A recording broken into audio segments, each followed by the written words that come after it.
Running wild, out of my mind. Hold my breath, cause I'm ready to make a move. Got nothing to lose. Watch me shake up the ground. Have you seen a phoenix rise? Rising up above the deep blue open skies, knowing that the way is right, guided by the secrets of an undiscovered life. Have you heard the ocean cry? Shallow waters carry silent goodbye, diving deeper than the sea. What you find is what you get, and I found a part of it in me. Running wild, out of my mind. Hold my breath, cause I'm ready to make a move. Got nothing to lose. Watch me shake up the ground. About to explode, nobody knows. Coming the way like a renegade. Running wild, out of my mind. Hold my breath, I got nothing to lose.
as the sun went down.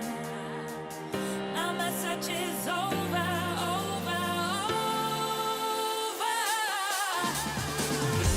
Wherever it takes me, my world will be complete. 'Cause I've been going crazy, but now I've landed on my feet. That's how I found my lucky star. Found my lucky star. Found my lucky star. Right here in the shadows, follow me. Forget all your troubles and trust me. We'll do it together in harmony. Let it go and set your mind free.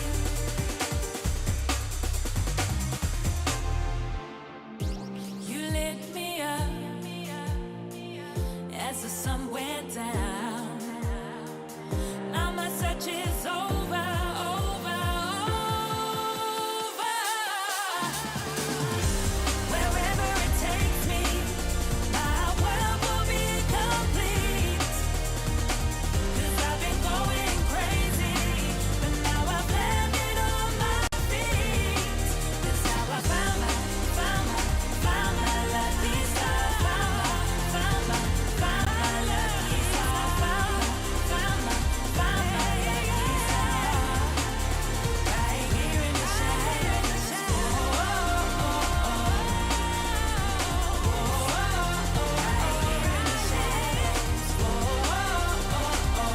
In the shadows.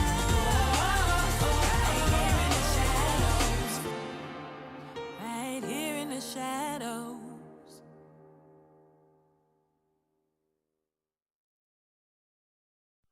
Running wild out of my mind. Hold my breath 'cause I'm ready to make a move. Got nothing to lose. Watch me shake up the ground. Have you seen a phoenix rise? Rising up above the deep blue open skies. Knowing that the way is right. Guided by the secrets of an undiscovered life. Have you heard the ocean cry? Shallow waters carry silent goodbye. Diving deeper than the sea. What you find is what you get, and I found a part of it in me. Running wild out of my mind. Hold my breath 'cause I'm ready to make a move. Got nothing to lose.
as the sun went down. Now my search is over, over, over. Wherever it takes me, my world will be complete. 'Cause I've been going crazy, but now I've landed on my feet. That's how I found my lucky star. Found my lucky star. Found my lucky star. Right here in the shadows. Right here in the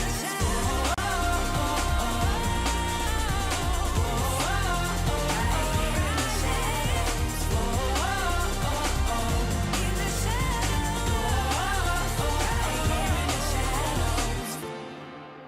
Right here in the shadows.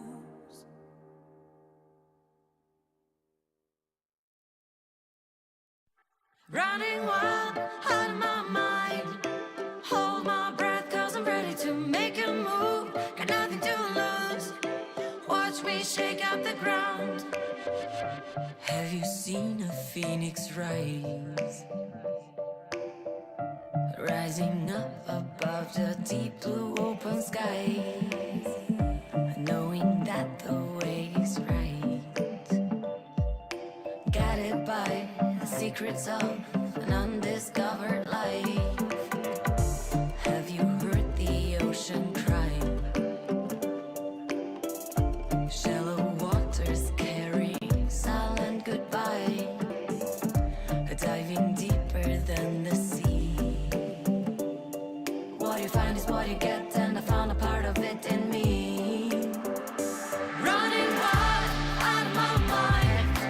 Hold my breath, 'cause I'm ready to make a move. Got nothing to lose.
Stop and refocus.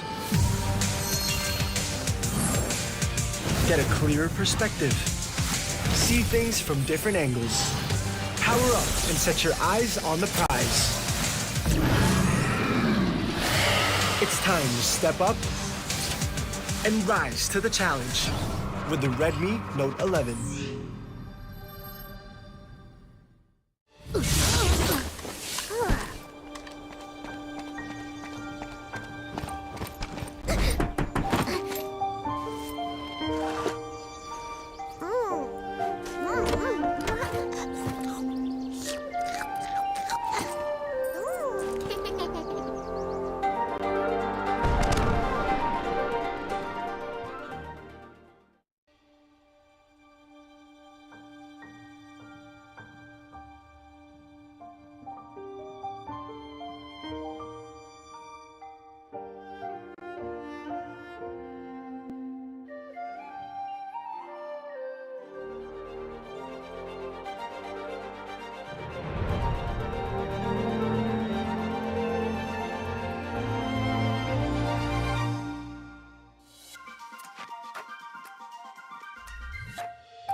Stop and refocus. Get a clearer perspective. See things from different angles. Power up and set your eyes on the prize. It's time to step up and rise to the challenge with the Redmi Note 11.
don't have the damage SPTC duel. 이건 또 왕제 또 없다.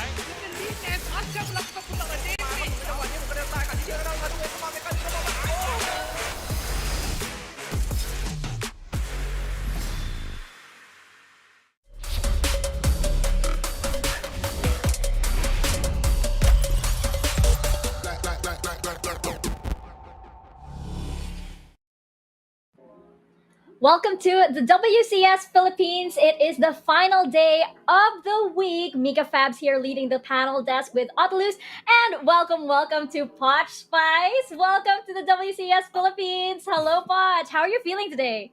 I'm feeling pretty nervous, excited, and a lot of emotions. You did say week number 1 is, a week where we have to find our footing. These teams and me as well are trying to find the footing here in the Rift. But I'm so glad to be sharing the desk with Autolus and Mika Fabs, the legends themselves. I'm replacing Osiris, but I hope I don't get his curse. So we'll see what happens in phase 2 of our panel desk. I think we found yesterday that it kind of transferred to me, but I think I fixed it. Hopefully, I did.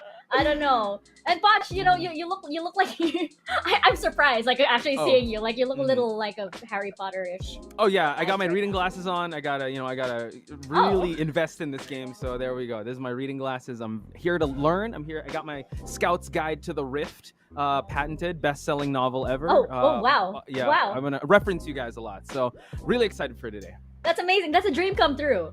And I think that, of course, of being here with Autolus, I mean, you are in good hands. Guys, true big He's dreams. like the Harry Potter and me, I'm Pepito Manaloto or something.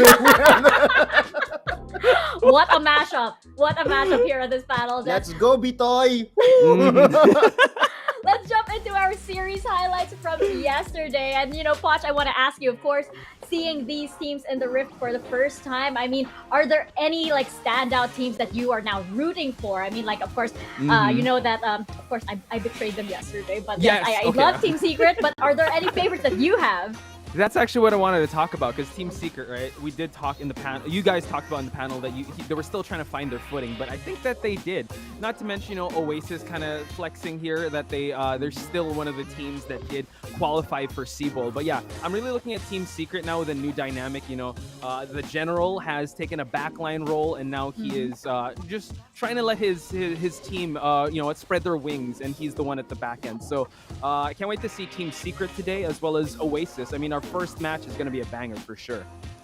Team Secret. Brox is online, I should say. A lot of the fans out there are questioning the move, but true League of Legends Wildrift fans knows that Brox brings something to the table that couldn't really be replaced, and that's the mechanics that you have when it comes to team fighting. Yeah, I know that Miz has stellar playmaking, some I would say shot calling when it comes to the leadership aspect of things, but Brox is just so good when it comes to prioritizing the right targets with his crowd control.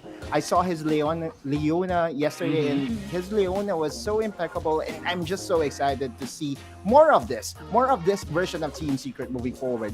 Yeah, it's going to be really interesting, of course, since they are still, at our Horizon Cup representatives. They are still, the representatives for the Philippines. But again, we're seeing a lot of teams step up. Autolus, of course, I know new favorites coming in. Team Underground, definitely making their mark. And Fennel Adversity, those two teams are definitely the ones that have gotten this undefeated streak. So I think for today, looking at the schedule, of course, we'll get to that a little bit later, but it looks like these two teams are pretty safe hands for week 1. I'm trying to think about Fennel Adversity because they will be facing against Oasis Gaming, and we talked about Oasis this Gaming could be it. just a couple seconds ago, saying that Oasis Gaming is the C-Bowl representatives, and just a history lesson or like a week throwback or 2 weeks throwback, it was Fennel Adversity that they were up against during the grand finals, so it came at the expense of Fennel Adversity. So Oasis Gaming could be the one to draw the first blood, and Fennel Adversity, meanwhile, on the other side, Underground, I'm still not sure as to who's going to get that pleasure of getting that first win of Team Underground. Interesting. Watch, I want to see what you wrote in your notebook. Oh, I wrote down, always listen to Autolus. But when we get to the panel predictions, I don't know. We might actually have a difference of opinions. But I did write down some MVPs, some talking points, some fun stuff. So can't wait to talk shop with you guys. And of course, this event, ladies and gentlemen, is made possible by PPGL, the largest multi-esports league in the country, together with our mothership, Riot Games. Yes, we'd also like to acknowledge our official mobile partner, Xiaomi. The hashtag RedNote 11 is equipped with 90 Hz AMOLED dot display, making it possible for you to experience powerful and responsive gaming, less waiting time with the 33W Pro Fast charging enabled by all new MMT technology. And not one, not two, but six nanometer Snapdragon 680 for high performance while improving battery life. For more information on the RedNote 11, visit Xiaomi Philippines' Facebook page. And of course, wait, let me arrange myself. This tournament is under the supervision of the Games and Amusement Board.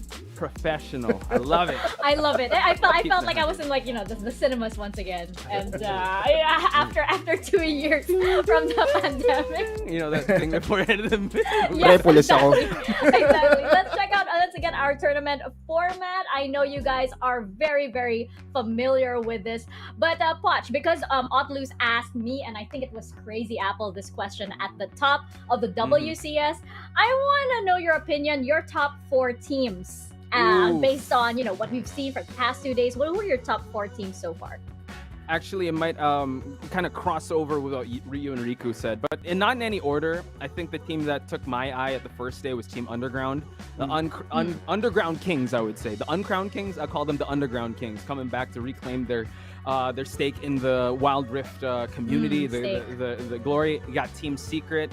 I would have to give respect to Fennel Adversity, and I gotta also show some respect to RRQ. So those are my top 4. Not in any order by any means. And I think the first match will be some indication of that. So we'll see how that one is gonna shake out.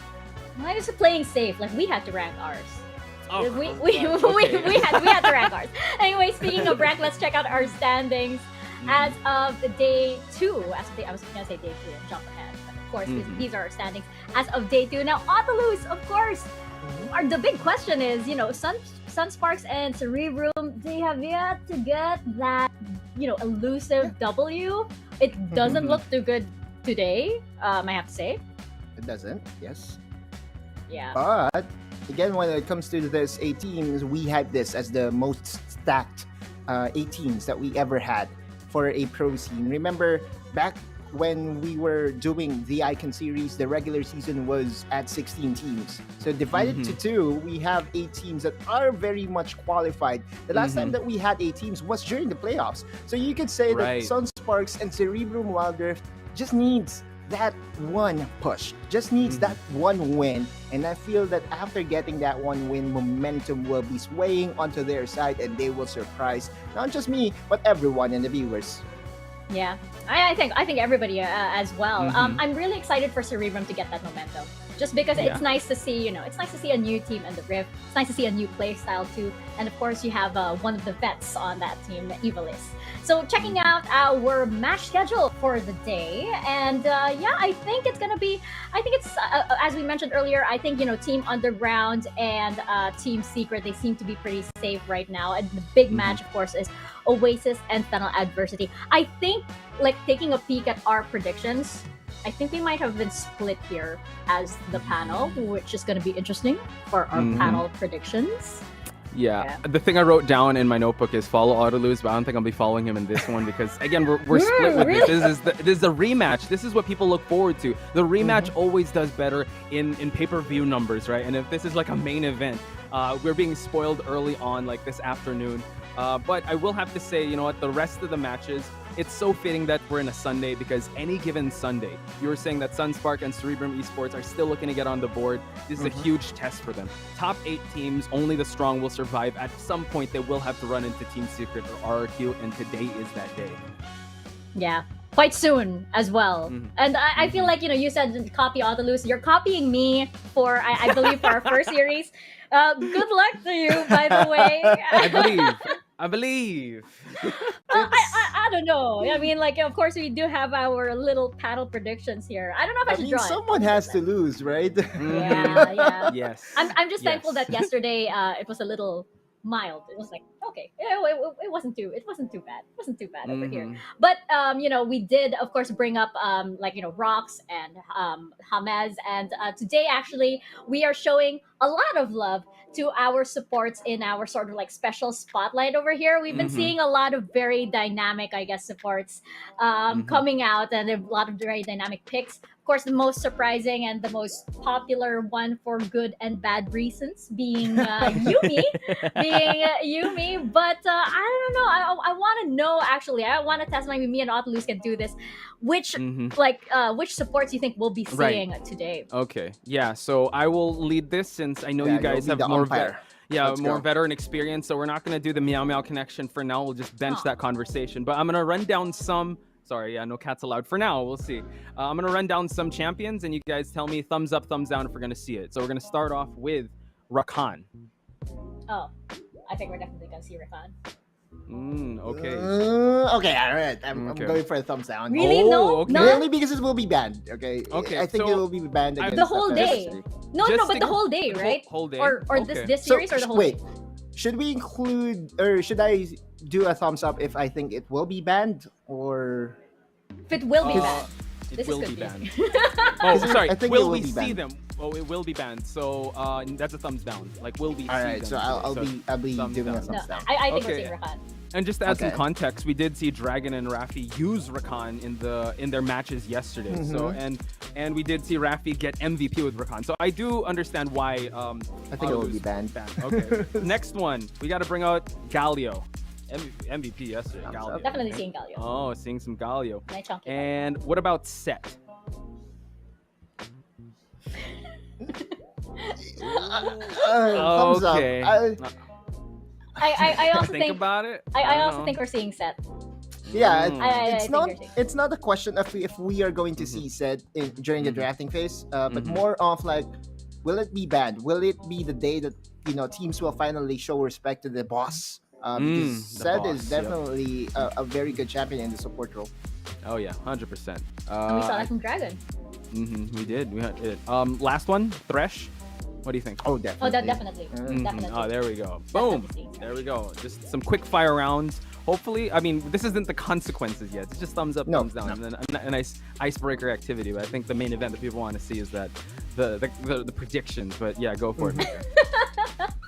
We'll get into that a little bit later. Nervous laughter. Nervous laughter. Yeah, same here. Oh yeah. We'll get into that a little bit later, but of course, our first series of the day is ready. Oasis Gaming versus Fennel Adversity.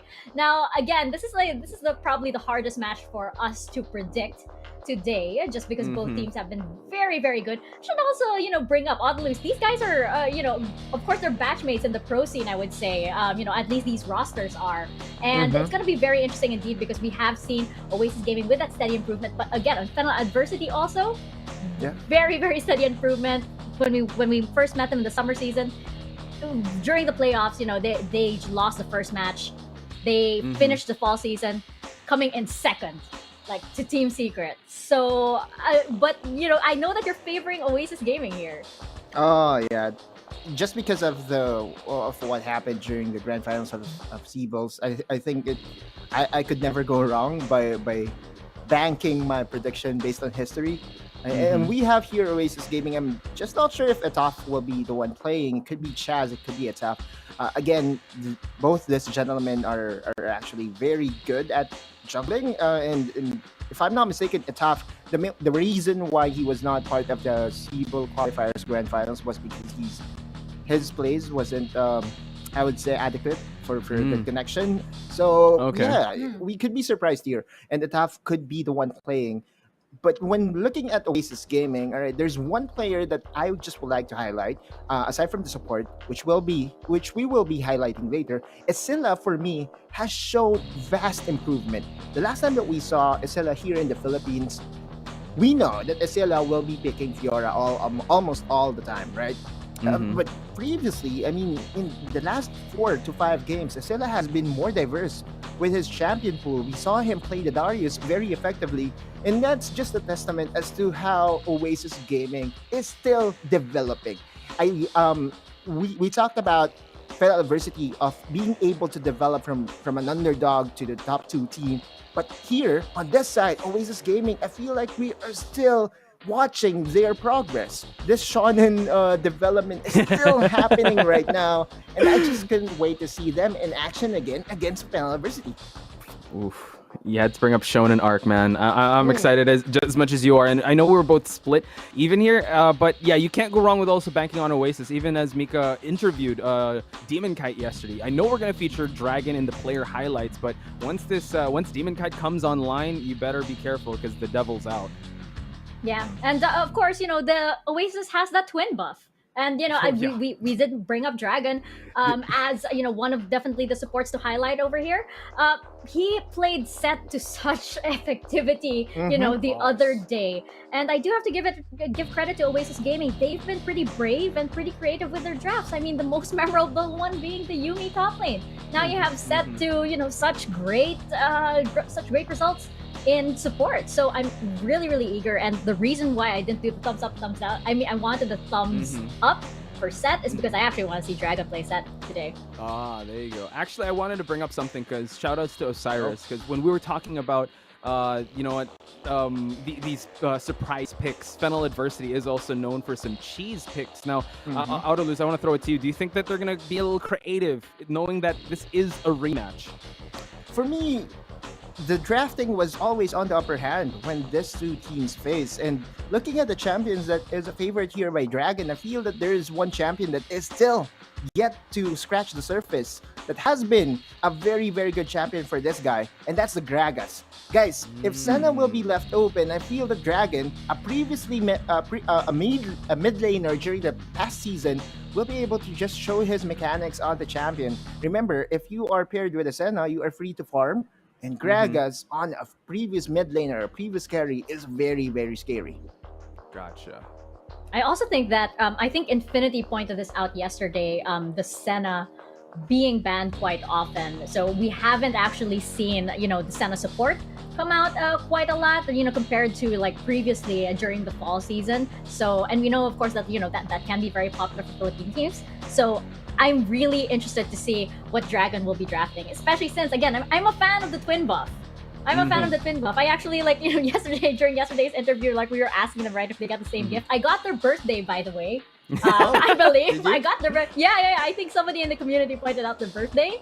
So I don't know. We'll see. I mean, I was surprised because the gift that they mentioned was actually possible. So I mean, oh yeah, the figurine, right? Yeah. A 60K figurine. Yeah. Oh my gosh! I was worried it was gonna be like a house in line. Yeah, that's fine. Hopefully, so hopefully 60K is okay for Mika. Mika will be sending you my wish list as well. Okay. Oh wow! I'm gonna save you, Mika, because we gotta talk about their adversaries, the one that faced them in the grand finals for Cerebrum. Let's look at Fennel Adversity, because Fennel Adversity is yet to have a loss in the record, and they've been looking pretty hot. But I think today seems like it's not going to be an easy Sunday for them. They're definitely going to put their undefeated streak up for grabs, and Oasis might stake claim to this. Guys, let me get your thoughts on Fennel Adversity and how they have been performing so far in week 1. Let's start with Autoluz. Well, the last time that we saw Fennel Adversity go at it against Oasis Gaming, Calm was the starting 5 in the Baron lane, and that could bring something else into the element of surprise, right? That's it. But on the other side, I know that we will be highlighting the support, but talking to Infinity off broadcast, off cam, he said that Rafi has the highest KDA in the league right now after 2 days. Wow. And that just goes to show that, I think they're ready for this rematch. I know that this is just the first series, but this is going to be a total banger. Fennel Adversity, known for their defense. We will see if their counter punches will be enough this time against Oasis Gaming. 1-2-1-2. Mika, I want you to chime in here also, because we kind of have the same thoughts on how this match might play out, but who knows? I know. Yeah. I mean, okay, they have the twin buff on the side of Oasis Gaming. We do know that they have the Boggy buff over here, and that's mainly because, of course, we have Rafi coming here for support. Hey, shout out to Osiris over here, who was I believe the first one to address the Boggy in the room. Look at that. Look at that. What is this? Look at that. Look at that. I mean, come on. Is that a player or model? Let's go. Yeah. I mean, if they're there, if there are any, if there are any brands out there that want to get a model or something, look at this guy. Wink, wink, nudge, Look at nudge. this Yeah, guy. exactly. But yes, indeed, look at that KDA. I mean, come on. That's pretty impressive, of course, for somebody in the support role. So yes, and I think that the protect Danny at all costs sort of strategy that Fennel Adversity has is definitely working wonders for them. It's been their play style for quite a while. They've been working on it throughout the whole of year 0, and they've perfected it. I think it's strong enough to stand up against Oasis Gaming, and yeah, but we're gonna see. It's gonna be intense indeed, and I do believe both Dragon and Rafi, they both have very, very important role in this. Oh yeah, 100%. And Rafi was highlighted yesterday with his Rakan as a player of the game. And yeah, today it's all about the supports, right? So I can't wait to see how these two supports will match up against each other. And I was thinking last night, right? I was thinking how can we build up this match? And I had to go back in the day. How do you build a match like this? It's the unstoppable force meets the immovable object in a rematch form. Fennel Adversity, unshakable at the top, but Oasis Gaming staking their claim to try and be the ones to be a draw first blood against them. Yeah, the undefeated streak is going to be put to the test here for Fennel. And let's see. I want to have a close look at the comparison between the supports here. If we could bring that up. I think there is a very, very big, very, very glaring contrast between the playstyle of the two. If you look at the damage per minute, I think that says a lot. Damage per minute of Rafi. He's more of like, I'm going to take care of you. Don't worry. Alright, I'm here for you. I'm not going to be throwing Wingman. damage Yeah, there we go. inside. Meanwhile, Dragon, a previous mid laner, is all about damage. The killer instinct is still there. The KDA definitely is affected by the amount of deaths that you surrender, but that's what comes with aggression, right? Dragon is not hesitant to be at the inside of the clash, and he is willing to surrender a death here and there. But Rafi, his goal is to just make sure that Danny will pop off. And normally, looking at the champions Rafi chooses, it's just all about the enchanters, right? Lulu, Rakan, and other supports. It's just about taking care of his buddy. Meanwhile, Dragon, more diverse. Definitely more diverse. Yeah, I think Dragon is a bit more proactive, I guess. Most memorably on the set, of course, the amount of space that he was able to take, the amount of aggression that he was able to take to the opposing team. Rafi, on the other hand, yes, definitely just sticking by Danny and just making sure that everything is okay on his partner's side and stuff. So yeah, I think that on the other side, on the side of Fennel Adversity rather, this is something that I feel like they never had to adjust drastically. So that's why I'm banking on the familiarity of their playstyle. There are things that are, almost instinct for this team versus, maybe Oasis Gaming that had to shift things around a little bit more. They're doing quite well though. They're adjusting to it really, really well. Yeah, and based on your interview with Demon Kite yesterday, right? His one advice is as AD carry, you should not die, and he was very confident in his team. So don't die. And for him to say that so well, probably because of how well his team is, and courtesy of Dragon, the twin connection is there, the twin magic, if you would. So it's really interesting to see because Fennel Adversity does have that chemistry, but that chemistry still was no match in the Siebel qualifiers, and we'll find out if Oasis still has their number come the series today. Yeah, that's why this match is so interesting, right? This match is definitely the one that I think the community has their eyes on just because of the very, very recent history that's happened between these two teams. Now, in very, very recent history, we've decided to spice things up thanks to Posh Spice here on the panel. So before we jump into our predictions, I've got my magic Ziploc bag of consequences here, and I'm going to draw one. There we go. Let's go. Okay, mix it up. I mixed it up. I heard you guys talking yesterday, we got to get Poch back tomorrow. I'm like, Here oh it my is. god, Of I'm so course, sorry. Here it Oh, is. no. Here it is. How? Oh my There should god! be some initiation. What is that? Dun dun dun! Show the Last Show the saved photo. Oh, okay. Sure. Oh, no. Big yikes. Big yikes. I'm Okay. Nobody Sunday? touch their phones. Hello? Don't touch your phones. Do not touch your phones. Can we make sure that it's broadcast friendly? This might be my first and final broadcast. It's been nice. It's been nice having you Okay, here, so I don't. Foch. Okay, I can save my job by not losing. Let's go. All right. Alright, there we go. Let's get to the predictions. All right, predictions. I'm just gonna put this here. Oh my gosh, this is what. Okay, it's not like okay. My gallery's fine. Okay, I'm not worried. Me too. Me too. Okay, I totally. Yeah, we're Me fine. three. We're fine. Me three. Yeah. I love the hesitation there. You're I'm like, an angel. That's the last one I saved. Yeah, there we go. I'm an angel. I'm an angel. It's probably some online purchase. Anyway, Foch, let's have Yes. your predictions for this. We talked about this last night, and I told myself that if this morning I still feel the same way, I'm gonna stick with it, and I do. I think Fennel adversity after what they faced in Cebu Grand Finals, I think they went back to the drawing board to figure out how things are going, and also it's a best of 3 series, so I think that they're able to find out a strategy. So for me, I'm gonna say it's Fennel adversity that's gonna take this one. Otlus? Fair. The grand finals was a clean 3-0 in favor of Oasis Gaming. And I feel that, in this game, it's not just about the mechanics, but also the mental advantage that you have against your opponent. And I feel that Oasis Gaming is in Fennel Adversity's heads right now. It's hard to come back from that 3-0 dropping that happened just a couple of weeks ago. So I'm going all the way with Oasis Gaming with this one. Okay. I am sticking by Fennel. Watch, I apologize if I I don't know. No, it's not on you, dude. It's not on you. Don't worry. But I feel like Fennel, again, with the steady improvement that we've seen from them all throughout their professional careers, I feel like they're not gonna let that same mistake happen again. Right. Especially for this series.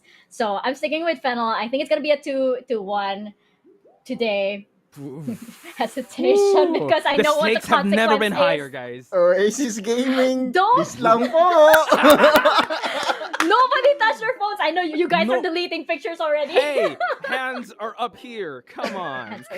Hands are up here. But of course, we're going away and we're going over to the casters. But yes, indeed. Again, if you guys have any comments, if you want to cheer for your favorite team, please use the hashtags #WCS, I think we have WCSPH, some and tweets ready. hashtag Wildrift Championship. Do we? Yeah, do we? We yeah.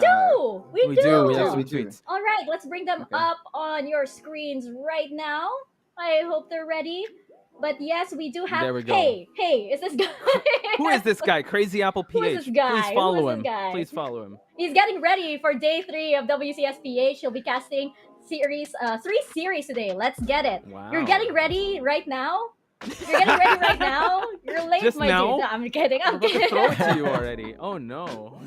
I'm kidding. Do we have another tweet? Do we have another tweet coming up? Or maybe you guys can add that. If you guys also want to add, by the way, make some suggestions to Yes, our the consequences. panel consequences, please let us know and use those hashtags, or maybe tweet us, any of the 3 of us directly. All right, let's bring up our next tweet. Hey, who is this guy? Let's Day 3 go, hype, okay. There we says go. Dash. All right, cool. Hey, we All didn't even right. get the casters on this. This is not cool. I know. know. The panel desk is, I know. Can I'm we? missing Kathy. Remember Mika? The Yes, the common of names, the common course. visitor, the 4th panelist that we Yeah, have. I miss Olaf. Shouting to Olaf. Masha. He's probably gonna pop up somewhere. Yeah. So somehow. Definitely. It's still a little bit early, so we'll wait for him to shout out to Masha again. But I So- think our series is ready. Yes, go ahead, Foch. Yeah, I was about to say good luck to both teams. Don't touch your phones and tune into the conclusion of this. Again, I'll show your hands, Autolus. Show your hand. Where's your other hand? He's the lead. No, I'm super confident that Oasis will save me on this one. Don't Oh worry. my okay? gosh. Oh my gosh. Me and me Our- were Oasis. praying while you're like, Oasis got this. Yeah, they have to Shout get out it. to Miss Abby Atienza. Hello po, manager. Baka naman po. Oh my gosh. goodness. Okay. Now we're nervous for an entirely different reason. Our phone galleries are at stake. Yeah, I don't know. I don't even know why I'm so worried. I mean, like, there's Your bank nothing. information, dude. Come on. Like, There's that's why, nothing. that's why. It's probably a receipt. I'm gonna It's a like trust myself. It's probably a receipt. Mhm. All Yeah, so I right, think- guys. Let's get into our first game of the day. Oasis Gaming versus Fennel Adversity. Casters, over to you guys.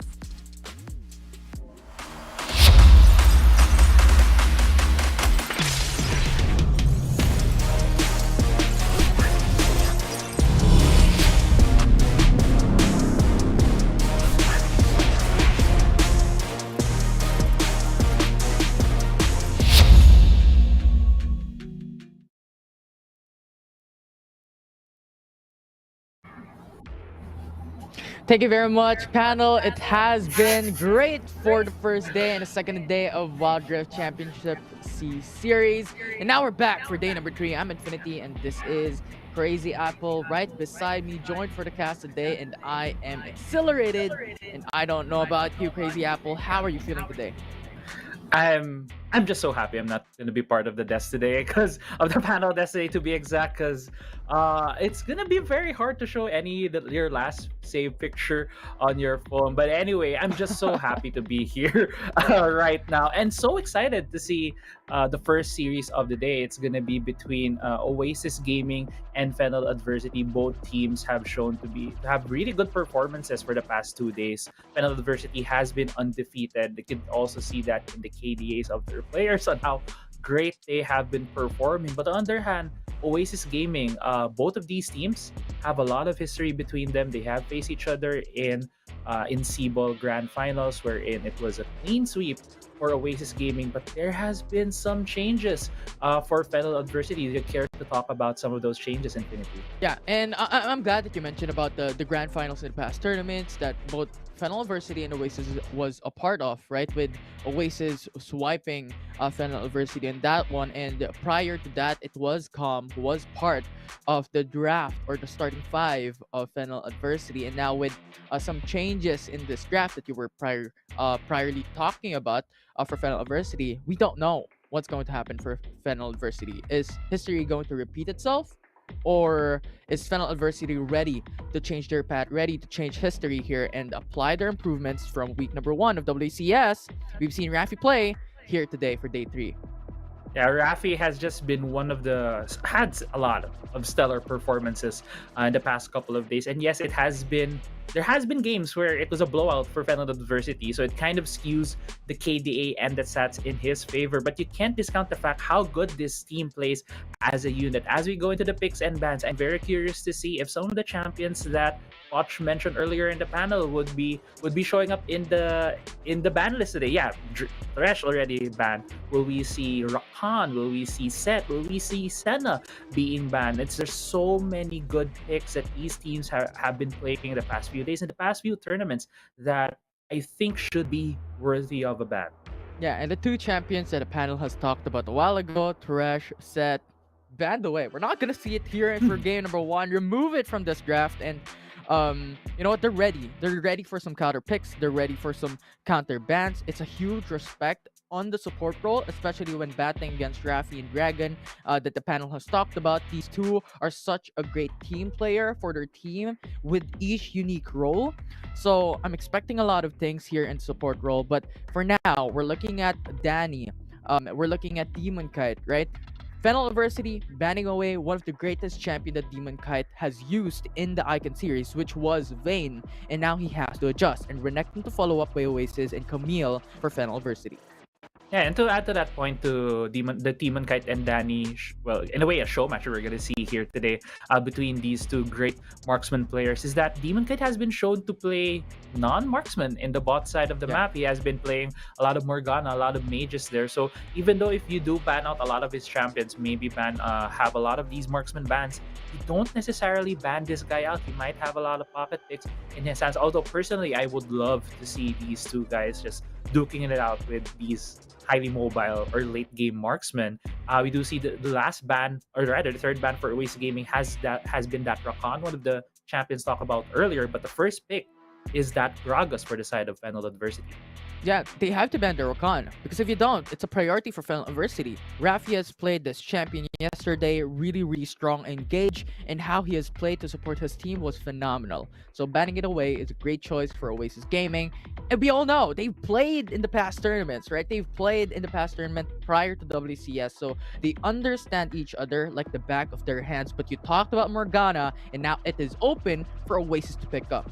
Yeah, Morgana is such a good pick, I feel like, especially in the first couple of picks. It's so flexible. It can go into different roles. It can go to the dragon lane. It can go support. It can also go mid or jungle. And especially, it's super dangerous on the hands of Oasis Gaming because Demon Kite can very well use this champion. Although Thresh has been banned yesterday, we were seeing a lot of these Morgana Thresh bot lane duos, which I feel is a very easy lane to play just because of a lot of that CC and safety early on into the game. So it kind of makes sense right here to early pick that along with that Darius. But on the other hand, it looks like we're gonna see one of those classic marksmen on the hands of Danny with that Kaisa pick.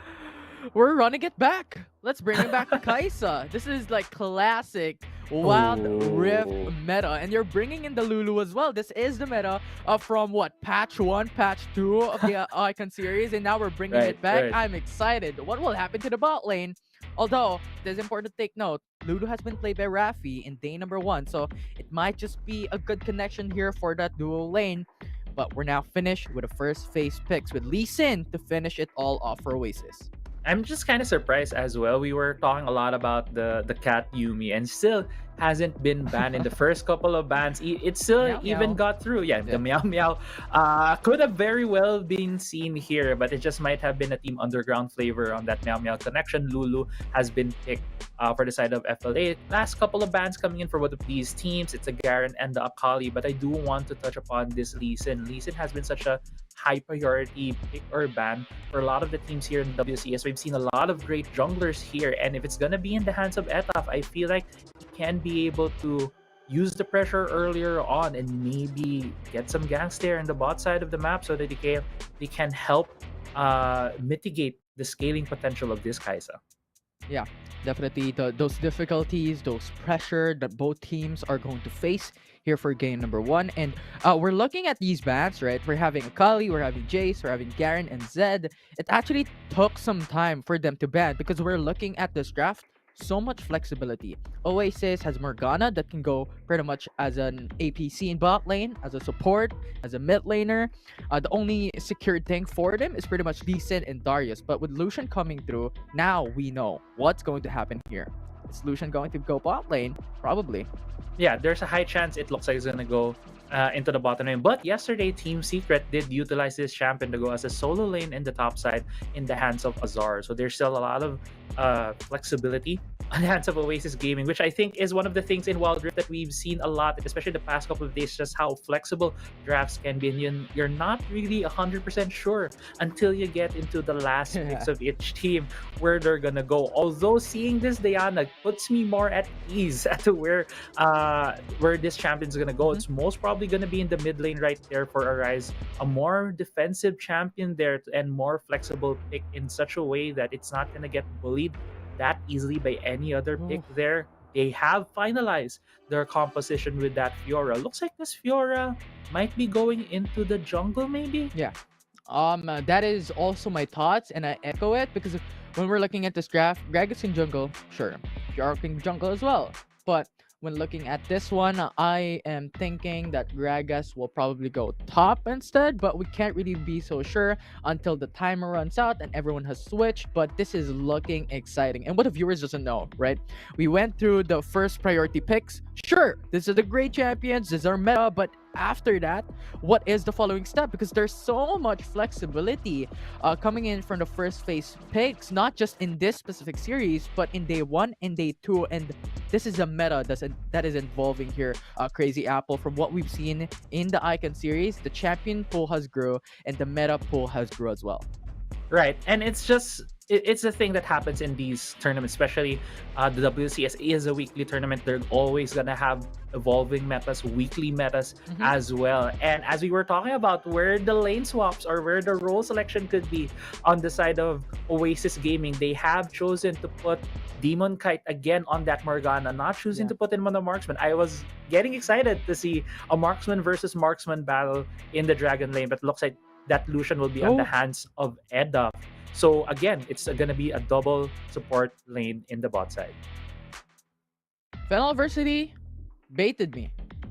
They went for Gragas jungle, Fiora top lane. So I guess you know what? This is the flexibility that I keep on talking about from the draft, right? You could have either champions go in either role, and now Doming, you know what?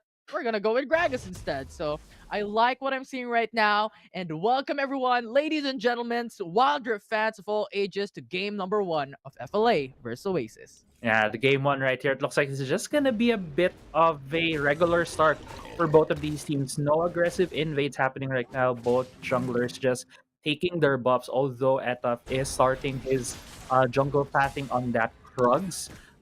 It means that he's going to be full clearing his side of the jungle. On the other hand, Doming is starting with his red buff. Looks like he's going to go next for that Krugs as well. I think one of the things that we might need to look at here in the early game is where these junglers are going to gank first. Both of them are really strong in the early parts of the game. I think when it comes to strategy, it's pretty good to enable your either your both of your solo laners to get ahead. Because if you do get, for example, Edaf here, get him ahead against this Diana, you can just keep bullying her in that mid lane, so you can have easier access to the Rift Herald and to the Dragon later on. Absolutely. I mean, think of it this way. I think the top laners in the solo lane is more on that safety precaution. If something doesn't go well in the bot lane or the mid lane, there's still just a someone that you can lean on the back, right? And that mid lane as well, when you're talking about mid laners, is just so strong, rotating in other places. But now we're going to have a fight. It's now Dragon. Alistar being CC'd. First blood for FLA. Yeah, first blood for FLA right here, but the chase keeps on going for Oasis Gaming. Etaf gets 2 quick kills. Yeah, and now Rafi is now in danger. The flash is going to be forced. 2-for-1 trade, and spells are going to be burned. There is a lot of spells from FLA and from Oasis in either sides. Yeah, and you see there how much of a difference when you have that marksman, that bully in the mid lane on that Lucian. They were able to be the first ones on that scuttle take right there for Etaf and for Edda. But a bit of a scuttle here in top lane, just some love taps happening in the top side of the map. But because of the earlier presence of the Lucian in the bot lane scuttle, they were able to have a bit of a man advantage. Even though they did give up first blood, they were still able to trade it for 2 more kills. Yeah, and I think it's more worth for Oasis, not just in the aspect of getting more kills, but also burning 3 flashes for 3 flashes. So that is an even trade and spells burned, but getting more kills. So more value, more worth, and that is what I keep on talking about. This aggression with so much CCs from a Morgana being in the bot lane alongside with another champion that can support CC.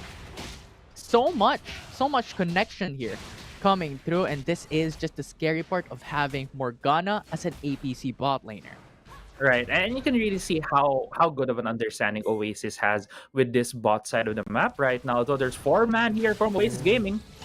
Now Etop is ready to fight. He gets polymorphized, but now it's going to be Lee Sin taking that kill. It's a 1-for-0, 2-for-0. Oasis is going for an early aggression, and now they're happy with just 2-for-0. Yeah, and as you were talking about earlier, the amount of flashes that were burned on the side of FLA, Oasis Gaming had that timer, so they were able to immediately go for another gank there. They had a good timing. They were able to stack 4 people when FLA only had 2, and they were able to get 2 quick kills. This has enabled them to go for another back, go for these item power spikes, probably to go for the next few objectives. In a few seconds, we're gonna see the Baron and the Herald. But going back to this replay right here, great dive right there. Starting out from Dragon, he also just hit level 5 when he went into that tower dive. So he was able to pop his ultimate, get that damage reduction, and still live through that tower dive. Yeah, and I love how you mentioned about the flashes burned, right? That is just the fate that FLA has to accept in the bot lane. With Danny, no flash, Rafi, no flash, Doming, no flash. You just have to say goodbye with Oasis going for a 4-man roam bot lane this early into the matchup, getting 2k gold lead. So much foundation here in the early phase that Oasis Gaming is doing up against FLA because they understand. Like you have Lee Sin, you have Etaf as their jungler, right? So you have that early game that you need to capitalize. Yeah, and while we're talking about that, there has been a lane swap for the side of FLA. They have decided to put Rafe and Danny into the Baron lane right here, but the Herald's being started. Arise getting caught here. Massive root coming in from Oasis Gaming, getting the kill from Arise, and now number advantage is in favor for Oasis. Rift Herald, it's going to be a piece of cake from them, because Doming, if they go in, they're going to have an innate disadvantage, so they have to stay put, they have to play the patient game. Yeah, they do have to play the patient game, especially Oasis Gaming has just been putting in the pressure on the side of FLA. They had a lot of people up there in the Baron side of the map. Yes, Arisen right now is taking this tower right here, Asila as well defending his own lane. But still, the rotation coming from Oasis Gaming, when they saw that FLA has done the lane swap, put Danny and Rafe in the top side of the map, they immediately answered by getting the Herald because they knew they were stronger. If they were challenged, they can pick someone up, get that quick kill, and get the objective. And now, Oasis Gaming, it seems like this Dragon Take is going to be uncontested. Yeah, and I think we just have to understand, right? That Fiora is scaling in towards the late, having a strong split push potential. Pretty much, FLA just need to wait for that 10-minute mark, 12-minute mark, because Kaisa is also a late game scaling champion, and Oasis has to firmly attend to those early game lead so that they may able to get that advantage and be on par with them in mid game, late game. And with that said and done, they take the turret in the mid lane as well. And Oculus has talked about this a while ago. If the first turret in mid lane is up, there is a chance. But now that it is down, I don't know. Yeah, with the first turret down in the mid lane, it just opens up the map for Oasis Gaming. I love how you pointed out that there's a lot of late game scaling on the side of FLA. The Fiora, the Kaisa, when you get to that late game, they are going to deal a lot of damage against the lineup of Oasis Gaming. But that's the caveat. They need to get to that late game. So destroying that mid lane turret just accelerates the game for Oasis Gaming. Right here, you can see Arisen is very much respecting Esila and Dragon here, taking the top side because they don't have a lot of vision on their side of the jungle. Etaf could have sneaked in from the mid lane as no information was presented there and maybe had the tower dive, but there is an answer from FLA here. Oasis Gaming looks to defend. Demon Kite is here to go as well. There is a ready flank, but Explosive Cast disengages, but Gragas is there on a dangerous spot. He dies now, double flash, gonna be burned, but Dragon Flash is in as well, with a 2-man knock-up, and Oasis just jumps under the turret, gets the triple, and now Arise is in danger, getting pinned down. 4 kills for Oasis. 4 clean kills for Oasis. Look at their health bars. They're all super low because how far they chased into that turret, but getting that 4 kills was super work. Esila as well reinforcing the party right here, just blocking any signs of defense coming from the side of FLA. And look at the replay right here. Great route coming there from Demon Cat, coming in from the river, being able to hit it. But the flash from Dragon, the double knock-up on Danny and Rafa just sealed the deal right there. Arise coming into the party pretty late. Yes, is able to hit a lot of his abilities, but it wasn't enough. The damage has been done for the side of Oasis Gaming, and because of that, they are now 9-1 in kills, and they have destroyed all the outer tier turrets. Yeah. Just who is this guy? This Dragon, absolutely a strong team player, but now another fight occurs as Adam goes in, tries to get the kick, but Arise still going to be safe, and Draga's going to be traded. Jungler no more for FLA, followed up by the ADC, and Oasis has smashed 2 more champions once again for FLA. And Esila right here going against Arisen, gets the 1v1, even goes for the tower dive, just going bad to worse for the side of FLA. They need to get this game under their control if they still want to have a chance of winning. All of their outer turrets are gone. They are 9,000 gold behind. This might just be the sign of their first loss here in the WCS. Oh, that's a scary statement to make, but I do understand because we have entitled Fennel Adversity as of yet to be undefeated. alongside with UDG, which has won 2 series and 0 losses thus far. And now with how Oasis Gaming has been playing this early game and capitalizing these kills, these early game leads to objectives such as the Ocean Dragon, 3 turrets, and now the Rift Herald, there's a strong opportunity for them to win this matchup.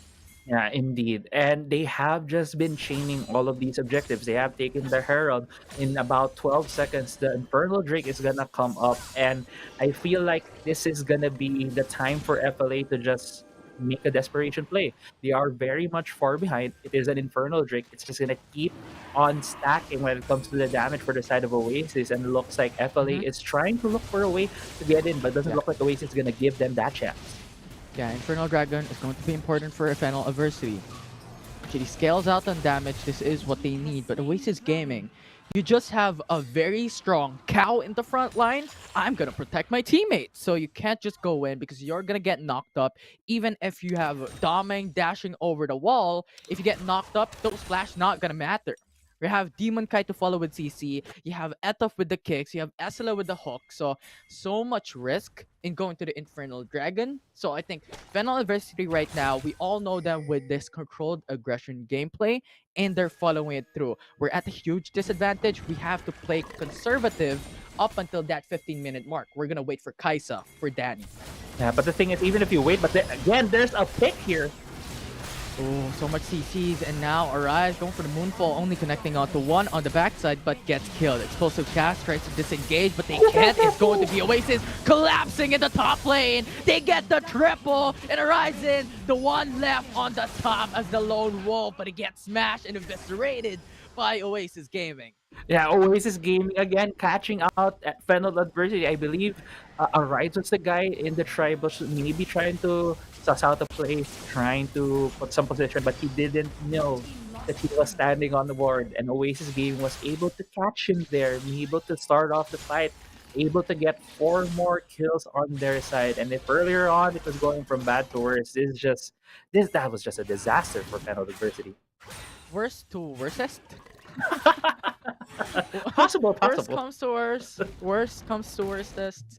So I don't even know. It's a really difficult task right now for Fennel Adversity. Now that Oasis Gaming has secured the 12k gold lead, the Ocean Dragon, the Infernal Dragon, alongside with the mid lane first turret. So this opens up the left quadrant jungle, bottom quadrant jungle, and now Fennel Adversity has to think what will be our next step, because Danny still has to wait for that second core item to be completed and for Horizon to be able to split push later on. Yeah, and we saw the items earlier. There's just a lot of gold lead for the side of Oasis. It's not even funneled to one player. It's across the board. Oasis Gaming has a gold advantage in every role, and probably the closest is the support. Mid lane right now is being pushed by Oasis Gaming, but it feels like FLA is just forcing this bot lane Altifuture to get some gold on their side. It's actually interesting. They're going to force the trade into a mid lane turret for a bot lane turret. And I believe, yes, Fennel Adversity needs gold, but having that tier 2 turret lost for them is such a huge disadvantage and adversity, because you're losing more parts of your own jungle, and now pretty much you don't have map control at this state of the game. You only have your bot lane turret left, so you only have a little bit control for that bot lane quadrant or bot quadrant jungle, which isn't really the best. The Baron Nashor is now available. Now you lost your mid lane turret. Difficult scenario for them. Right, it is a difficult scenario, but if you have to look at it as well from the lens of Fennel Adversity, I think getting a 1-for-1 trade in turrets with no deaths is already a good thing for them with how far down they are right now. But Dragon forcing the issue here. Ooh, nice knockoff coming in from the support of Oasis. Now with a zone, they have to respect. They have already damaged. Oasis Gaming is doing a double bluff once again. No vision for FLA. Ooh, and now nice catch mid right lane, there. Doming just gets pincered and he's gone in the blink of an eye. And now with jungler down, Oasis can start the Baron. Right, that was such a good catch from Oasis Gaming. They were trying to bait in. FLA, Doming was the one who was caught out, but it looks like there's going to be a desperation fight here. And now it's going to be Dragon once again, taking it to play for his teammates, baiting the Baron Nashor to get the triple, and Raffi to follow up. Horizon is batting a 1v1 up against Scylla, but the Guardian Angel is there. You can't get a kill, you can't get a pinch, and now Oasis Gaming has pushed Horizon and forced him to back away. He cannot do that for free. Horizon is still trying to catch up, and that will be an unofficial ace for Oasis. Yeah, an unofficial ace right there for Oasis, and it is right now.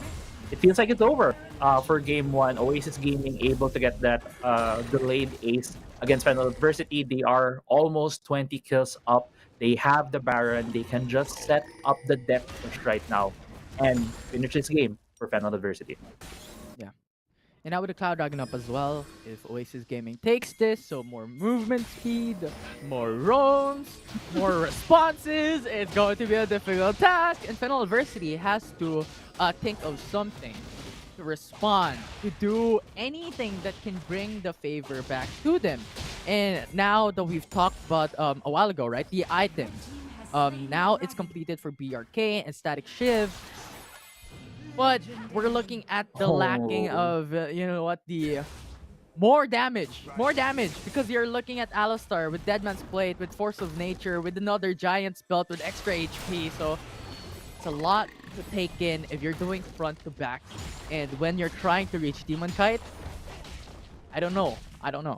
If you look at the items, man, it's just so unfair right now for Edup and for Arise. I understand why he just got killed right there. There's 4 items for Edup right now. Looks like it's gonna be the death push. Edup though 2v1ing with Danny and Rafa. But yeah, nice pick right there for Fennel Adversity. Yeah, 1 for 1. It's a mid laner traded for the mid laner. Now Oasis Gaming has secured the inhibitor though in the mid lane as well, so it's natural lane pressure from here on out for Oasis Gaming. Yeah, it's just gonna be lane pressure. They're just gonna keep on shoving both the mid lane and the bot lane turret, waves for the side of FLA. Only the inhibitor turret on the top side is the one available as a defensive structure for Fennel Adversity. Let's see here what they can do here. Danny and Rapid looking for some kills, but doesn't look like they can convert it to anything. Yeah. And what we've just seen from that item check is the Arise's gold is divided by 2 of the gold of Edda. Yes. So there's so much disparity in the gold lead at the moment for both teams that when you're trying to catch up, you have a lot of objectives to still take. You still have a lot of turrets to take in. You need a lot more kills to take. So right now, I think Fennel Adversity is playing the stalling game, to think of the draft, to think of something else for that next match to make it back. Yeah, you really have to think about the next game from here. That was pretty disgusting what Dragon did to Domin right there. But it's gonna be a fight in the top side. Yeah, it's now Demon Kite though, getting that root. Great kill, and now it's a triple. Doming, Arise, Danny down. Arise and Raffi the only one left, and you have Dragon going for the knock-up with a punch. And now Raffi, the support, the sole survivor, no defense. Oasis takes the first game.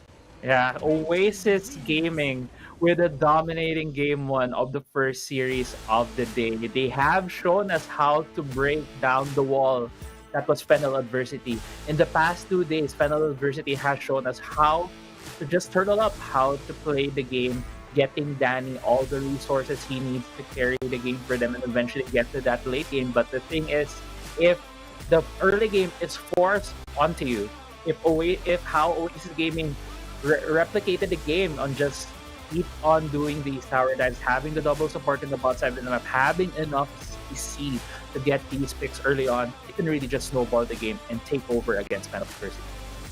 Yeah, it's a great foundation play that Oasis Gaming has provided us, and Lee Sin at the moment is still 100% win rate. From day 1, from day 2, and looking at just the stats, Oasis Gaming just added an extra point Lee Sin in my box. Because now it's 6 picks, 6 bans, 6 wins, 100% win rate, 12 games in total. Lee Sin, what is this champion? We need to nerf this champion. Yeah, I mean that's a separate conversation on how to Yeah, nerf or what to absolutely. nerf on Lee Sin, but absolutely Lee Sin has been, I feel like, a benchmark for junglers, Mhm. and we have so many good junglers here in the country, and a lot of them are very proficient on this champion. That's why I do believe that Lee Sin must ban in every team right on the WCS. Don't let Yeah. these junglers get a hold of this champion. But yeah, it's gonna be back to the drawing board for FLA because we've seen a lot of these bans targeted as well. The Vayne ban for Demon Kite, the Rakan ban as well. It's just a lot of these things that are already taken out of the table. It's just so hard to name a certain champion that just broke the game for them. But I do believe when it comes to a player, it really has to go to the bot side of the map. The Dragon lane, Demon Kite and Dragon just kept pushing the tempo for the side of Oasis Gaming, and that really overwhelmed the side of Fennel Adversity. Absolutely. Maybe not ban or not ban, not nerf the champions. Maybe nerf the players. Nerf Oasis game. Too strong. Too strong. Yeah. But yeah, an absolutely great start for Oasis Gaming, and I guess history may repeat itself today from Oasis Gaming, battling Fennel Adversity, wiping them from the past tournament, and now today, getting this start was a win for their books up against Fennel Adversity, the current undefeated team here in WCS, and that was just a great game one. Any expectations, Crazy Apple, for game number 2? What are you thinking that Fennel Adversity is thinking? That Oasis Gaming is thinking that they would bring out? I think get because the thing is, I think this is gonna be a double-edged sword as Yeah. well. But putting Demon Kite on the marksman, forcing him to play one of his more signature picks, it is a double-edged sword in such a way that he is very proficient on these picks, but at the same time, it becomes more predictable for you because you know how marksmen work, what they want to do in each fight, and forcing him into some of these picks might be something that FLA could bait out because I think you can see here Demon Kite on that Morgana has been very good. You can see a lot of these highlights. Like example here, that root was very crucial against Doming to be able to force these kills, and even the double knock up right there for Dragon. Maybe also take away some of the initiator supports for Dragon because if looking back to some of his most picked champions, which have been Seth, Rakan, they all have tools to initiate and start fights and to be able to just be so far forward when these fights start. He doesn't really need to defend his twin brother because he can just keep forcing the issue, keep putting the pressure on Fennel Adversity. And yeah, it just really is the drawing board again for Fennel Adversity. I'm just excited as well on what could be the adjustments that Fennel Adversity could think of coming to game 2. Yeah, absolutely. It is a question mark and a lot of pressure on the shoulders for Fennel Oversea as well from that game 1 start. What will they need to do for game number 2? And of course, what we've seen from that game, from these highlights, right? The mechanics of all the players of Oasis enables them to do such a thing with 22 kills, I think was the standings at the latter stages with kill standings in comparison to 2 to 5, I think. So I think it's really just a big difference that we've seen from Oasis Gaming here today, and I think they're just hiding or they're hiding their trump card.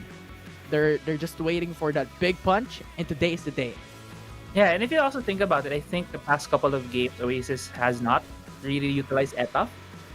They have been using, I believe, Grindsky, if I'm not mistaken. So being here, seeing him here is just might be one of those trump cards that Oasis has. And for the player of the game, as we were talking about, Dragon, this guy has just been the catalyst for a lot of these fights, a catalyst for a lot of these tower dives with his stellar Alistar play. He has been really utilizing a lot of these champions. You could really see the transition of the guy coming from the mid lane going to the support position just because of how good of an understanding he has with space and the mechanics of each champion that he has been using, and it was on full display on that Alistar. Twin buff. Alistar, Yes. Morgana, the twins were fighting with each other, or not fighting with each other, are allies to fight against the opposing team as one. And that's really just a great thing. And I think the highlight for Dragon from that game number 1 was the play on that bot lane. They went in.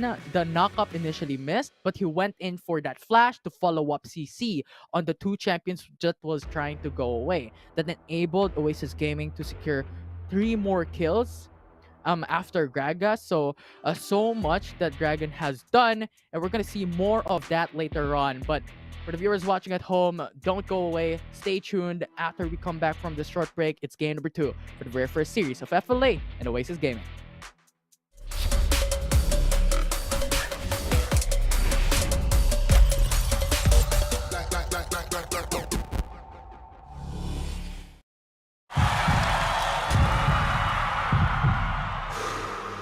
Stop and refocus. Get a clearer perspective. See things from different angles. Power up and set your eyes on the prize. It's time to step up and rise to the challenge with the Redmi Note 11.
Stop and refocus.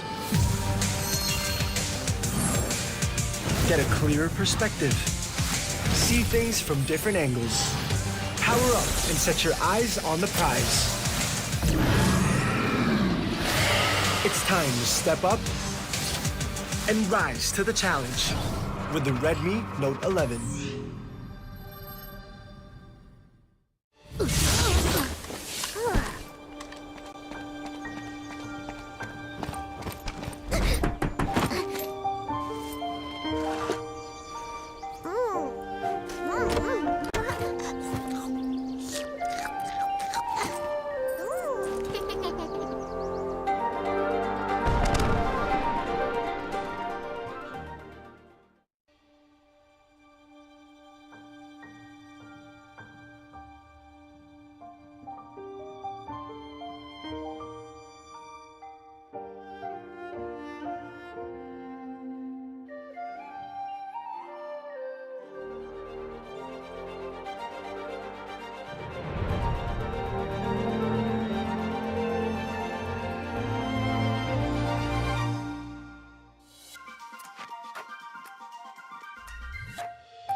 Welcome back, everyone, to WCS PH Day 3, Week 1, Series number 1. It's FLA versus Oasis to battle for the win, I guess, so far. I'm Infinity, and this is Crazy Apple. We're back for another series to cast. And what's up, Crazy Apple? That was just an accelerating game number 1. It definitely was, but at the same time, you could really see how much Oasis Gaming kind of read the book that is Fennel Adversity at this point. We've always the past 2 days we were thinking, hey, Fennel Adversity is this undefeated team. They have shown really great performances when they are able to play their style of League of Legends Wildrift. But the thing is, Oasis Gaming just saw the script and threw it out the window. They're like, hey, we're gonna make you play to our own tempo. And I believe it was said best yesterday by Deadeye, the symphony of play. And the symphony that Fennel Adversity wanted to do, it's not there. It's just all Oasis Gaming. And we'll see what is the adjustments for Fennel Adversity, because one of the things that has been criticized by, I believe, the panel and also off cam, we've talked about this with Osiris, is the champion pool of Arise. It's one of those things that has been banned out previously by Oasis Gaming in their previous meetups in other tournaments. So we'll see here if that's still gonna be the case. It might really squeeze out what's the rest of the champion or combinations that FLA could do, or it just might or could they pull something out? So they pull something out different to get back the win. Doing something different, changing things for game number 2, because ladies and gents, it's match point for Oasis Gaming, securing that game number 1, and Fennel Adversity is on the edge of their seats. Can they make a comeback here today? Because now it's a draft starting. Crazy Apple, ban expectations, pick expectations. Yeah, well, first off, we were expecting the Morgana ban. I want them, but the weird thing is, Oasis Gaming is the one to ban that champion out. I want to see FLA force Demon Kite on a different champion, because yesterday we've seen that he's really, really good as well on this pick. But the thing is, it has been Oasis Gaming forcing that on themselves, maybe expecting that to be the issue. It feels like it's more of a blue side priority when it comes to banning that Morgana, because there are a lot more priority first picks on your side. It was usually the Thresh, it was usually the Camille, but since Camille, Jace, Lee Sin, Sett, and Renekton is out of the picture, what would be the priority pick for Oasis Gaming? Usually it's a very flexible pick on either team. So we'll see right here, they didn't go for a more flexible pick. Instead, they doubled down on that mid lane assassin or Edaf on that Zed. Yeah, absolutely. Because I think there's a good point that Autolus has stated yesterday, right? He was talking about how Demon Kite in day number 1, pure AD. Day number 2, pure AP. So now, are we going to see some changes here? Are they going to bring out the Jinx, the Corki, like these specific champions that they brought out in day number 1? Or are they going to lean back onto AP once again? Because what we've seen on a pattern in APCs are that you have Ziggs, you have Lux as options that are evergreen champions as well that you want to pick up if you want to go for that pick cop. So it's really an interesting case here for Oasis Gaming. What do they want for Demon Kite? But for now, you don't skip too far. We have Zed and Darius being locked in by both teams. And can I also say, if the pick and ban team rosters is correct here, it's gonna be calm as well for the side of FLA. And we know Arisen has been the guy who has been playing for the past couple of days for FLA, and now it's back to Calm, who has been the guy who was part of that roster when the previous meetup of Oasis Gaming happened in the different tournament, where they did get swept in that 3-0. So it's kind of, going back to that time. I'm not sure if that's a side of things to come, but the thing is, you could put players that are more familiar with the other team. But I do see what you reacted to. It is gonna be the Vayne pick for Demon Kite. It is. They're bringing back the Icon series Demon Kite here with a Vayne pick for Oasis Gaming. So the next expectations for me personally for the next picks would be Bruisers. And Gragas would be one that is strong in the front line and that can deal damage and engage for their players. and that is such a great champion here alongside with Vayne. But FLA, you know what? You're going for bruisers. We're going for bruisers as well. We're going for Malphite. And just a sneak peek as well, or just a little bit in there. You talked about Calm going back in, and I think this is just a vengeance round, vengeance match. You know, Calm going back in. This is the same lineup that Oasis beats. Maybe FLA just has the Calm brought back into this lineup and just smashes Oasis game. I can feel from your reaction the blood could just be boiling right now for Calm. This is the vengeance fight right here for him, taking back the losses that they incurred in the previous tournaments. And I also want to point out, I was looking for Oasis Gaming to put Demon Kite on the marksman for FLA to force the issue on him. I felt like the Senna pick, when they saw that, okay, is a Senna a very mobile AD carry? Yes, she has the speed up with the invisibility, but the thing is, she is still very much immobile. If the Vayne catches her out, she can just immediately kill her. But with the Malphite pick, I feel like they have put this champion here, this sole job to catch the Vayne out. And I think that's a trap that FLA could very much utilize with their next couple of picks. It is the Garen, which is a very more safer pick for their side. Let's see if they can pick other hard crown control champions. Maybe hard crown control in a wide area champion to catch this Vayne. Yeah, Ziggs is open. FLA is missing an AP champion. They're missing this big burst potential. So Ziggs is a great champion that they could pick up. But Yuumi for Oasis Gaming has been locked in. There's no Meow Meow connection so far, but there's a Meow in Oasis Gaming. Only one Meow. The cat's out of the bag. Yeah. She's coming out on, hopefully in the hands of Dragon, because we've seen 2 days ago Escilla using the cat, using it at the top side of the map. And as you've mentioned, the other cat is still open. This could still be a pick for Eta. Yeah, and yesterday, or the past days that we've talked about having Yuumi in the crew, when you have this hyper carry champion such as Vayne, such as Olaf, to be an unkillable champion, Yuumi here is a perfect slot for Oasis Gaming to utilize, and I'm excited to see, is this going to be another addition to the win rate of this champion, right? So really excited. And now Fennel Adversity know they went in for the Kazakhs instead of the Ziggs, so they're solely depending on that infinite scaling Senna to be their ADC. Yeah, it's gonna be the Senna to be the infinite scaling ADC, and I'm not sure if I can say this now, but I feel like Oasis Gaming just won this draft.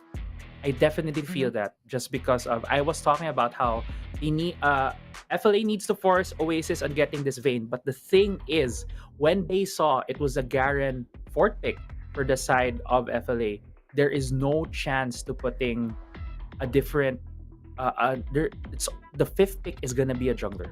At most, it could be an AP jungler, but since Gragas is out of the picture, Diana is not popular in the jungle.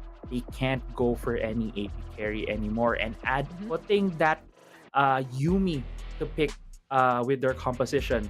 FLA, when they have a Senna, they group up. They're always in a tight ball. And what does Yuumi do with her ultimate? It's a big AoE in a straight line that just snares and stuns everyone. And if FLA is this big ball inside the Senna invisibility miss, Yuumi can just stop FLA in their tracks. So FLA needs to be very creative with their engages here to be able to beat Oasis in these fights. But as it stands, I feel like Oasis Gaming has a simpler composition to be able to take this series against FLA. Simpler compositions, a lot at stake. Match point for Oasis Gaming. Welcome everyone to game number 2. And when looking at the draft a while ago, I just gotta put it there. Looking at Vayne, true damage. Fennel Adversity has 4 bruisers, or has 4 frontliners. So they're just gonna get shredded by Vayne if this goes late game. So I think Fennel Adversity has a lot of pressure here to do in this early game stage, not let Demon Kite go big time. Yeah, Demon Kite almost taking down Rafe right there. Even the Ignite being burned for the side of Dragon, also the Ignite being burned on the side of Danny, but only a heal. But there's one more summoner, which is the heal that was burned by Rafe. Demon Kite still has his flash and that barrier. That's super work for their side, and immediately Demon Kite showing his prowess on this champion, already going toe to toe against the Danny Rafi bot lane. Yeah, because looking at this dual lane, Fennel Berserk cannot do anything as well. You have Danny, sure, for pokes, you have Rafi for pokes as well, but you don't have that consistent damage, especially for Rafi, especially with no ADC. They're just playing that mid-game fight, the mid-game game, because at the moment, Vayne has that advantage. At the moment, yeah, I do agree. Vayne has that advantage as a bit of a priority here in the mid lane, trying to really shove this lane out. But both junglers already there. The scuttle is being taken by both Rafe and Danny for the side of FLA here. Looks like they're gonna look for maybe a possible gang here in the mid lane, but Doming secures the scuttler on his side. So yeah, just both teams helping out their junglers to get more ahead in their counterparts. But the thing is, I feel like with the compositions we see right now, not really a lot of early game action yet, maybe compared to the first game. I do believe when we get to the objective takes in the Baron, in the Herald, is when we're gonna see some of these face-offs from both of these teams. Yeah. And now, I believe this early game to be a bit of a stagnant phase for both sides. Olaf needs that mid game, Vayne needs that late game. Yumi is just probably going to stick with Vayne. So we're probably looking at the mid game, late game climax for both these teams. And looking at FLA as well, you're looking at Rafi, they're going late. You're waiting for that level 5s, for that ultimate to be ready for them to engage. Right. So while we're waiting for that, while there's no action, we could maybe talk about a bit what are the possible fights that we're gonna see later on and the interactions of each champion right now in the field. The thing with the Senna mist that is so good with a lot of these engaged champions is that they're essentially invisible inside the mist. You're not exactly sure who is inside there and how small the map is here in Wildrift. It's very dangerous to just immediately think that there might not be any big threat. But the thing is, there's a lot of threats on the side of FLA. There is that the Malphite, there is the Darius that can just single a target out and maybe kill Demon Kite, maybe immediately take out the Olaf it caught in a bad situation, or the Zed. But the thing is, for Oasis Gaming, the way to counteract that kind of danger is to essentially group apart, to go in from these different parts of the map, to flank the members of FLA so that they can't ball up and rely on the Senna to deal a lot of the damage. So those might be the fights that we're going to see later on the mid to late game. Let's make sure to look at the ward, the division that each team has, because information is going to be king this game. Or, instead of being separated for Oasis Gaming, separate Fennel University instead. Right? Because you have Esila with his ultimate. So if everyone goes to the shadow of Senna, go for the ultimate of Esila. Now everyone's disengaged.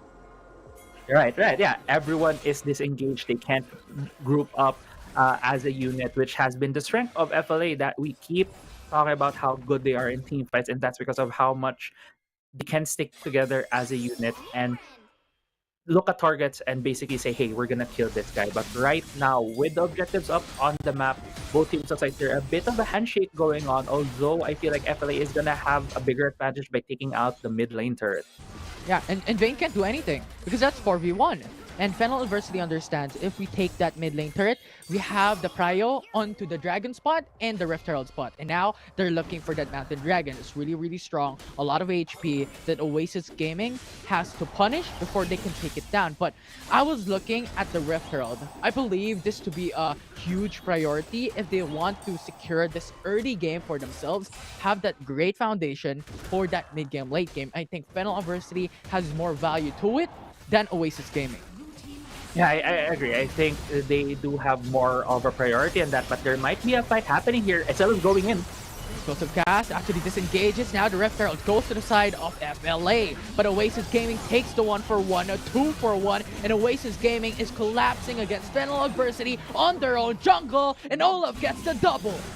Yeah, Olaf gets a double right here, but ends up still going in against Calm. Looks like it's gonna be the kill finish here for Demon Kite, getting the kill right there under the turret. And I believe the Herald did go the way of Fennel Adversity, but the fight has been won by Oasis Gaming. They also have the Drake, and with how things stand, they have a couple of Juggernauts. They have a late game composition as well, and as the other casters have been talking about, Dragon is the better objective if you're looking at the late game. But the thing is, with that Rift Herald take for Fennel Adversity, it allows them to be able to break this map more open and utilize the miss with the Senna to maybe catch some members of Oasis off guard. Absolutely. Break the map open. However, I don't think it's getting aced for Rift Herald. So multiply 5 kills to 300, 200 gold each. That's like 1,000 gold in favor for Oasis Gaming with only 300 gold for Fennel Adversity from that fight. So it definitely isn't worth it. Only have that push to go up against. And now 3v1 in bot side, it's going to be Ed up with that ultimate onto Rafi, but is not able to escape. And he's gonna get smashed.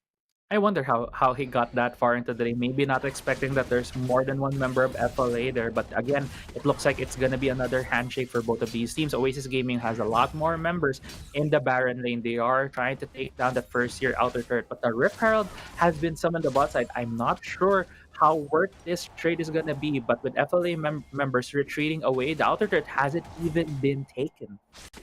Yeah. And that's the thing, right? That's the important caveat for Fennel Adversity at the moment.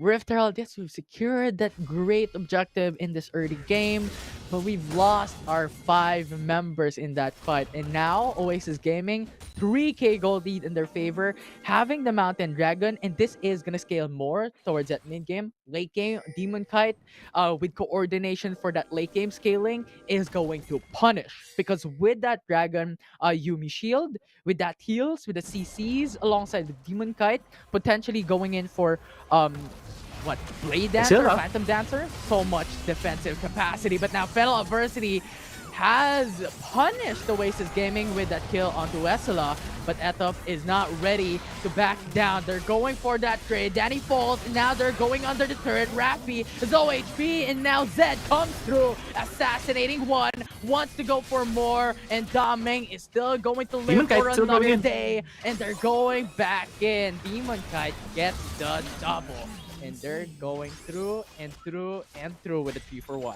Yeah, it's going to be a 3-for-1 in favor of Oasis Gaming. I believe that fight was all started by FLA. No, in the end, it was still a 3-4-2 because of Estella. But Calm right here trying to get the kill on Demon Kite isn't successful. Yeah, but I think they're overstaying. And now Fennel Adversity can punish this with that Root. That's massive for Demon Kite. But Esla, great explosive cast. And look at the heals from Yumi. Saves Demon Kite's life. You never expect the heal from that cat, but wow, that was a lot of healing for them. Doming really needed to get out of there and also wanted to commend Scylla using the flash, a great use of the explosive cast to disengage away from the fight. But right now it looks like both teams are looking at the Dragon. It's gonna be the second Drake of the game. Both teams already no, sorry, FLA is the one who's already positioning for this. They are already at the bot side with the map. Oasis Game is a bit lagging behind. Yeah, but not now. They're quick to respond. Second, as you told them to do, they're there. And now, Oasis Gaming is here, ready to respond. And Calm is in danger. This is a 2v1, and he is gonna get pinned by Oasis Gaming. He is dead. So 4v5, FLA is at the numbers disadvantage. Yeah, FLA is in a numbers disadvantage. That's why they are currently pinging that Rift Herald. They are trying to rush this objective down, but there's only 4 members from them. Oh, force onto Esela. Don't have much damage though, and FLA is split. And with that split, Oasis Gaming just hooked them down, getting that 2 kills. Yeah, getting that 2 kills. Arizo running away from Edap as fast as he can. He's trying to get the execute right now.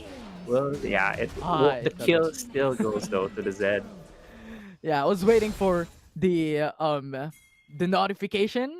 Will it go to a champion or will it go to be an execute? But unfortunately, Garen died in the hands of Zed with the help of those base and turrets. And now to the mid lane, it's going to be Etov in danger. What is he doing? Now Calm is ready to go through, but Yumi is quick to respond, get that trade, and Calm is forced back away. It's about to be up for Malphite. Didn't use it. I thought Danny was gonna try.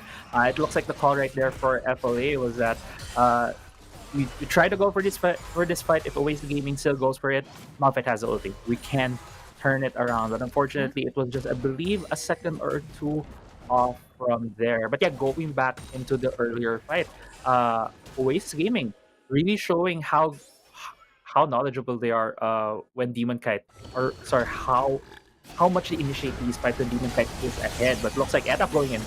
Oh, and I'm going in as well as the rest of the crew. And now with Danny down, Rafi down, Arise down, it's evisceration from Oasis Gaming. They're just picking off one by one. And Fennel Adversity cannot do anything. They're lacking the marksman. They're lacking so much damage compared to Oasis Gaming that is now secured with Etof and Demon Kite raging in the rift. Yeah, and man, even the Rift Herald is summoned right now in the mid lane inhibitor turret. They're about to take it down. Looks like Oasis Gaming is respecting FLA still. They didn't push the issue. They are gonna wait for more objectives. It is at the 12-minute mark. Baron is gonna be up soon. This might be Oasis Gaming just forming up the Baron, getting their items right now, putting some vision in the red side jungle of FLA, preparing that objective to go for the death push. And it's really hard. It's really hard at the moment for Fennel Adversity. They don't have the constant damage. Rafi, if they want him to be a solid damage dealer for this specific game, they need to wait for some stacks to be secured by Rafi. And that takes quite a long time. At 15 minutes, more or less, he will get like 100 stacks. That he can have that range, can have that support, but that is considering that he had a safe lane. But unfortunately, it won't. Fennel Adversity has punished them time and time again, and that capitalization is now putting results. And Oasis Gaming is going on top lane, Unstoppable Force, to try and stop Oasis Gaming, but they cannot be stopped that easy. Fennel Adversity forced to back away once again, lost Danny in the process. Again, another great pick for Oasis Gaming. They forced the issue in FLA and they got a kill. Now it's only 4 members for FLA. I'm not sure. I don't think they are able to contest this Baron. It's gonna be the free Baron for Oasis Gaming. Yeah, with the Baron Nashor from Oasis Gaming, they could split push, hold side lanes, right? With the mid lane open for them, they could just put that Baron buff, and that is just so much pressure and so much push potential up against Fennel Adversity that this needs to stop. FLA, I don't know what you need to do, but you have to take away that Baron buff or get something to bring you back into the match. Yeah, and at the start of this game, it felt like you were gonna have a couple of calm minutes before we get a very hectic situation. But it looks like Oasis Gaming Etof just going in against 5 members. Yeah, and 5-man rooted coming in from Yumi's ultimate. And Fennel Adversity, though, had the bad position as they get picked up once again. So much CC, and Oasis Gaming repeats history itself. And Fennel Adversity has lost, has now taken the adverse effects of Oasis Gaming's dominance in the Rift. Yeah, and congratulations to Oasis Gaming. Yeah, repeating history, another sweep against Fennel Adversity, and man, that just goes to show how much Oasis Gaming knows Fennel Adversity. I feel like they have read this team, they have dissected their strategy, and just forcing the issue over and over again. They have caught out Fennel Adversity in a lot of these engagements, a lot of these rotations, and that last fight, I mean, seeing a mad Viking running into 5 people with just a cat on his side and winning the fight, it just goes to show how much of a gold lead they had at that point and the confidence from these players. Yeah. It was just a statement that Oasis Gaming is saying. You know what? You can't defeat us that easy. We can repeat history here, and we are going to dominate. And Fennel Adversity has been crushed. Their hopes of removing that curse has been crushed, and Oasis Gaming is back in the game. And looking at the standing at the moment, winning that series, now Oasis Gaming is now 2 wins, 1 loss for series. So this is just a great start for Oasis Gaming in the first week of WCS. Yeah, definitely a great start. Yes, they did lose their first series to RRQ, but the thing was they had a lot of creative juices flowing in them. They were also able to get game 1 there. So this team possibly could have been on an undefeated streak by today. They could have been a 3-0 at the end of this week. But yeah, they are currently 2-1. I feel like the power rankings from me and the other analysts and the other panelists are just so screwed right now. It's all over the place. Week 1 has definitely been one of the most exciting. Well, it's only been week 1 and has been so exciting to see these teams. And yeah, just Oasis Gaming. I should eat my words. Never get coaching advice from me. Don't let Demon Kite get that vein. Yeah, and you know what? Otto's from the panel. His guess is correct. His prediction is correct. So I guess Oasis Gaming heard this prayers a while ago, and now they have won. So far, Oculus is safe. Yeah, from that punishment. The risk this man takes, but it pays off very, very much. And right now we're going back into the highlights, and see here, it's the first big fight happening for both of these teams. You see how well Demon Kite and Dragon utilize the Yuumi ultimate. Even Demon Kite just tumbling to near the wall to make full use of the Yuumi ultimate right there, really sealing the team fight for the side of Oasis Gaming. And from there on, with a 5-1 lead at that gate, they were able to snowball the game. Yeah, this is a bit of a mistake on the side of EDUP, but we were seeing EDUP doing these kinds of very cheeky, aggressive plays. But going back to this next fight, though, Oasis Gaming, you can see really the strategy, how much this team has practiced with Yuumi, the confidence that EDUP has on this Olaf to just come charging in while the cat is on him. Goes to show that Yuumi could be a must-ban champion, not only for Team Underground, which I've seen used by Orthos, but also for Oasis Gaming.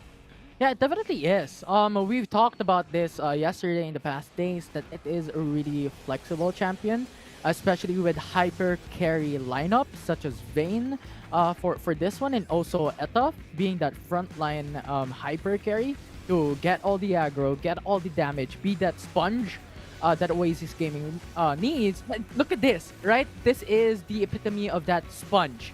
Eta comes in with his ultimate, with Ragnarok. Yuumi sticks with him. So much heals, and anti-CC, you're just gonna get a smash, and you can't just stop that push coming in from Oasis Gaming.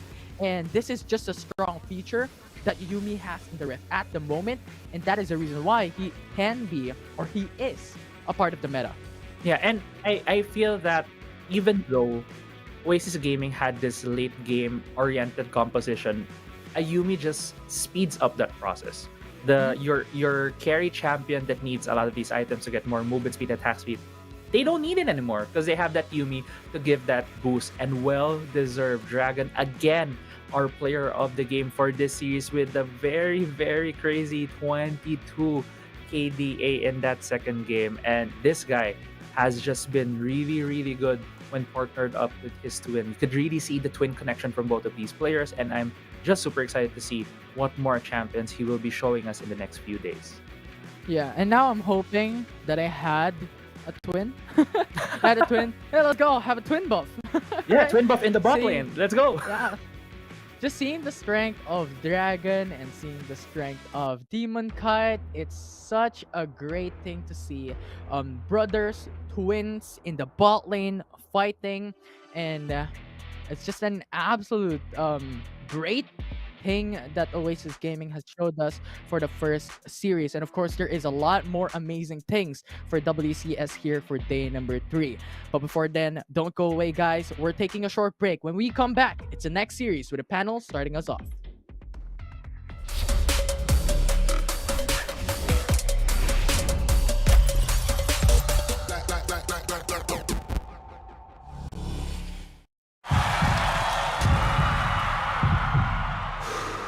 Stop and refocus.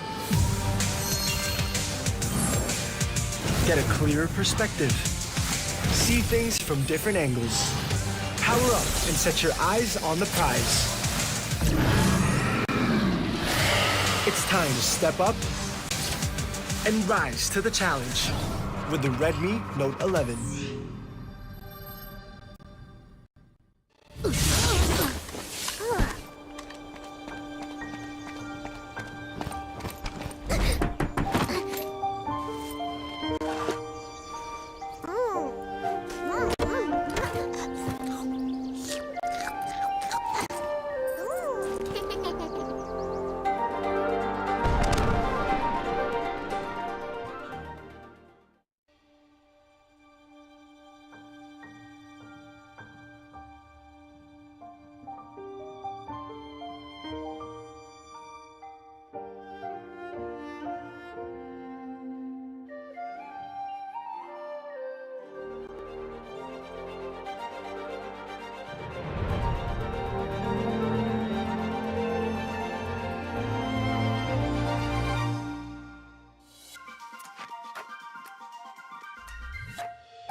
stop and refocus. Get a clearer perspective. See things from different angles. Power up and set your eyes on the prize. It's time to step up and rise to the challenge with the Redmi Note 11.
Welcome back to the WCS PH. Oasis Gaming takes the first series, and we welcome back a familiar face. Welcome back to the panel, Osiris switching out for Spot Spice for just a bit. I love this familiar sight. Bit of a throwback to have these gentlemen back on the panel. Now, of course, let's get right into the highlights of that previous series because we called it out. Dragon is just pretty amazing, and Osiris, he got double MVPs, and he played two very different support champions.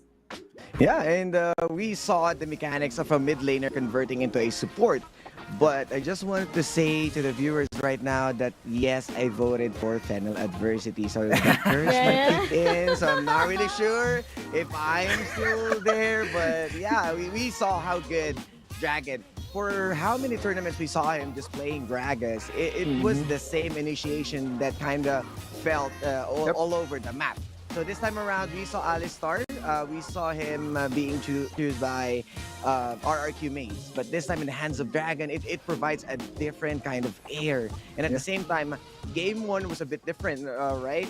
We saw 3 minutes. They are tower diving. Upon 6 minutes, FLA, they are giving huge importance to their mid lane turret because it kind of opens up the map, the jungle. But what happened? 6 minutes, they are already exposed. And as how fast the game is, the highlights also is already at game 2. That's how it ended as in a jiffy, right? Otto? Yeah. Just want to say, pare, na-miss kita. Pero, yeah, on game number 2, it's fairly different, right?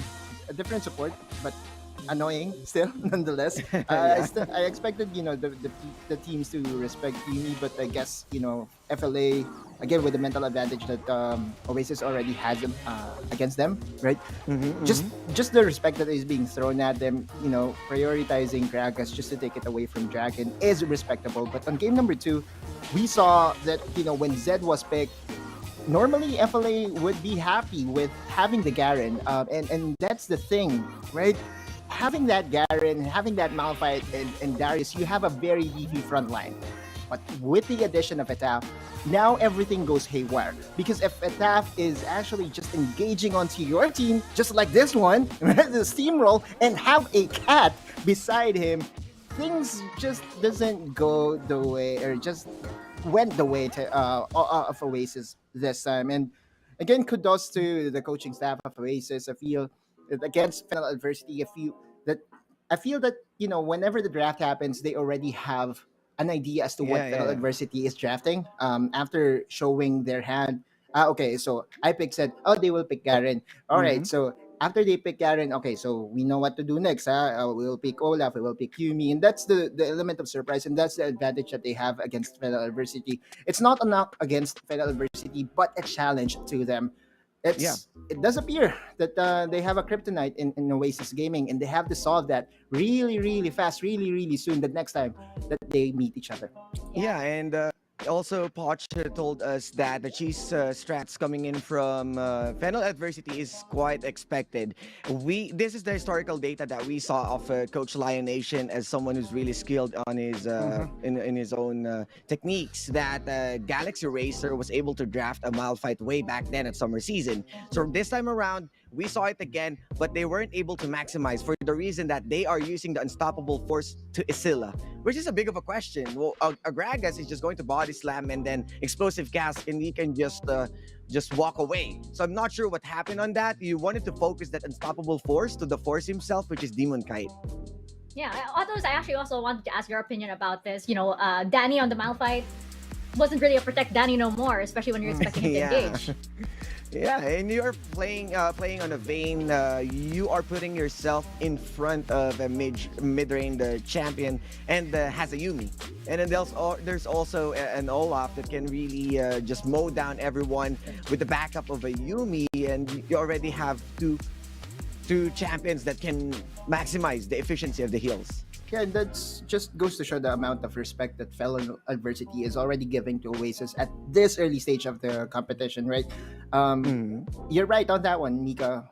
Danny, he was dealing tons of damage in his previous games on that Corki, but because they know the capabilities of Oasis Gaming, we have to try something. And again, historic-wise, or record-wise, it's acceptable. I mean, you have to adjust to your opponent, but up to what extent? That's the question. Yeah. And I feel that they have over-adjusted this time around. And I just hope on the next time that they meet each other, fellow adversity will play their stuff.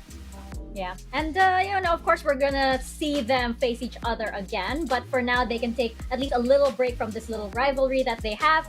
And congratulations to Oasis Gaming. We can see them celebrate, of course, in person as we bring up our interview. I think it will be Dragon speaking on behalf of the team.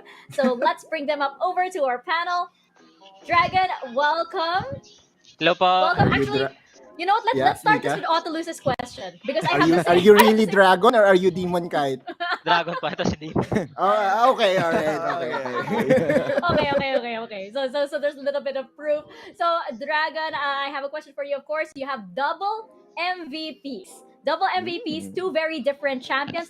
What's your mentality playing those two very different champions? Na si Yumi mas madalas mag AFK, let's say a little bit more passive, and Alistar who is very very strong on the engage. Actually po, same lang naman sila na, Ay, sa Kayumi ako mag-start, lang. Kailangan mo lang talaga i-maximize yung, mag-save ng kasama. Tapos, ang laki kasi ng bigay na utility talaga ng Yumi. Like, nakita natin sa UDG na, kukunat yung kasama pag nakadikit ka sa kanya. Tapos, ang laki ng heal na binibigay. Sa Alistar naman, more on engage kasi siya kumpara sa Yumi. So, mentality, iniisip ko lang din talaga na, kung saan babaga yung playstyle ko, kung ano ginagamit ko na ka-champion, talagang gagawin ko yung best ko para malaro yung specific na champion na yun. There you have it. Adapting to each champion, di ba? And syempre, Dragon, we've seen a lot of diversity from you. Ang dami mong champions na laro in the support role.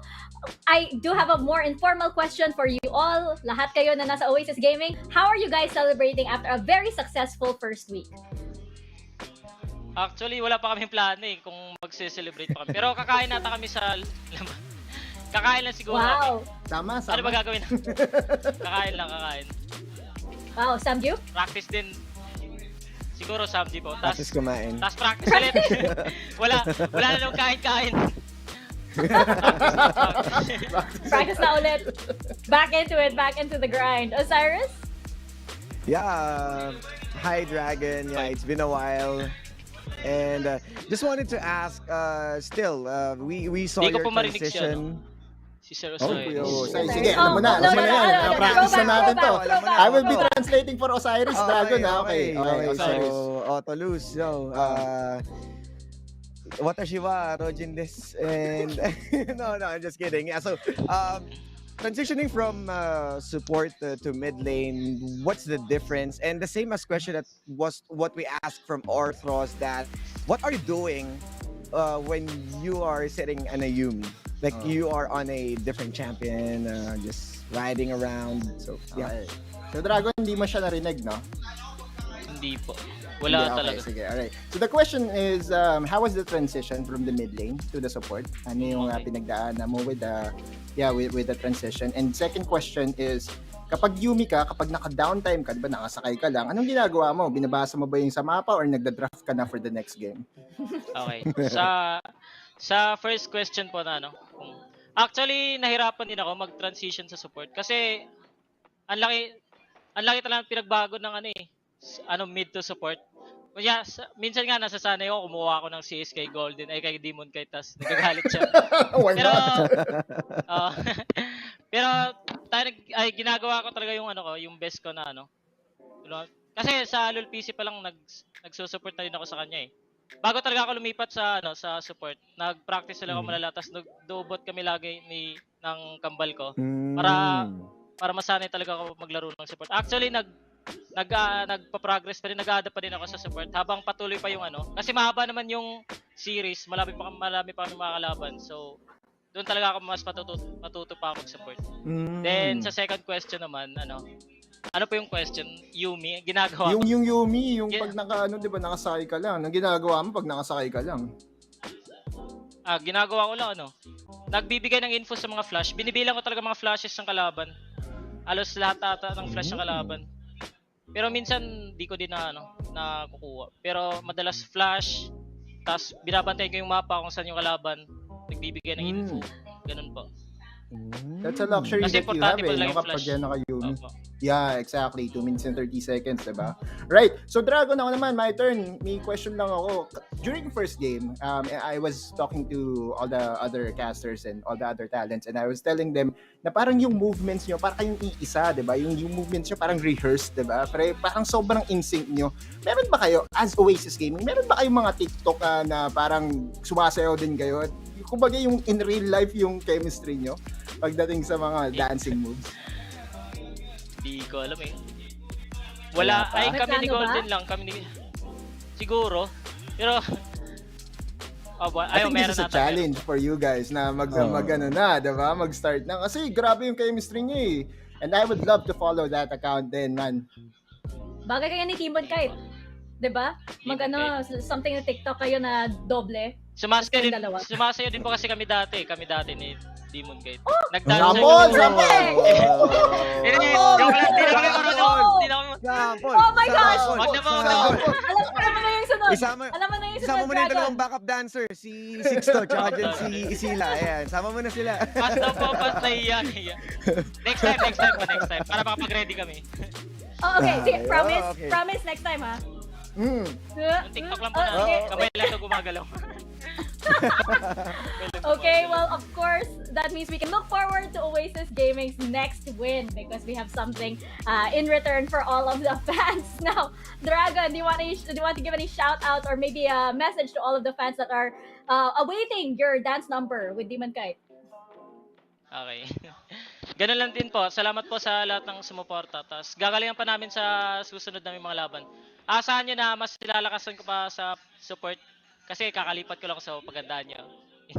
Ooh. Ooh, nowhere to go but up. Warning shot. Thank you so much, Dragon, and congratulations once again to Oasis. Thank you po, thank you. All right, you guys. That means we have a little teaser. So on Oasis, pwede naman yan. A little choreography here on the thing. Start with you, Mika.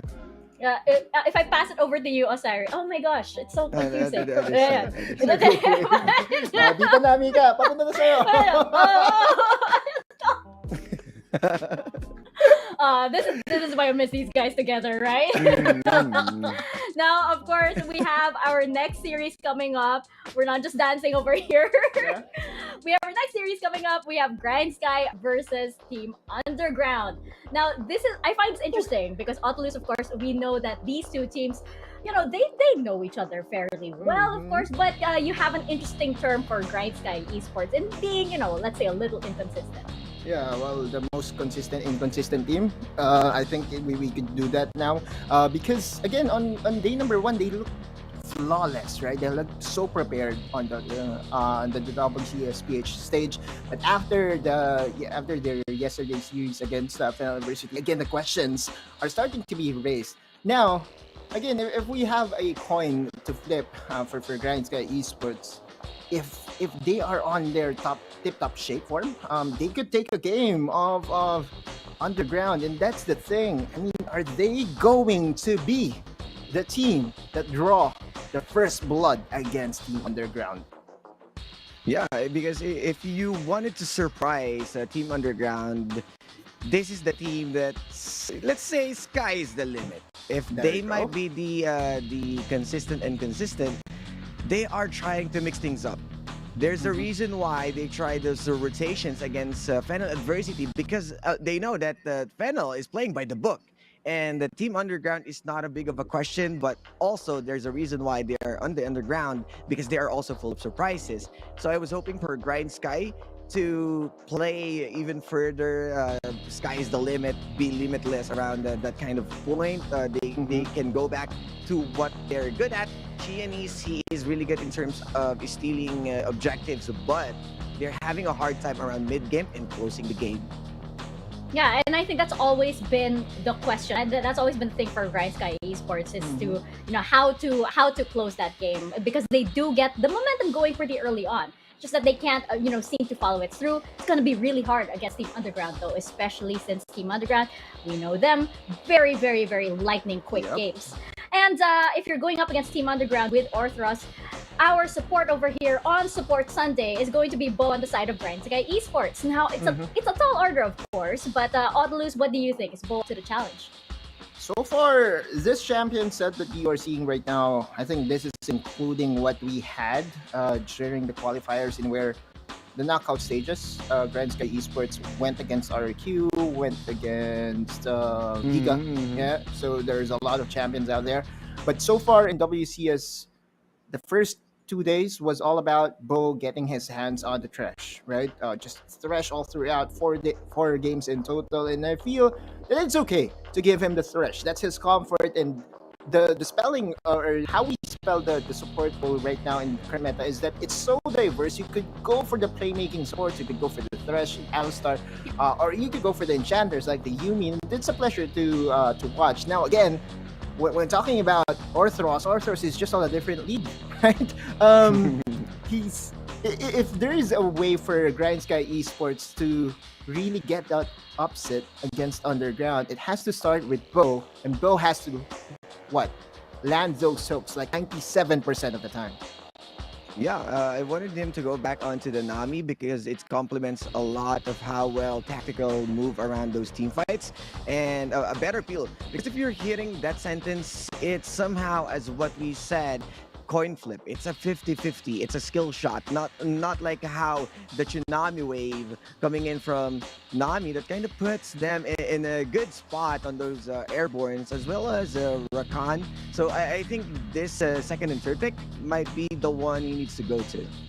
Yeah, you guys could be right, especially since Team Underground, of course, they're really the go go go go. You might need, the tidal wave to come in and help push them back. But of course, on the other side, you have Team Underground, and they are now the only undefeated team. And the big question, of course, is how long can they keep this win streak going? Osiris, this is actually very familiar territory. You and Ottolou's back on the panel, and we're talking about keeping up this win streak for this current roster.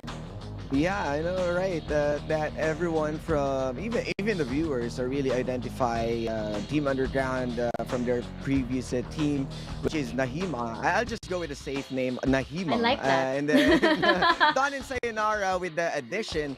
It feels like they never left. It always has been on how Don is acting as some teams banning his Garen. Like there's a few teams who bans Garen out, and this is the team that you saw removing the Garen of Dawn. Yeah. It's really scary. It's, put respect to Garen's name. Let's go. Okay. But yeah, for Team Underground, again, explosive fights overall. It's as if it's New Year every day. They hit the rift, right? Sayonara and Dawn, again, new additions, but we have to closely look at Orthros right now. I think we are just having a couple of minor difficulties in showing the stats of Orthros, but we all know what the story is when looking at the stats of Orthros. Historically speaking, I feel that during the summer season he was above 14, above 16, above 18. That's how strong his impact is on the team, not surrendering a death, and always being there for Larawan, Mitsura, and company. So yeah, Team Underground, it's super solid right now. I'm trying to pinpoint a weakness for this team, and I know that there is. I'm just waiting for the other teams to really be able to show it. And if Grindsky will be able to show it against Orthros, there you go. Okay, so if Grindsky will be able to show it against Team Underground, then yeah, that's a point for discussion every time, right, Osiris? Especially this coming Wednesday, right? Yeah, I mean, this is the day of Guapos. This is the day of Pogi. We started the stream with the Harry Potter, Ottolous, and then we saw Rafe, and then we saw Bo, and then you have Osiris, and then right now, this is you see Orthros is the genius Pogi.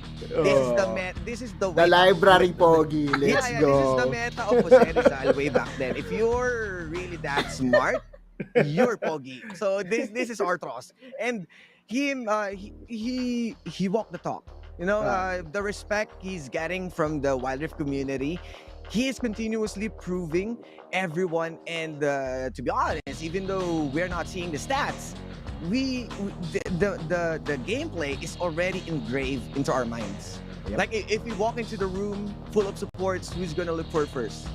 Yes, you see Rafe the Pogi one, but Orthros is right there. Like, oh, this guy. I definitely talked to this guy about support, and then the backer play, how to maximize money. Pika, give me Osiris calling Rafi Pogi.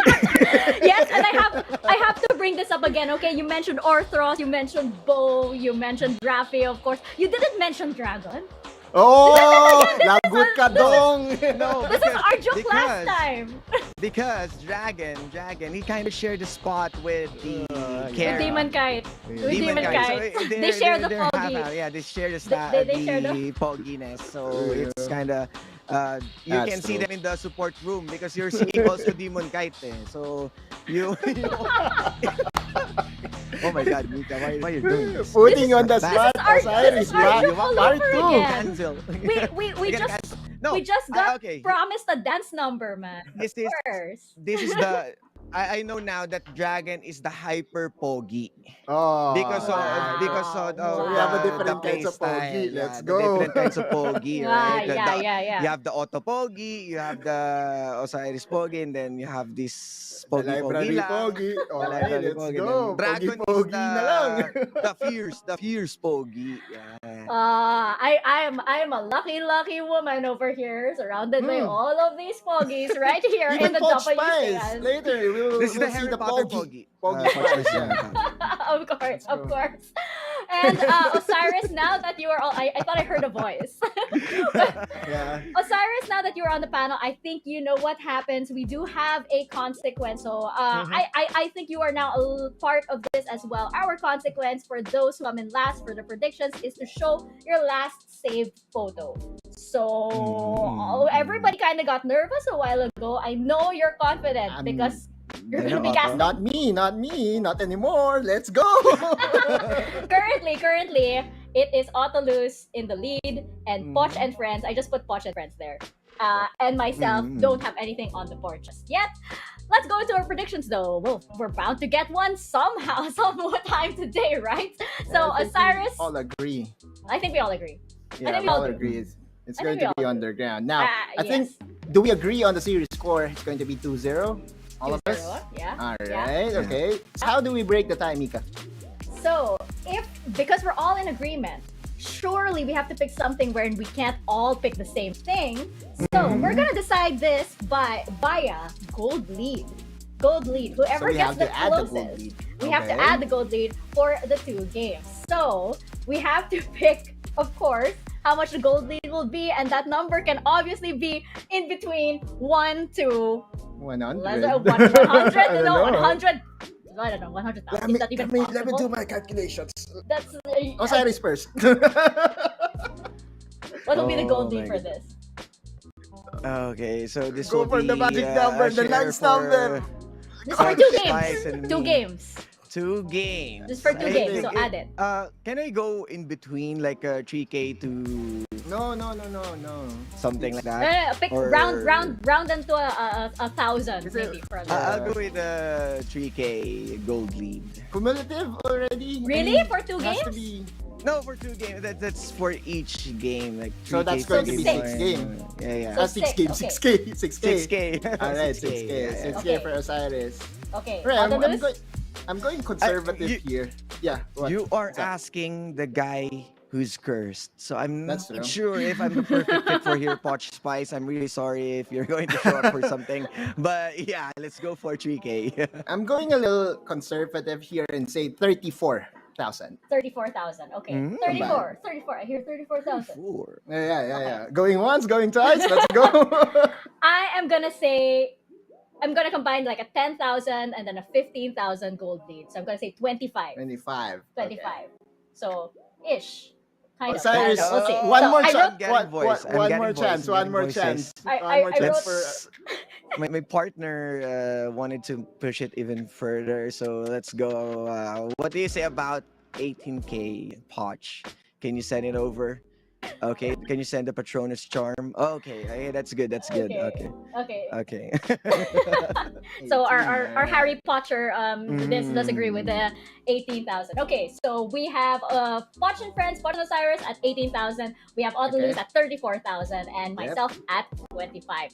Now we have some tweets incoming. I hope you guys didn't add even more consequences or or at least friendly with your consequences. If you are gonna suggest some, I think we have a couple coming in. Let's bring them onto your screens. Magic. 4. Oh, these are our predictions. Of course, we go with the 2-0 for Team Underground for everybody. And we will be determining the winner via gold lead. Oh, what was that?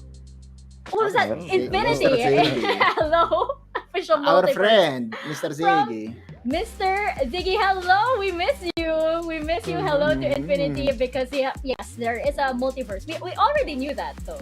We already knew that because we already saw some Infinity variants from the Summer Super Cup, I believe, and Sea Champs. Omo, right? There's from Omo, and I think Grandon was like another Infinity evolution somehow, some way. Do we have another tweet?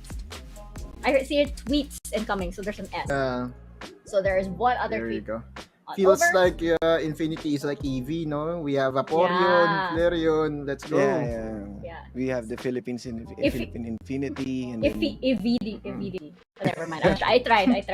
It didn't work. Oh, Tundra says Yasuo pick when, please. Oh. I'm not a Yasuo fan. So I'm like, My no. brain is actually thinking right now, Cyrus. What do you think? When will that happen? Yasuo is okay. If you have a Senegragas composition in the bot lane, It should be mostly coming out from SBTC. Oasis Gaming or Underground. We'll They see. love Yasuo. Not unless he'll just mid lane. Let's see. Oh, remember Team Secret has a Yasuo, right? That's right. Yeah. Tatsuri does play Yasuo. And So we are on the rise of APCs, so definitely Yasuo will it not is be it absent is for the very, whole season. very, very possible. Yes, that's going to happen. Oh, And oh my gosh, Cheesin, Overlord hello. from Hello Cheesin. there, Our big- Overlord. My pick of the day, Grindsky versus Underground, RQ We versus salute. SUNSPARKS. These two should be pretty close. Really? Okay, that's interesting. That's interesting. I of course I have my own thoughts of this, which is displayed here on our panel predictions, but that's really interesting. Nice to hear from you, Cheesin, of course. Hi. Watching from beyond the screen and from beyond the seas as well, overlording over all of the regions for the WCS. And now, of course, we proceed over to our second series of the day. This is Grindsky Esports versus Team Underground. Casters, over to you guys. Let's go.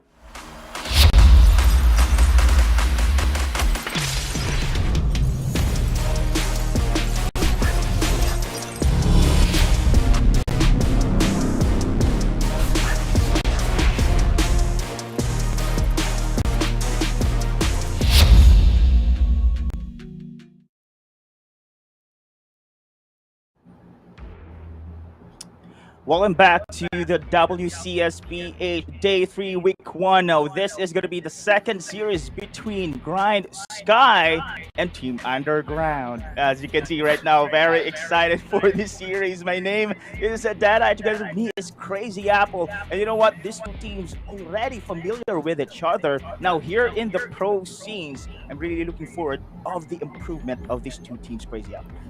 Yeah, the same. We're really looking into how we're really looking at Crazy how. Apple, I cannot hear you. Sorry. Oh, sorry about that. Can you hear me now? There, can you hear me now? Hello? Yes. Okay, Hello? that's good. I'm very sorry. Okay, can you hear me now? Oh, no. Okay, that's my There bad. you go.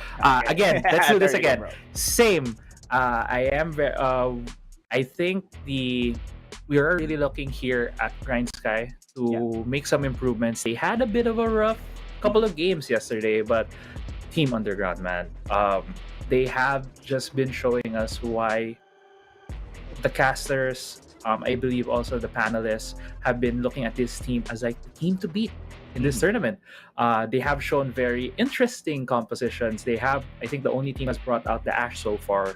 They have a lot of these creative juices flowing, and I'm just so excited to see these two teams battle it out. I feel like what we're gonna see here is like the battle of the underdog versus the battle of the underground, and yeah, just so excited how this battle is gonna pan out. Exactly. And I'm glad that you have mentioned, of course, with regards to the composition, because you know what? It is going to be the Grindsky having those same lineup every time we are going to go for the series, prioritizing, of course, both fresh in their composition. I don't know if the side here of a UDG going to ban that out, and it will give way for another champion to be used by Bo here. The similarity of these two teams, Crazy Apple, they're both aggressive here. However, UDG, as you mentioned, great advantage for them. They have a deep champion pool. They know how to work around with it. And it is going to be difficult for Grindsky if they are going to follow the same path in this game as well, because they will be read like a book by UDG. Yeah, I mean that's one of our expectations coming into this to this match right here, because these two Grindsky has been a bit, easily read by other teams at this point. It's the Chiani show. If he can perform well, the team's gonna perform well. So make sure to really take this guy out of the game. We have seen Bo being more of a supporting character. He is a support as well, but his plays on the Thresh are immaculate in itself. Held in isolation, they are really, really good. So we'll see here what are the, maybe a ban, force Bo on something else, or maybe as Team Underground, we are the current kings. They are looking to be the current kings of the WCS. And I might just let the Thresh go through, see how Bo performs in this kind of stage. And make it a litmus test of how we can deal with it moving forward, because Orthos is also a very good support by himself. So far, it's got to be possible to be used by Grindsky. Again, the fresh priority here. As you can see, UDG going to ban out Bambi's champion pool, because we have seen Grindsky having diversity in the mid. However, other Gianni's one, Bo here is using the same champions. Of course, Kha'Zix, Rengar there for the comfort picks, both fresh. And I don't know if Grindsky will secure those one, because with the comfort picks, Grindsky can utilize their composition very, very well. And I do expect, of course, new changes from this series against UDG. And there you go, the Jace has been opened here, very, very strong opening here coming side of UDG. And there you go, the Galio. I think this is the first time we're about to see as well the Galio pick on the side here of Grindsky. I think it is the first time we're going to see the Galio pick. They have followed up immediately with that Jax, so it kind of shows already where this Jax is going to go. A high chance of going to that jungle role for Chianese, although it can still be flex in the hands of Tante in the Baron lane. But on the other hand, the Jace pick for the side of Team UNDRGRND, it's one of those strong picks that you take out immediately, just so you already have these priority picks on your side, which is also very much flexible. And again, I can't believe this. We haven't been talking about the bans yet, just of how much history we can talk about these two teams in the past couple of days. But another cat has been released. It's going to be released onto the Rift. It's going to be on the hands of Orthros. And we have seen Orthros yesterday with the immaculate plays on this champion. He has been really good at figuring out when and where to jump to, and when to use the ultimates, when to use the heals. Because as mentioned by Autolus, this champion has a very short mana pool. So how you utilize when to use your abilities is that I feel like the standing where to know how good you are on this one. But the counter pick is the response coming from Grindsky is that Lulu, probably for Bo. So it's exactly. So this is going to be somehow Grindsky Esports translating into a hyper carry, a 4 protect 1 strategy right now. On the other side though, giving away the Yuumi, giving away Garen as well. And these two champions just two champions are the key for winning the series against Team Secret. And now that it's being given away by Grindsky, no respect bans whatsoever for them. This is very bold action for the side of Grindsky, because the team's right now respecting the Yuumi pick coming in from UDG. But let us see if this is going to be the game that Yuumi's UDG have the bane or be countered here with Grindsky's composition. There is one respect ban though for Grindsky, and I love that they immediately responded with this, is banning out that Rengar, because it is the Meow Meow connection as dubbed by Dash, and they took out one of the meows. It's only one meow on the field right at this point. Even picking the Jax on the side of Grindsky takes away some of these hyper carries that may be the partner of the Yuumi. Let's see what could be the pick for Larawan. Larawan is one of these players who's really, really good at hyper carry champions. He may pick I feel like Akaisa could be good here, just seeing there's a lot of AD damage right now for their team. They have picked the Ziggs, which is pretty good when picking for some of that poke, some of that magic damage to counteract the range that's going to be coming out from the Corki. And the last pick for them here is this Riven. This just goes to show what Team UNDRGRND wants to do, and it's to brawl, brawl, and brawl, while this Ziggs is just going to throw the bombs as supporting damage for his team. All right, so I think UDG here, probably it is going to be a mid Garen or a jungler Jace here. So many flexible, of course, champions right now coming in from them, but for sure, they are just going to go for a roaming support strategy here, enabling the jungle champion for the side of UDG, which they have mastered already. So Yuumi will be the key as well. On the other side, of course, Grindsky, last pick is going to be the Renekton. And we have seen, of course, Renekton's stats right now when it comes to this competition is skyrocketing here. But you know what? Still having the Yuumi open as well as Garen here on the side of UDG, it's going to be difficult for Grindsky. And also, this is going to be a different composition we're seeing coming in from them right now. Exactly. It's not the early game gankling killing jungler that we usually see on Chianis. Kha'Zix was left on the board, but instead they went for this Jax. It's gonna be more scaling on their side. There's gonna be a bit of support for him as well with the Lulu and the Galio. The Galio can just jump on him when he's in danger.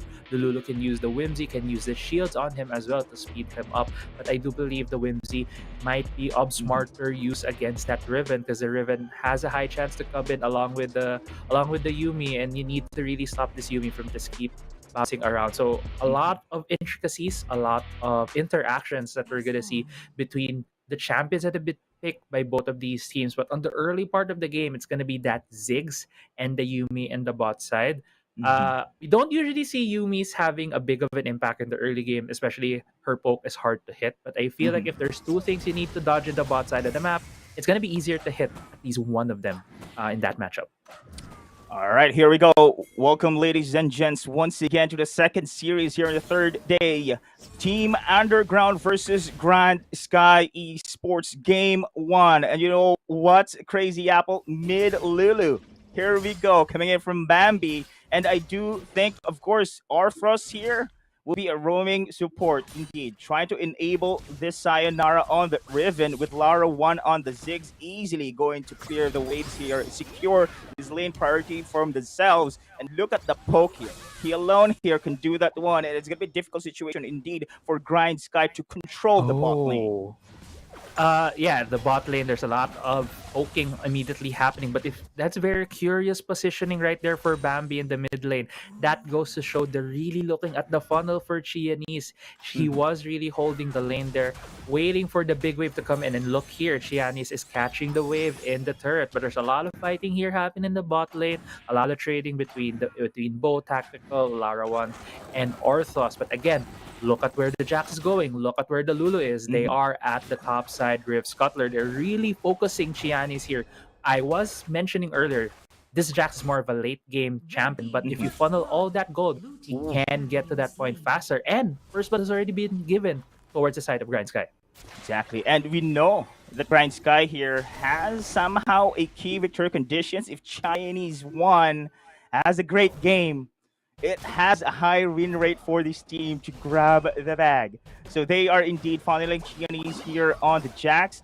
Pretty soon, of course, Crazy Apple, we're about to see a jungler versus jungler the duel here. Riven with that Yumi, together with the Jax and the Lulu. This is going to be spicy here in this game 1. Yeah, it's gonna be really, really spicy. But the thing is, I feel he really needs a very skillful team to be able to pull this off. Funnel the Jax. The thing is, if you're funneling the Jax, the whole other team knows it. They will be focusing this Jax. And if you see as well, he's not getting very efficient in terms of gold. He keeps getting that negative. That's because he has that smite. He is the jungler. In the first few minutes of the game, you're not going to get as much gold as the laners. So it's going to be a bit slower for him here. At the same time, at least faster than Sayonara. It's really going to go, I feel like, in the first few objectives where UDG is going to go. Oh, look at the taunt here. Cotton 2, final chapter being used. Low on life, Lara 1 being picked off. But will he be able to secure tactical in the back lines? Great rotation for Sayonara and Mitsura. And that is going to be a double kill in favor for the side of UDG. Yeah, and great answer there for UDG. Lara 1 and Orthos has been bullied by Tactical and Bo in the bot lane. But Sayonara coming in, going for the 2 kills. Going for the great gank right there, knowing full well where Chianis is. Chianis has always been hovering in his camps, hovering in the mid lane, getting these goals. Yes, he has the Blade of the Ruined King right now, which speeds up the ramp. But at the same time, the 2 kills already on the side of Tactical gives his Corki as well a late game scaling champion, more items early on. Since we were locked in as well, critical damage here. Progression item locked for Tactical on the Corki. And so far, when it comes to the composition for Grind Sky, I'm pretty loving it. With aggressive rotations for Jax here, you know that Hero's Entrance for the follow-up also provides additional contribution knock up as well as damage here. And here we go. As expected, it is going to be Orfrost in Sayonara, giving away though the dragon buff for the side of Grindsky. So late game should be noted for UDG. You don't want this Jax as well as his core key be freely having those scaling. And this seems a bit uncharacteristic of Team Underground. Yesterday and even the day before, they have been the team who's always at the objective first. But there you could see they were slightly late. Grindsky was the team who was there at the 4-minute mark, and because of that, they were able to take it almost uncontested. There is gonna be a trade here. Rift Herald is taken by Grindsky. It looks like they're gonna focus this Baron lane outer tier turret, but the bottom lane turret has already been taken by UDG. The Herald though hasn't been summoned yet. But they will still continue to put pressure here in the bot, despite, of course, the Rift Herald being taken here by Grindsky. The mission there for the early game to secure the first blood tower will still be going into the side of UDG. So far here, great trade coming in from UDG there. And Grindsky should somehow make plays in order to compensate as well those losses here. As you can see, bot lane is the priority for the side of UDG in order for this Yumi and the roaming potential for Sayonara as well be enabled in this mid game. Yeah, the gold lead right now, if you look at it, is a bit misleading just because of how much has been funneled towards the side of Xianese. We are over the 5-minute mark. I believe when it comes to the lane now, he's not gonna be negative in gold. He's not gonna get less gold than his laners. He's just gonna be able to get as much gold as them. That's why he is being put in this bot side lane right now. He is level 9. He is the one being funneled the highest level in this game. Grindsky needs to just keep this up for Xianese to be able to be in a position to carry the game for them. This is why we're telling that these two teams having a similar play style. They just want to top in the bot, but this is going to be Tante here left alone. That is going to be a burst here. However, same thing is going to happen here by Grindsky on the bot side as well. A bit of a miscalculation right there from Tante, thinking that he could tank 3 members worth of damage, but unfortunately, even with the Dominus, it wasn't enough. I believe he was waiting for Tactical to get there in the top side of the map. Tactical wasn't there yet, and therefore he was immediately bursted down. There has been a trade there in the bot side. Turret has been taken. So both teams right now being in equilibrium, being just catching a breath, waiting for the next part of the game. Looking at the item checks right now, a lot of the members having their first items. Unfortunately, Bampy is the one who's on the losing end in terms of items. He is the one who's playing the full support role. Yes, Bo is not getting as much gold, but he's not the kind of support that you usually see in Wildrift, who immediately goes for the boot enchant. He went immediately for the Rod of Ages to at least have a bit of magic damage on his side for his team. Right now, though, both teams are just really gaining control across the map. It's not the kind of game that we thought that we were going to see, the very aggressive style from both of these teams. Exactly, Crazy Apple. The characteristics of these two teams are very aggressive, early to mid until the late game here. Momentum based teams here, but then again, their victory conditions right now going to rely for the late game enablers, just like Xianese here, going to go for a pick off. Dawn is having a low health here. One bonk, that is going to be a kill once again for Grindsky. Yeah, and that's a different version of the cat. Like Lulu was the first. Exactly. Yeah, was the first kind of champion that does that. She buffs you up, speeds you up, gives you more attacks, and gives you more movement speed to be able to chase down targets. And we just saw that interaction between both of these teams. Now, second Drake is about to be up. The Rift Herald was forced to be summoned there in the mid lane because that's probably they ran out of that timer.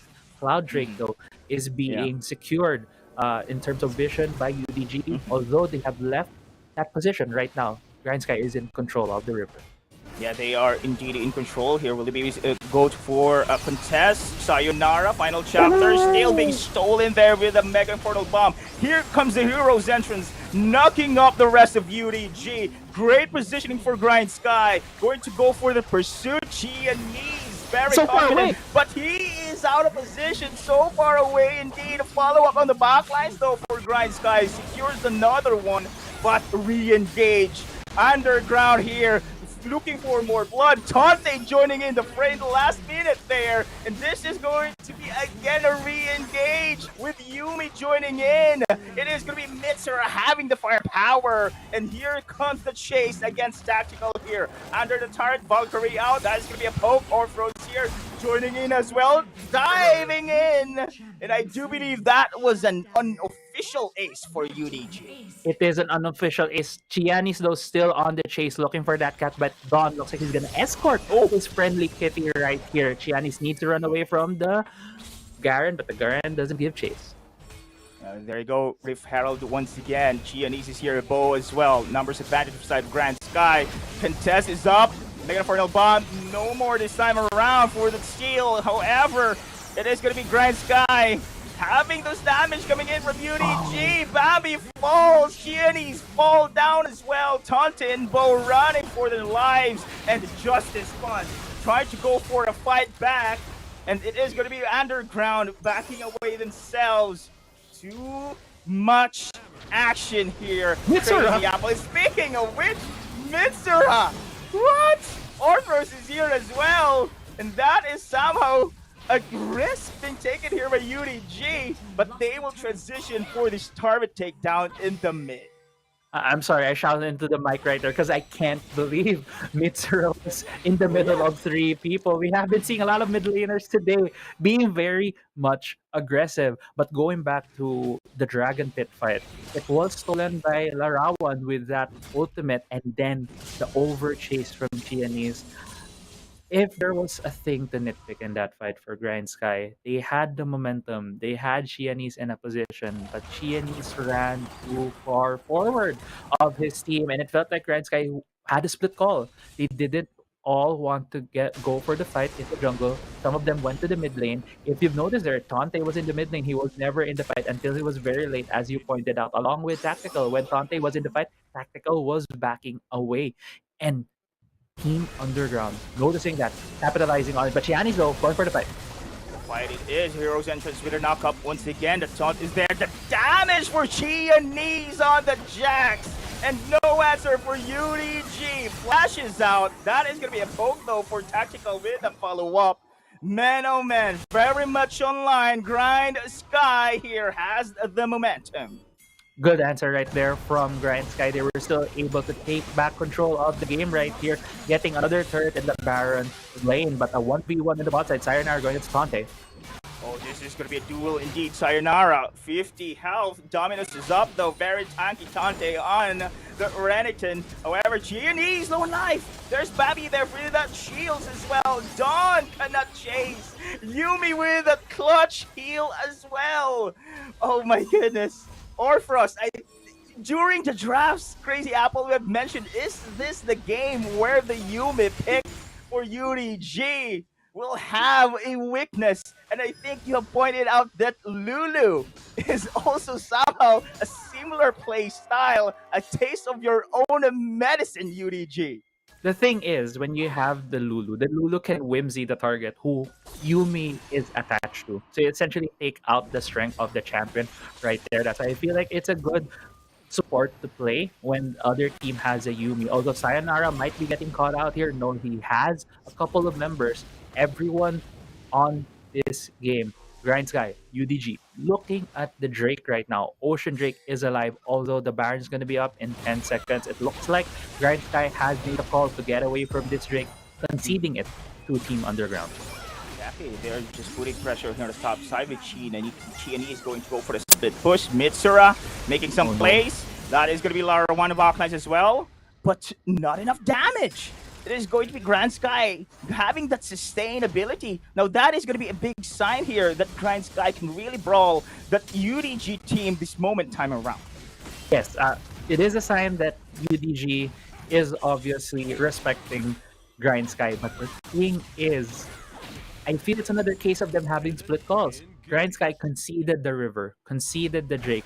They should have just gone out of there. Yeah. And Chianis had a good push at the top side. He even summoned the Herald. There were no members yet of Underground. He could have at least pushed the wave a bit further to force more members of UDG going to his pressure, going to the top side of the map, and allowing Grindsky to maybe put some vision down in the blue buff side of the jungle, because the next big objective here is the Baron. But because of that poking and prodding by Tante and Bo into the Dragon Pit, they have lost control over the map.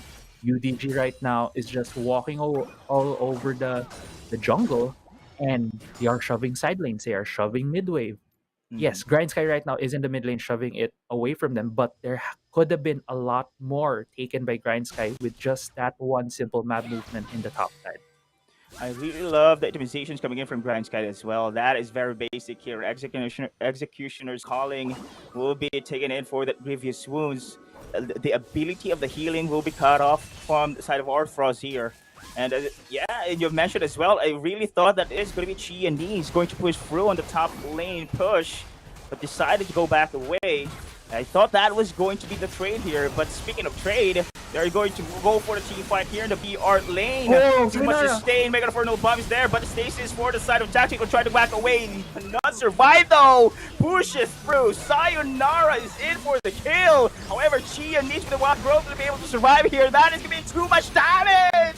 Done with a triple kill. It is going to be UDG this time around having that ace. Beautiful! Beautiful team fight coming from Team Underground. How do you stop the funnel carry? Just ignore him. Don't even face him. Kill all the supporting actors. Take out the Lulu.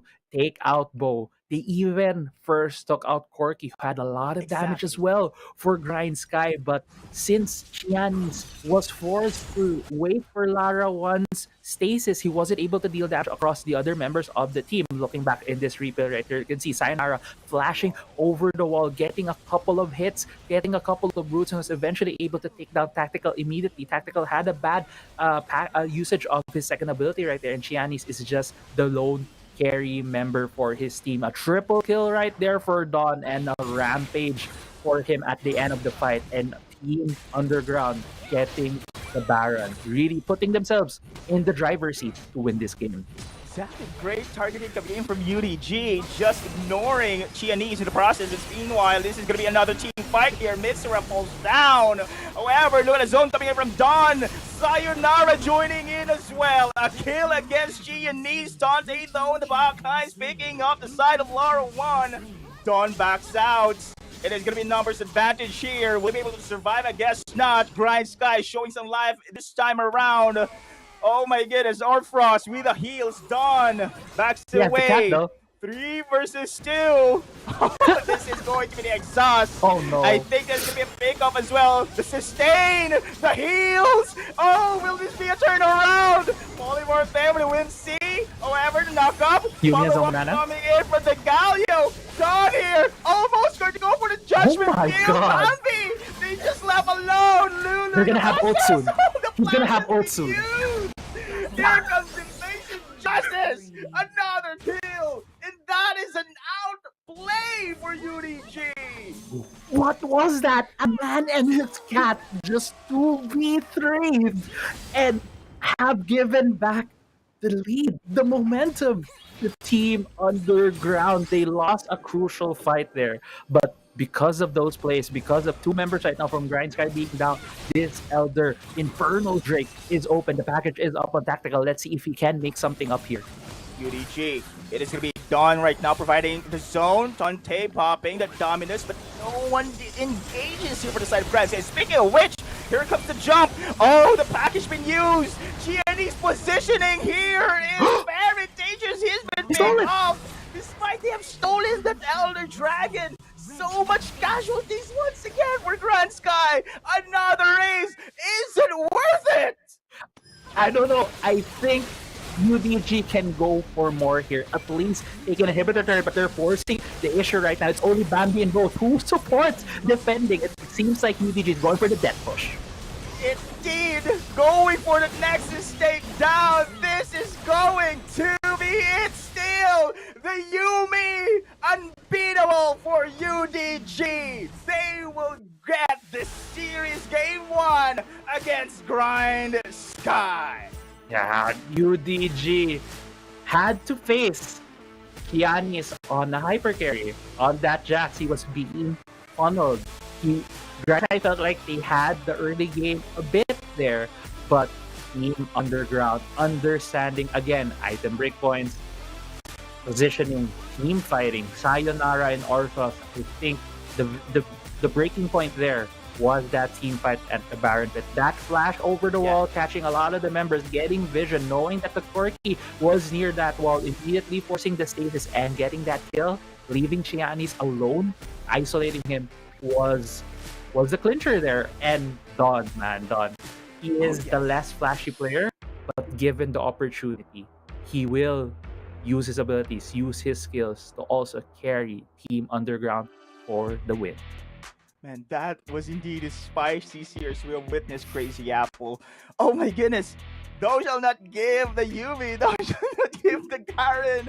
But you know what? That was a great game as well for the side of Grindsky. I really thought they could counter that Yumi strategy coming in from UDG. But you know what? UDG just know how to play around when it comes to the team fight. You've mentioned this one, the flash in for Sayonara on the Riven. He know who to target, and that is going to be tactical on the Corki without that additional damage and ignoring Chianese in the process there. They have managed to take the team fight as well. Oh my goodness, but time and time again, it was somehow a seesaw battle we have seen in the late game, Crazy Apple, but the momentum is there for the side of UDG. Insane done with Yumi in a 3v1, a 3v2 situation with a turnaround.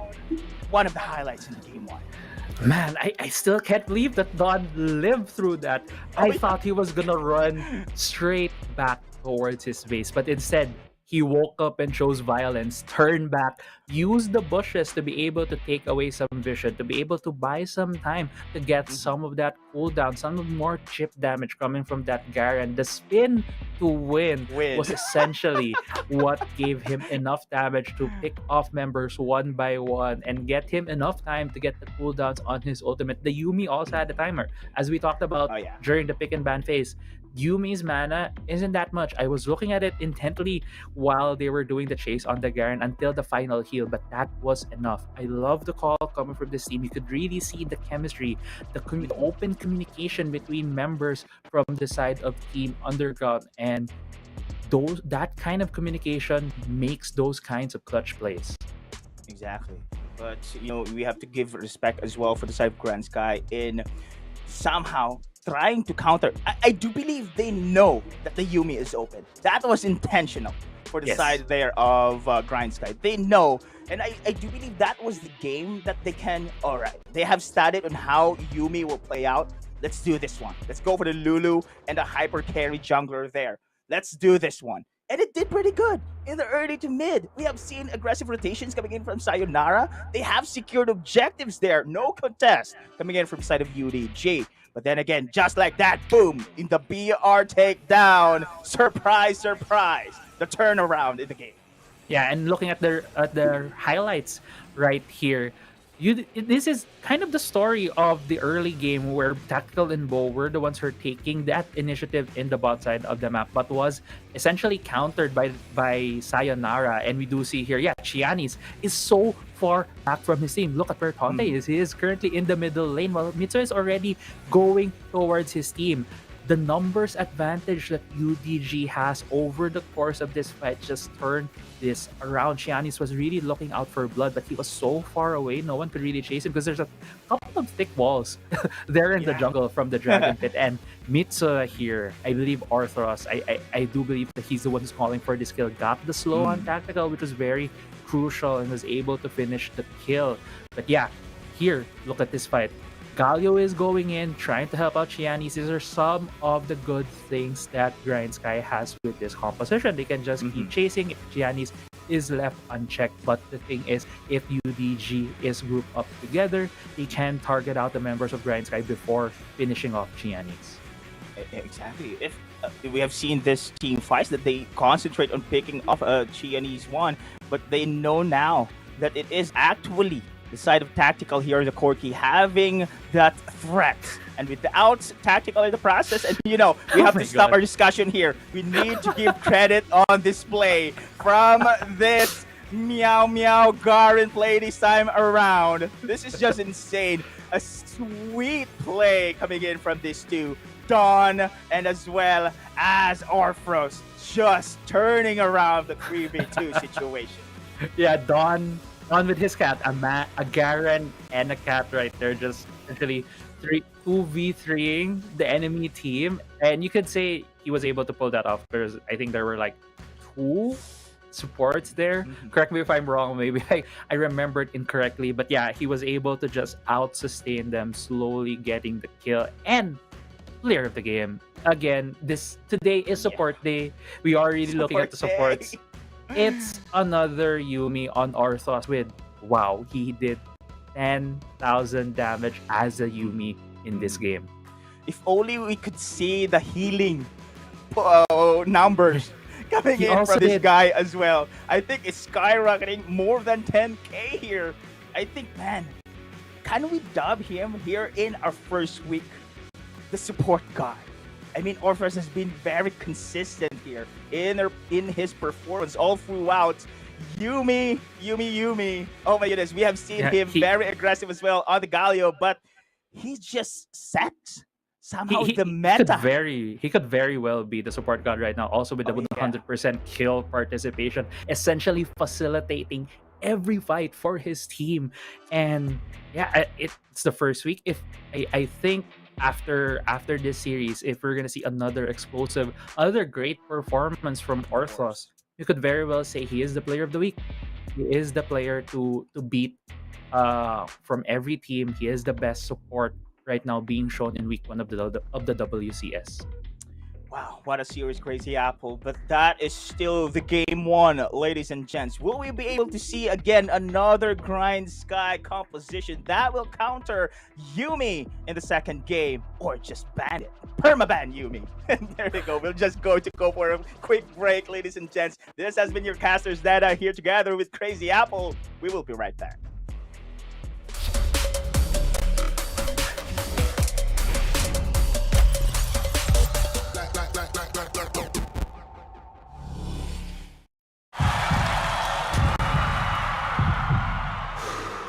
Stop and refocus. Get a clearer perspective. See things from different angles. Power up and set your eyes on the prize. It's time to step up and rise to the challenge with the Redmi Note 11.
Meow Meow connection is still there for the rest of UDG squad. Man, oh man, welcome back, ladies and gents, here in WCS PH Day 3, the second series between Grindsky Esports and Team Underground. Now going to go for the game 2.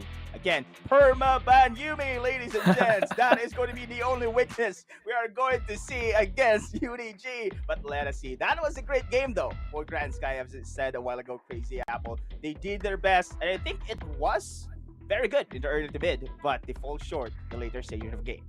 Yeah, I think what was more indicative of that game is the change in style for Grindsky. It has usually been Chianis on these initiating junglers where he starts out fights. He has these Kazakhs to assassinate backlines to be able to pick off targets and able to kill them in the fastest possible time. But the thing is, they switch it up.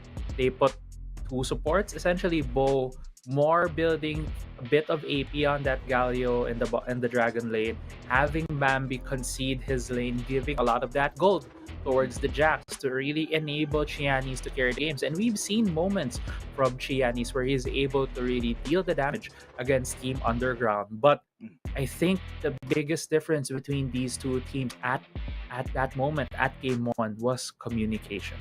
Team Underground showed they were on the same page. One play, this is what we're gonna do.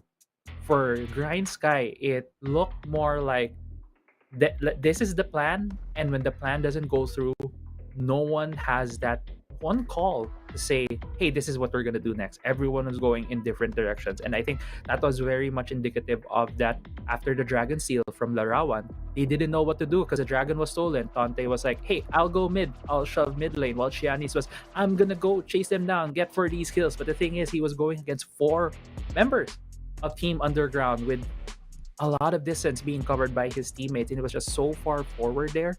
I feel like that was very indicative of a bit lack of communication coming from Grindsky. Man, great point, Crazy Apple. You know what? That decision making, that is the main key there. You just mentioned it, especially if your plan B doesn't work out. Grindsky somehow doesn't know how to go for it. Plan A doesn't work out. The Grindsky doesn't have any plan B, plan C here, and I do believe that is what makes them that consistent, inconsistent team. And because every time with that crazy situations happening within the later stages of the game, they just crumble down. But when the momentum is up, man, expect Grindsky to just snowball from them. And they did, of course, one of their victory conditions, funneling Sayonara in that game. But you know what? That is the difference between these two teams. The experience and the decision making. UDG know how to adjust. Despite being countered there in the early stage of the game, we have seen some of familiar strategy between these two teams, funneling their jungler as well. But it was UDG having the upper hand. And I do believe one thing as well that separates these two teams is the mechanical skills. Yeah, mechanics wise, it really looks like Sayonara has his own. Like I keep saying this, but I feel like WCS has a lot of good junglers. It's very much stacked. You see, almost all our junglers play Kha'Zix, play Lee Sin, play Rengar at some point, and they're all can carry their respective teams, and Sayonara is one of them. But I think one of the things that we really need to look at as well is the macro understanding from these teams. When to know item breakpoints, when to know to be aggressive. And the thing is, for Team Underground, it just looks like they are so much more comfortable with knowing when everyone can get to a position to be able to help them in team fights, to be able to be at that strength. I want to highlight as well Lalawan. This guy has been one of the most talked about marksman players, AD Dragon laners in the WCS, and we don't often see him play these marksmen, just like Demon Kite. He has been playing a lot of these AP mages, like that Ziggs, and he even stole a dragon with the Mega Inferno Bomb. So I feel like it's not even full force Team UDG at that point, and they were able to win the game not only relying on their mechanics but also communication and understanding of the game. Exactly. You remember the interview yesterday here? We, of course, Autolus have mentioned, of course, that Arthros, Mika Fabs actually asked here that how do you do it? The Galio, his picks as well on the champion pool is very very wide. Same thing for Lara One. Man, that was also first pick champion for this guy. Previous champions is just different. You have used Ash, Lucian, Senna, Vayne, now the Ziggs. Only shows how versatile this team as well. Individual players have their own very wide champion pool, and what makes them again a threat here against the other side of Grindsky here is how to counter those composition. There you go. That's Yeah. why. That's why you laugh, man. That is why. Permaban. The Yumi has been Yes, banned. exactly. That is the answer, ladies and gents, to counter that meow meow connection. No Yeah. Yumi this time around. Yeah, and UDG isn't joking around. They're not playing around here. They immediately first ban that Jax. They really respect the Oh, yeah. strategy and what Grindsky was bringing to the table. They want to immediately get that out of the table here. They all have also banned the Camille and the Fiora. A lot of these really strong possible solo laners, possibly junglers that were banned for the side of UDG. They have left the Kazakhs open though, and this could also be picked by Chianis, but at the same time the Gragas has been locked in by Grindsky. Could be going to the top lane, could be going into that jungle, but the answer as well from Team Underground is two, I think, one of the stronger picks we've been seeing in the tournament, which is that Jace and that Sep. Yeah, exactly. And we have seen Dawn on the set there, the top lane. And Gragas, actually, we have seen Bambi using here in the mid. So this is now the flex picks coming in from Grindsky. The Senna, though. And we have seen rarely, of course, the Senna pick. I do believe we have seen Senna twice already in our tournament so far. And I think 100% win. So will this be a Grindsky win as well for the Senna? Correct me if I'm wrong. Senna lost earlier with Fennel adversity. Oh, sorry, but my bad, that my was. It's okay. It's all right, man. It was game one earlier between Oasis Gaming. It was mostly Oasis getting Fennel adversity's number, but on the other hand, this is a Senna Gragas combo where it could be both of them going to the Dragon lane. Gragas will be the one getting most of the gold, building a lot of magic AP damage items to be able to deal that damage, while Senna will be passing Senna as usual, getting those souls to be able to scale herself later into the game. This is a very different look for Grindsky where they don't priority pick Chianis. They could have picked the Senna later on, I think, in terms of the draft. Just because I feel like they've shown their hand already, unless they have something very different that they're gonna show us. But because of those two picks, because of the Gragas and the Senna already being locked in by Grindsky, the answer from Team Underground is that Thresh to take away some of the options if Bo would want to change up his mind.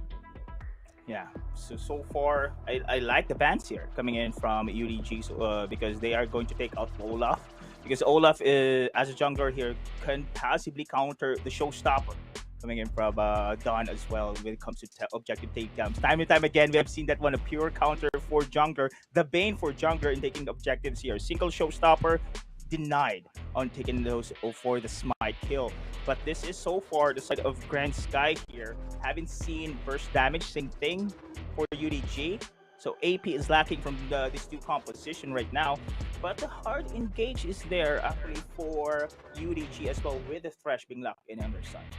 Yeah, Thresh was locked in, but as you were saying, magic damage is very much lacking on the side of UDG, but instead they have still picked this Lee Sin. This most probably going to be Lee Sin in the jungle. Again, Mitsura will be having the Jace on his hands there in the mid lane, while the set will be going into the top side of the map with Dawn. Giannis getting one of his comfort picks, which is the Kazakhs. This would be more of a test now for Grindsky. They are going for comfort picks. It looks like Bambi might be the one who's going to be holding this Gragas. It could also be on Bo. So it really boils down to what would be their last pick to really round out their composition. It looks like it's going to be the Ari. I wanted to talk about this earlier. I just didn't want to make it a risk yet since Bambi has not been picking this champion, but this is his primary comfort pick Ari Yes. on Bambi. We have seen this in other tournaments. He is very good on this champion, but the answer has been the brand for Team Underground. So there you go. The AEP champions locking in both team composition. Comfort picks being locked in once again for Grand Sky here. And we have talked this off stream, Crazy Apple. The matchup between these two champions on the jungle role, the Listen versus the Kazakhs. No believe. Most of us, of course, will agree that Listen has the capability or the firepower during the early stages of the game, but this is a snowballing champion here. Now we can tell that UDG wants to secure the snowball here from the start. However, Grind Sky, I do love as well their team fights abilities here with Bambi as well on his comfort pick champion on the Ari. This is going to be very exciting as well. Of course, we don't neglect as well Chiani's comfort pick on the Kazakhs. So much burst, global presence is there. Tante's Darius. I think this is a typical Grand Sky composition we're seeing right now. Yeah, it's a typical Grind Sky composition that could easily evolve into a more of a, I would say, solo QS game for Grind Sky. If they're able to push their tempo, force it upon Team Underground, they can just get a lot of these kills, get a lot of these picks, and essentially snowball to such a lead that Team Underground would have a hard time. One of these things that I want to also point out that we've been seeing a lot with these Kazakhs picks is the early invade from the enemy team. They usually try to force the Kazakhs away from his first buff, and you can see here Team Underground looks like they did try that in the first few seconds already. Orthros and Lara won here, but looks like Chianis would be safely getting his red buff. The Gragas Senna on the bot. Ladies and gents, here in the second game of our second series, Grind Sky versus UDG. Comfort picks being locked in for Grind Sky. UDG, though, very aggressive lineup this time around with Sayonara and the Listen. And we do believe Sayonara is very, very dangerous as well on the Listen here. That is going to be a pretty good matchup as well with Orthros on the Fresh. Yeah, and I do believe we missed the first blood. It must have come very early into the game. The first 15 seconds, Larawan getting the first blood against Bo might have been caught with that hook right there. Chiani's looking for a gank here. Yeah, great that slam there. Or Frost back away. He's low in life. And one more hit. And that is going to be a kill against Satchel. Look at Chianese. Heavy aggression. Nice rotation. That is going to be a revenge kill. Yeah, and good gank right there from Chianese. We haven't seen a lot of these first 3-level ganks much in the tournament, and great turnaround right there. But Sayonara, this time around it is gonna be UDG initiating that rotations. Oh, you know what, Crazy Apple, they have somehow similar play style during the early of the game. It's just decision making just separates both. But Tante with the upper hand flashes out. Oh my, that hurts a lot with an ignite popping out. But Chianis is here, trying to go for the kill. yeah, I'm sorry about that. I was thinking that Don could maybe go for the 2-4-1, but he did burn his haymaker against Tante right there, not being able to finish the kill. Chianis was still able to help out his top side, but also going back into the bot lane. Great answer right there from Team Underground. It felt like they weren't able to communicate. Bambi wasn't able to say, hey, Mitsura might be running to the bot side of the map. Tactical and Bo were very much overextended, but looks like there's a sneaky play coming from Sayonara. Sneaky it is, but speaking of which, an instant miss. Trying to neglect, of course, the potential takeoff. Great move there for Grind Sky. Very creative for Team Underground. Unfortunately, they weren't able to time it well with the minion wave. If it was just a second early for Sayonara to get there, they would have been more far forward than the minion wave. The minion wave would not have blocked that. But going back to the junglers, Chianis is invading the top side of the map. Mitsura trying to help out his jungler so that he won't lose that much. Bambi was the first one on the rotate, enabling Chianis to steal the crowd camp. All right, we are going to talk about the late game potential here between these two compositions. Crazy Apple, Bo here, of course, that is going to be the fasting center we're about to expect here. He's going to go online, crazy damage in the late game, but hold the thought, Death Sentence connects. Lara 1, follow up, but not enough damage there. But we can see, of course, the skill sets and the synergy between Tactical and Bo. They do have that defensive on that miss. They do have the poke as well from Tactical on the Gragas. Yeah, they do have the poke with Tactical on the Gragas, but going back to your earlier question on the late game, Grindsky, I feel like, of course, they do have a better late game going through this competition. That's because they do have that Senna. Later on, it's just going to infinitely stack. But Sayonara going for a pick on Tante. Conte, going live here. Gonna back away with a proto belt. Noxian going in for the last minute there. Dawning Shadow, additional shields. Not enough though. Mitsura in the vicinity. I do believe that is a 2-for-1 trade in favor for UDG.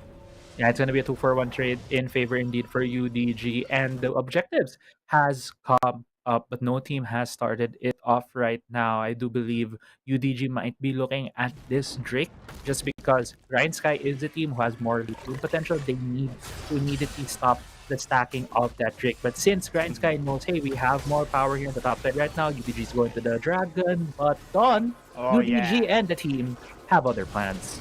Exactly, here comes Dawn. Remember the showstopper, trying to neglect, of course, that contest. Oh, look at the stun as well. Sayonara on the flanks, picking up tactical in the process. Another one falls down as well. Oh my goodness, UDG! With that heavy aggressive play, taking down 4 players, and will take this Rip Herald. This is the problem when you're too easily read by the enemy team. UDG already putting members in the Drake pit first of all, but when they saw that Grindsky wasn't starting it, they immediately ran to the referral, challenged it, and got 4 kills out of that, even getting the objective.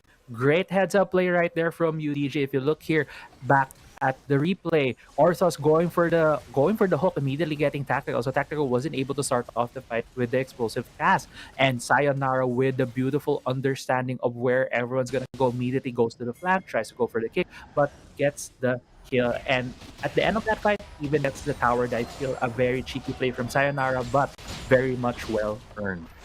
We are seeing somehow a tower trade here between these two. GS here taking down, of course, the top side, and will secure the first blood turrets in this game. Fortunately for UDG, they are just seconds in that turret race takedown. Yeah, and right now, Grindsky, the thing with their composition is they need to be the ones pushing the tempo. But UDG has read them like a book, and always in the places where Grindsky wants to be, needs to be. And again, it's gonna be really hard now for the Senna. Senna needs a lot of time to ramp up. She needs to be in the lane to get those souls. Now she needs to roam around the map since the game has been accelerated. The bot side turret has been destroyed. Mitsura is just hovering around there, and UDG has that understanding. They don't need to do anything aggressive at this point. They have 4,000 gold in the lead. They have item leads across the board. They can just wait for these next few objectives, get some more gold, get some more picks, and again, extend their lead from there. Now, plan A did not work for Grindsky, securing the early stage game. They're going to go for the plan B, being aggressive with a pick up against Dawn. With a haymaker, showstopper, and out of position with a as well. That was a beauty there, isolating Chianese.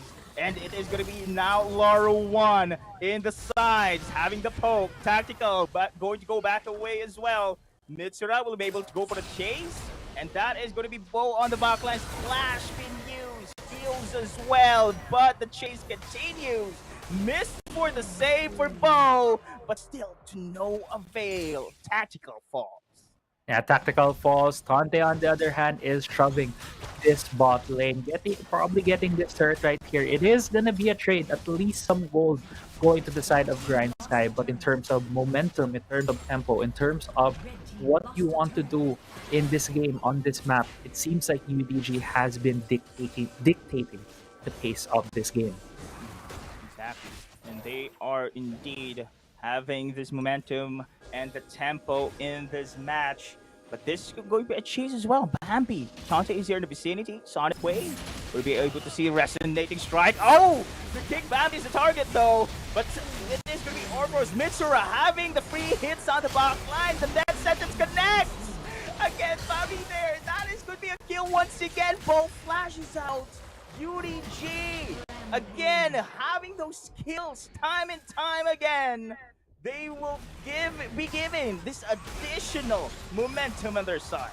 Yeah, and UDG just forcing the issue now against Grindsky. They have just summoned this Rift Herald in the mid lane, taking out the mid outer tier turret. It looks like it's gonna get another bonk here. It's gonna get another hit on that second tier turret with 15 seconds on that Herald. Second Herald about to be up.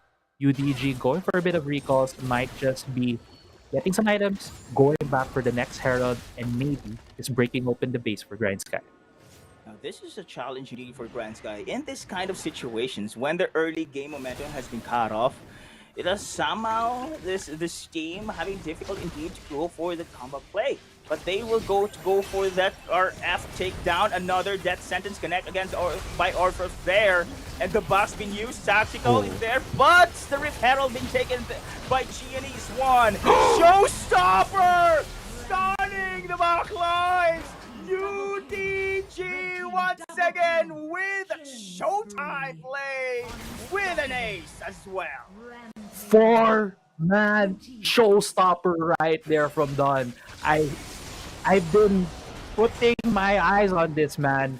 He has not been the most flashy player on this team, but game one and even this game, he has shown that in the times that where UDG needs that next level play to be able to push the lead against their opponents, he's there. He's there to do some of these flashy plays. That showstopper on 4 members of Grindsky was beautiful.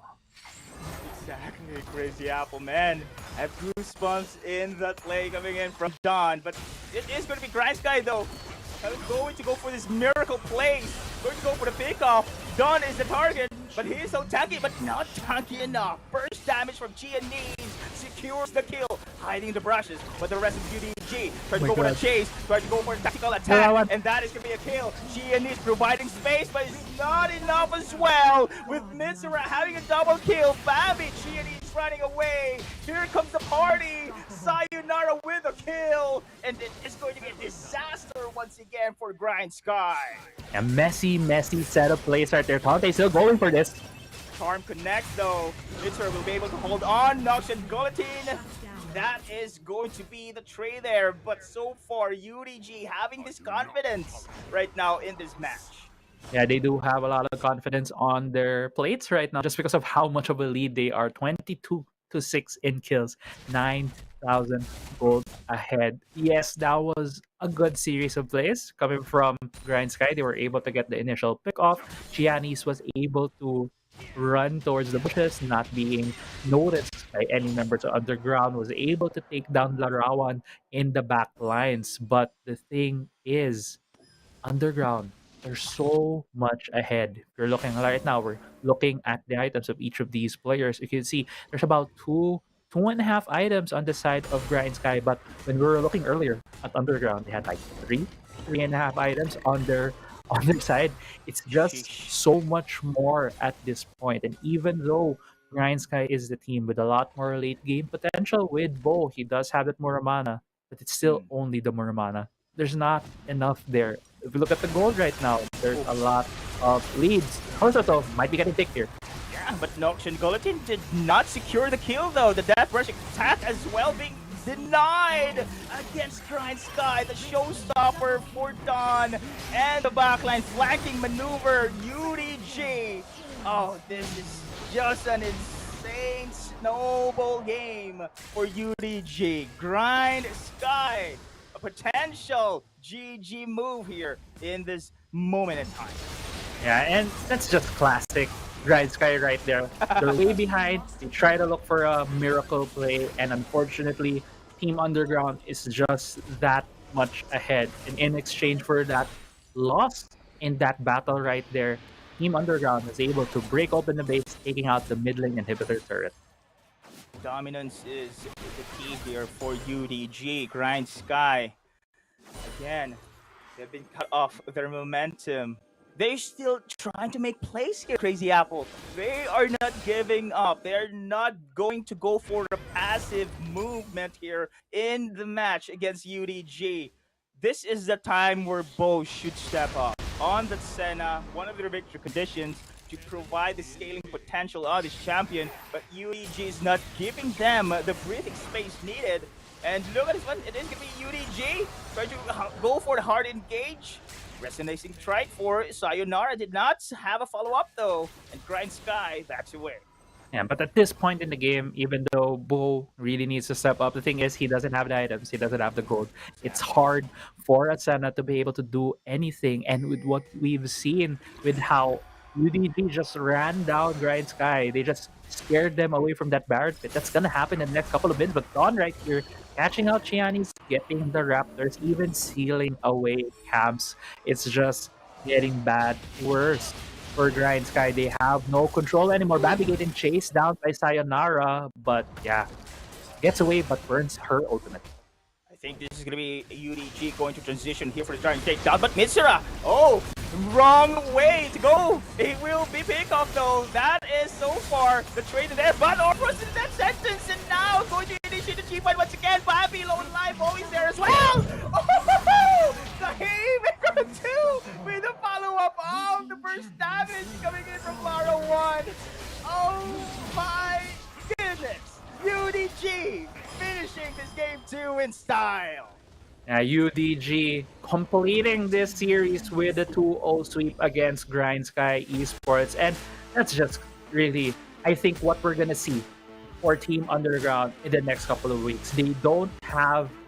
They always go for the early games. They try to just settle down, not really give up as much gold, as much advantages. Mid-game, though, getting to the transition from early game to mid-game to late game, they have that in the bag. They just know when to go, when to get these skills, when to take advantage of their item power spikes, and just clean up the fights against Grindsky. Congratulations, Team Underground. They are now the only team in the WCS for week 1 who are undefeated. Undefeated. Oh my goodness, here's the week 1. Crazy Apple. Now this is a statement coming in from this sports team. Team Underground. Remember the interview there for Orfrost from our first day. They said, we are now here and we will not need everyone to know us. Oh my goodness, because everyone already know them and they are really capable on what they can do with the Wildrift. And good game well played as well to Grindsky. That game 1 though, that was respect. And full of respect for Grindsky having those kind of composition. But on the second game though, that was their typical comfort pick, which is so far we can say that the side of Team Underground knows how to play around, knows already that is going to be the staple picks coming in from Cerebrum.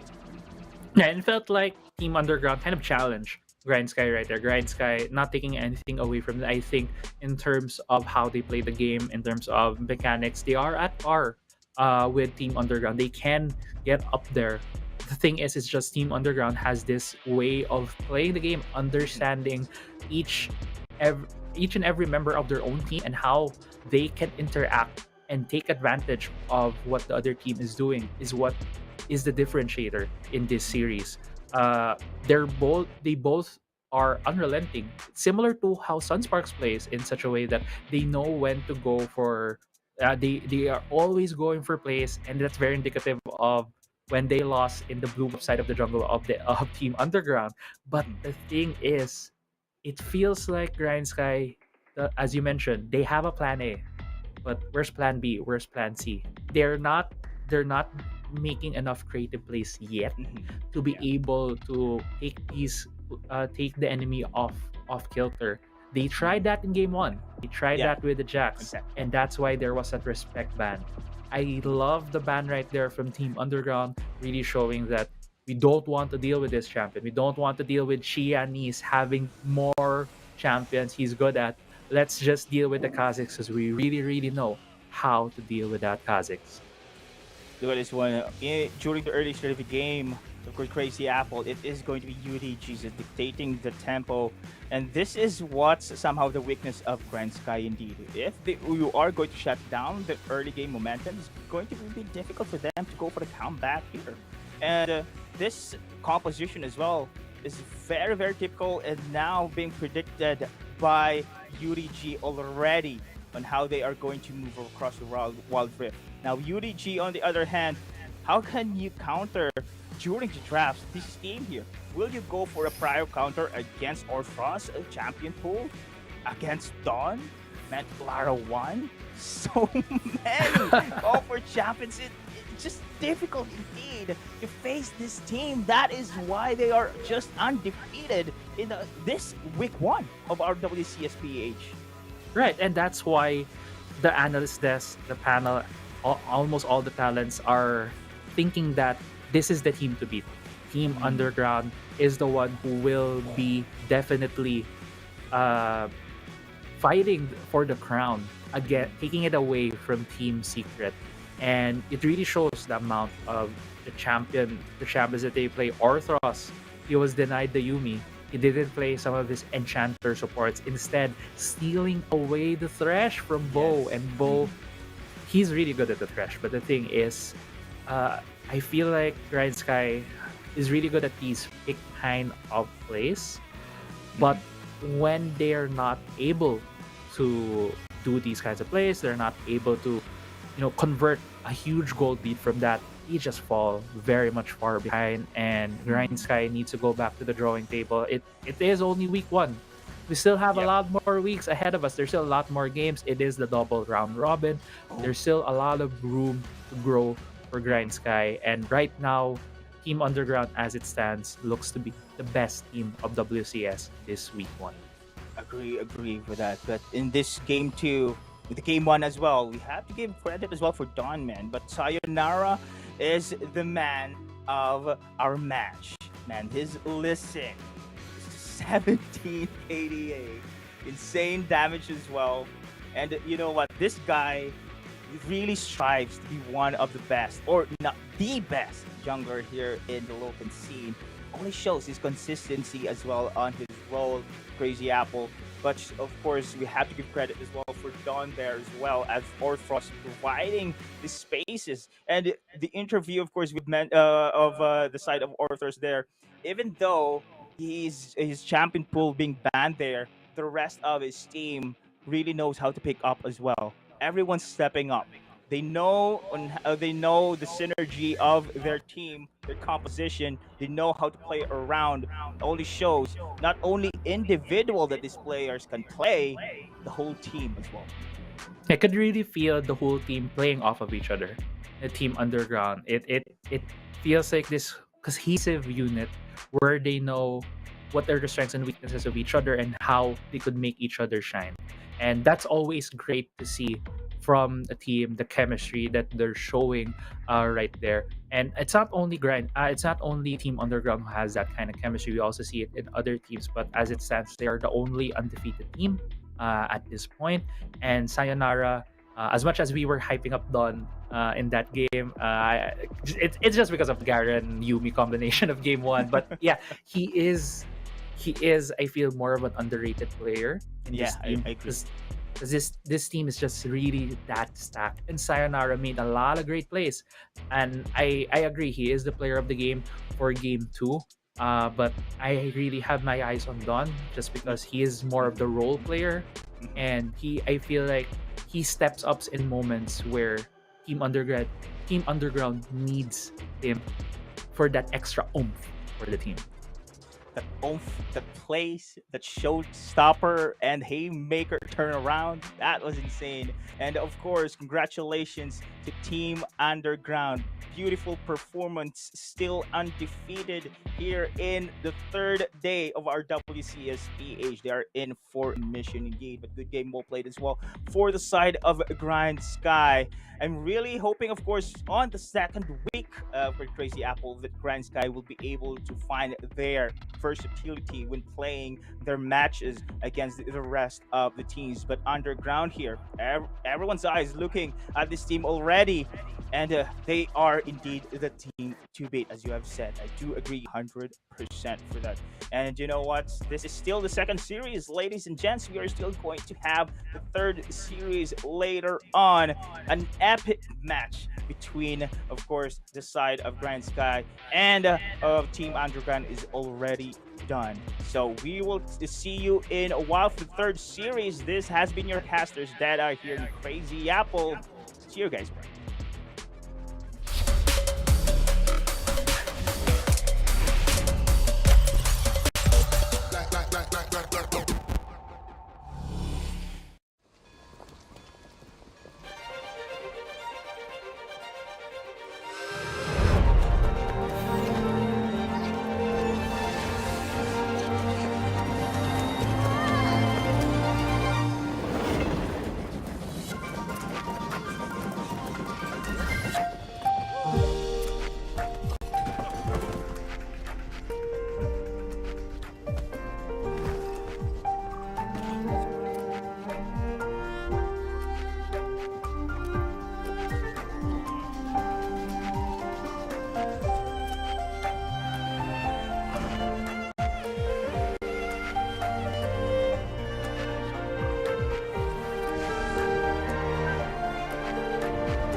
Stop and refocus.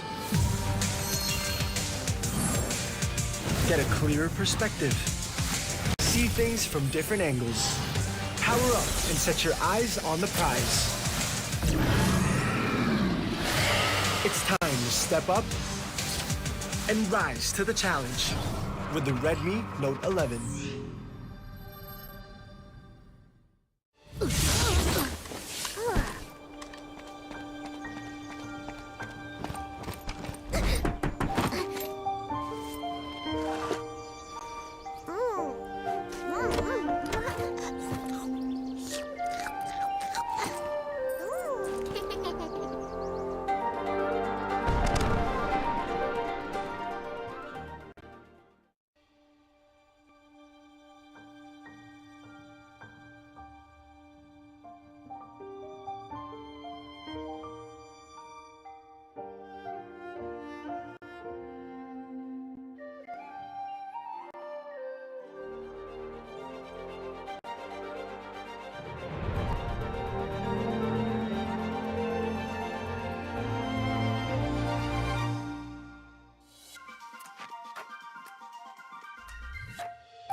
stop and refocus.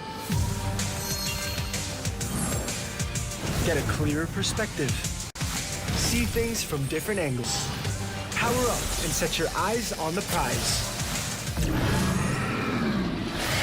It's time to step up and rise to the challenge with the Redmi Note 11.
Ladies and gentlemen, welcome back to the WCS day number 3, and we just saw quite a banger between Grindsky Esports and Team Underground. Botch Spice, Crazy Apple, as well as Autolose, giving you the action and breaking it down. Let's start talking about it, gentlemen, because we thought this would be a one-sided matchup, but let's get into some highlights and lowlights. Now, Crazy Apple, you were right there in the rift with them. Give us your initial thoughts. My initial thoughts. Well, for UDG and Grindsky, I came into this game thinking that hey, it might be close. Grindsky might be showing us something different, and indeed they did. For game 1, they showed that they are also able to play these hyper carry funnel junglers on that jacks with Chianese, but unfortunately I feel like they kind of had a hard time navigating some of these team fights. As I said in the cast earlier, I feel like there's a bit of lack of communication on their side. Chianese had these moments where he's too far ahead of his team, but at the same hand, it really shows as well how cohesive as a unit UDG is, Team Underground. We would always say that, hey, FLA is this team who's always good at these team fights, but the thing is, for UDG, it's like controlled chaos in these fights. They always know where the other guy is and how they could capitalize as much as possible on the positioning of each member from their team. I love how you use the term controlled chaos because right, so good. It's chaotic, but at the same time, it will end up with a 5-0, a clean ace for UDG, something that I did not expect. Or no one would expect in the team fights that's so chaotic, but Underground knowing their limits, just going at it, going ham. But credit goes to Grindsky. I feel that this is the day, this game or this series, although they lost, they showed that they're up there. They will fight fire with fire, and on game number 1, they were almost the winner. It just so happened that there was a highlight. Yeah, Yumi and Garen, man, what was that? It's crazy to think about it, and I know it was tweeted by our friend XC. We'll talk about it over and over again over the course of the weekdays, right? How to stop the Yumi plus Garen connection. Yumi, by the way, shout out to Orthros, the first person to go 100% in kill participation in this league. And again, the hype surrounding Orthros is back, and it shouldn't have left in the first place. Yeah, it should. Yeah, for sure. And we did interview him yesterday. He's such a big personality, and him being on that Yumi, guys, like this is a real problem that we're experiencing in WCS. Yep. How the heck are we gonna stop this connection? It seems like the only way to do it is to ban, but I don't know. Do you guys have any initial thoughts? Yeah, ban. Ban the cat. Yeah, ban. Ban the cat. We Put it in the ban. already have 5 bans for each team, and I think it will do you more good than harm in respecting the Yumi of Orthros. Again, this guy, when he started playing last year during the Icon series, he was playing Soraka, he was playing Janna, when everyone in the league was actually playing Alistar or the engagers, and that's how crazy this guy is on the Enchanter supports. Now he's bringing a different side of himself. And also, I just would like to shout out Don and Sayonara. Yes. Don on that set, man. Garen on game number 1, game number 2, his set is already ban worthy because he's playing it as if it was not nerfed here, Crazy Apple. And you have to help me out with this, because with so many champions that are ban worthy against UDG, how do you plan against this, guys? I don't know. The thing is, right now for UDG, it feels like, as I think I mentioned this yesterday. I'm not sure if it was in the caster desk or in the panels desk, where I think Don is this role player for Team Underground. He absorbs a lot of the pressure. He is the guy who's playing on the weak side of the map, and you couldn't see that when he was playing that set, man. He still had enough skill, enough damage to be able to deal as much damage and to be effective in these fights. So I don't know. I feel one of the tests that we need to see Team Underground right now is how far does Don go playing the weak side of the map. We've seen him on Garen, and I think the set a couple of times now. Yeah. Maybe take away one of those both or one of those champions. Maybe force him on a different set of champions right there that aren't as safe to play. Yeah, and speaking of the man, the myth, the legend himself, we will be speaking to Don in just a bit. It just seems like their survivor pool, the champion pool that they're using is just so deep, and I'm really interested to get his thoughts, especially with the highlight was the Yumi Garen connection. We were screaming, and Cyrus as well. We're like, oh my god, he's breaking ankles. And so there's just one thing I would like to. If we praise Underground, we also have to be critical of one thing that I have noticed in the past couple of games that they had. Yeah, we know that they have been winning, but it does appear that they surrender too many lane deaths in the Dragon lane. It feels like that Orthros and Lara 1 this time, they're winning the game. They're winning as a duo, but they're not doing it using their lane prowess. I feel that that's something that they have to fix, because surrendering lane that's against more formidable opponents or looking ahead against international competition will be heavily punished. So that's one thing that they have to clean. Okay, gotcha.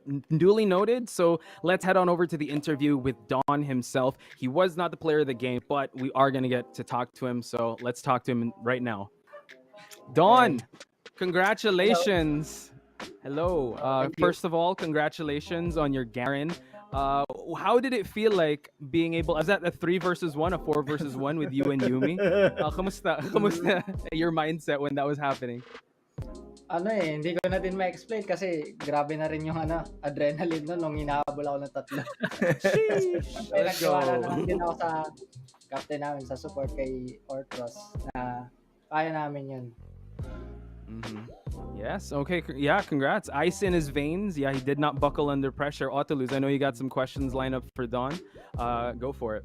Actually, yun nga mag-ano lang ako, sundan ko lang yung tanong kanina ni Poch. So it wasn't you na nagsasabi, kaya natin to. It was Orthros na nagsasabi. Because in that situation, the first instinct for me was to fly away, right? Flight versus fight, or flight or fight. My instinct was to flight. That's it. Pero kayo talaga nilaban niyo yung 3v2. So was it you or was it Orthros or was it combined? Actually, wala talaga nagsasalita eh. Kumbaga Wow. yung Instinct. Instinct? na lang. Ultra instinct. Nung nakita ko na kaya naman. Kasi grabe din yung binibigay na support sa akin na heal. Kinaya talaga namin na yung tatlo i-punish. I mean yung dalawa pa kasi. Kind of unexpected. And it's again, it's a highlight that we will, I don't know how we will break it call down. back to. Yeah. At the end of the day, Crazy Apple, man, Yumi Garen has to be, Yumi alone has been a menace for WCSPH to deal with. My question for you, Don, is how's the adjustment like? I know that this is not your first time in the Pro League. You've been with Liab, and now you're with Team Underground. What's the change like with with the team roster change or the dynamics of the team? Ano yung pinagkaiba, pare? Nung una kasi, bago ako pumasok dito is, parang tumatak sa isip ko na hindi ako mag-exceed sa expectation nila. Since, ayun nga, may nawalang player. So, kumbaga, pinush ko din yung sarili ko na magpursige dun sa gagampanan kong role. Nice. And I think you've exceeded expectations and it's really paying off. Can't wait to see more plays from you. Crazy Apple, any follow-up question? You have one? I guess my question for you, Don, is kanina sinabi ko sa caster desk and kahit ngayon and here in the panelists that I think your style with the team has been playing weak side. Is that really the strategy for the team? Not to give away any future strategies right now at the moment, any specific strategies or my question would be, will we see a different Don? Will we see a Don na ikaw naman yung humahatak, ikaw naman yung nagkikerry for your team? Siguro. Ganun. Depende pa din talaga sa gagawin namin. Okay, that's something to look forward to. Hopefully we'll see more highlights and I'm sure we will. Don, any shout out, any message you want to give to your fans or the people watching and Team Underground supporters? You have the mic. Shout out na lang sa supporters namin. Pagpatuloy niyo pa rin kaming suportahan sa tournament na to. And sa mga friends ko, lalo na si Ate Angel na suportado kami. And yung girlfriend ko na number 1 fan ko.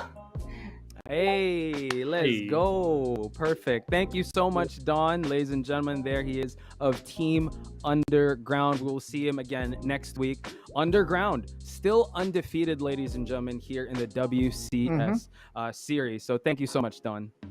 Thank you. And there you have it, guys. Don, a man of few words, but a lot of action. A lot of fist flying action, a lot of spinning action. Something that you won't expect from someone that you use as Garen and uses that effectively, right? But I guess it's... You know what? Let me just put it out there that yes, there is some questions that were raised against, not really against, but on this team alone. And it does feel like Don is really doing good so far. That I feel like nothing's missing in this team, and I feel like he's like a puzzle piece that really did fit well. Yes, in match made in heaven, if I would say. Exactly. So just so excited to see him in action, bro. Yeah, I'm excited for that, and I'm also excited for the next series because we got another juggernaut coming in, and another one that has to get wants to get on the leaderboard here. We have Team Secret versus Cerebrum Esports, Cerebrum Wildrift. Guys, we know Team Secret. They have the narrative is they've finally come online. You think that that's actually true, or are they still in that phase where they're figuring things out? Because they're gonna have to figure things out really fast if they're going up against Cerebrum.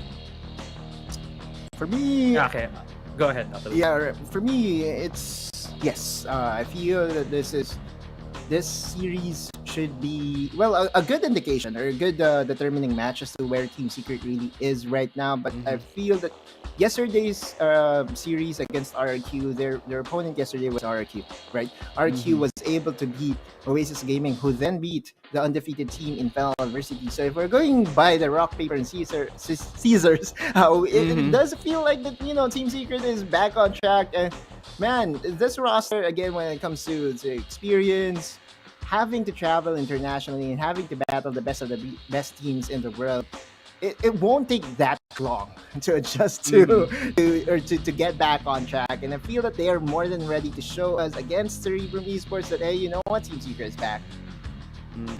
I have to agree with go that. for it. I have to agree with that, Autolusa.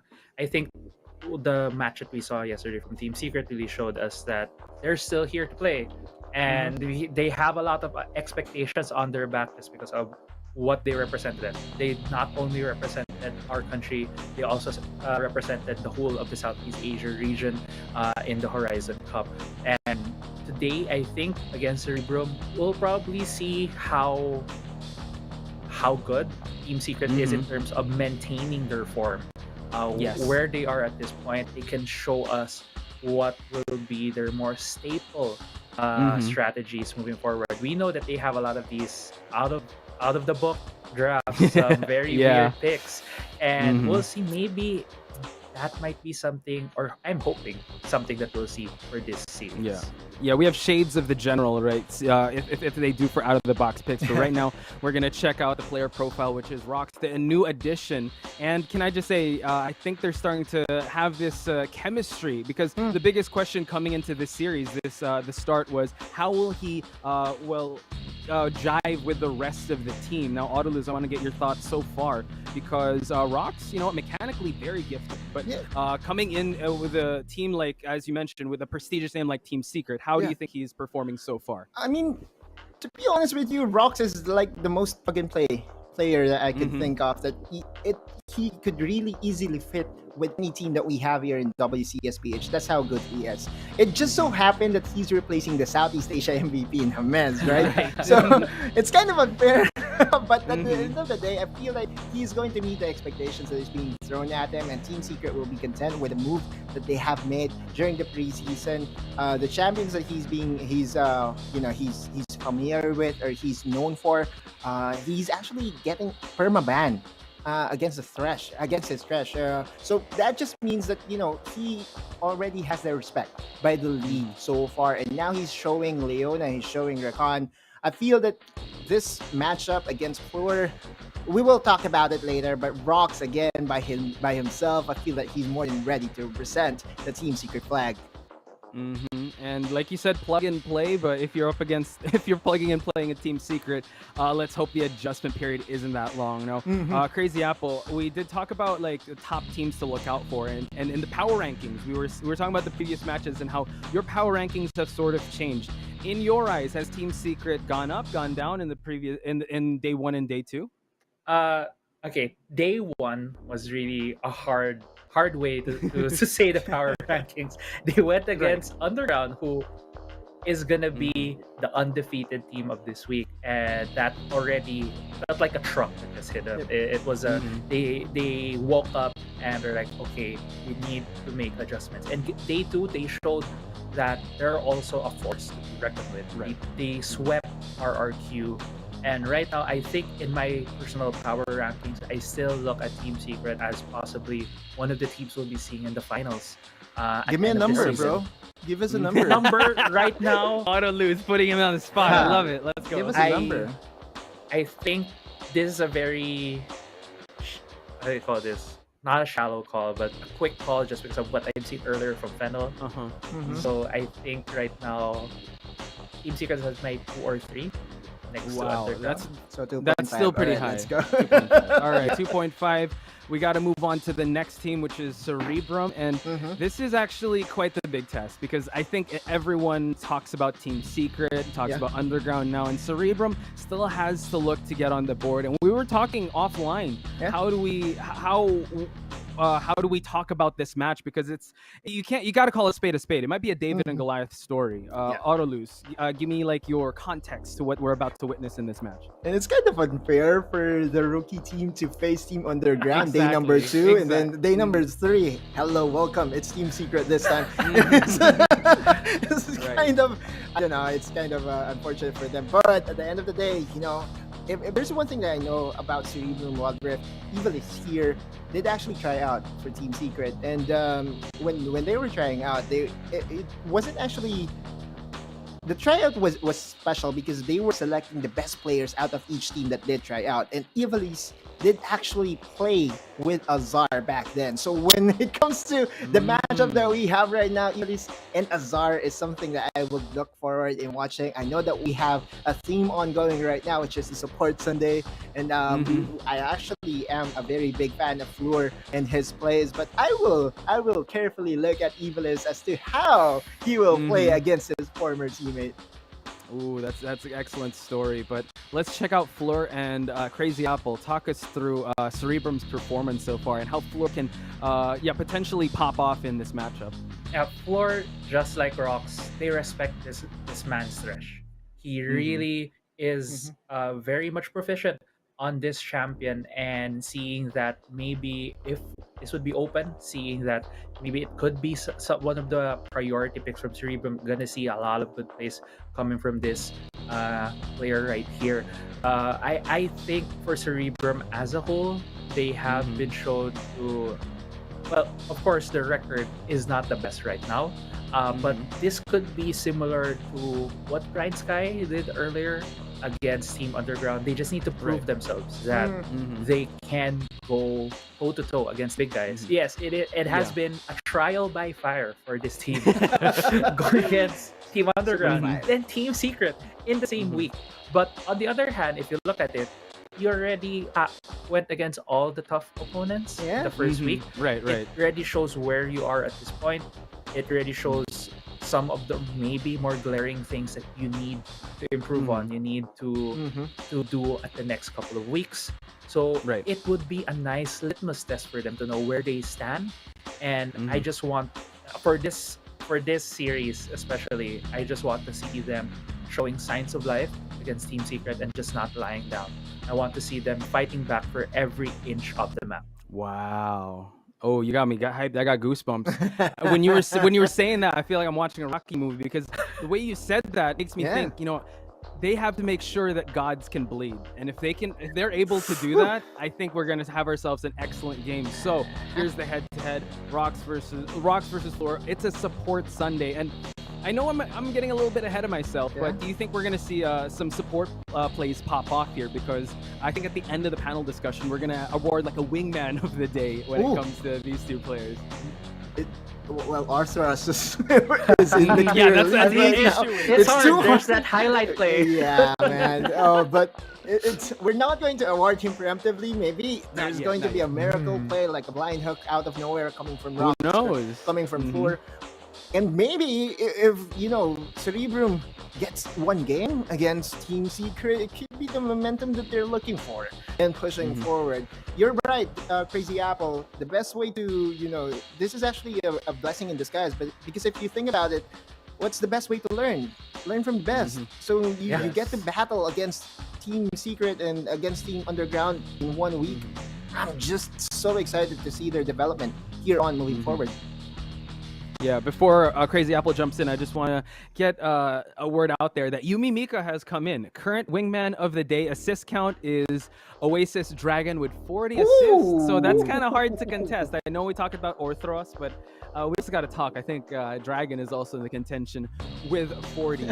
So let's start. Yeah, let's start getting to the meat and potatoes of this, because we do know Mika's predictions, but let me get Crazy Apple. What do you think this match is? How do you think this match is going to play out for the two teams? Okay, so I'm the one who's going to be again first on the prediction.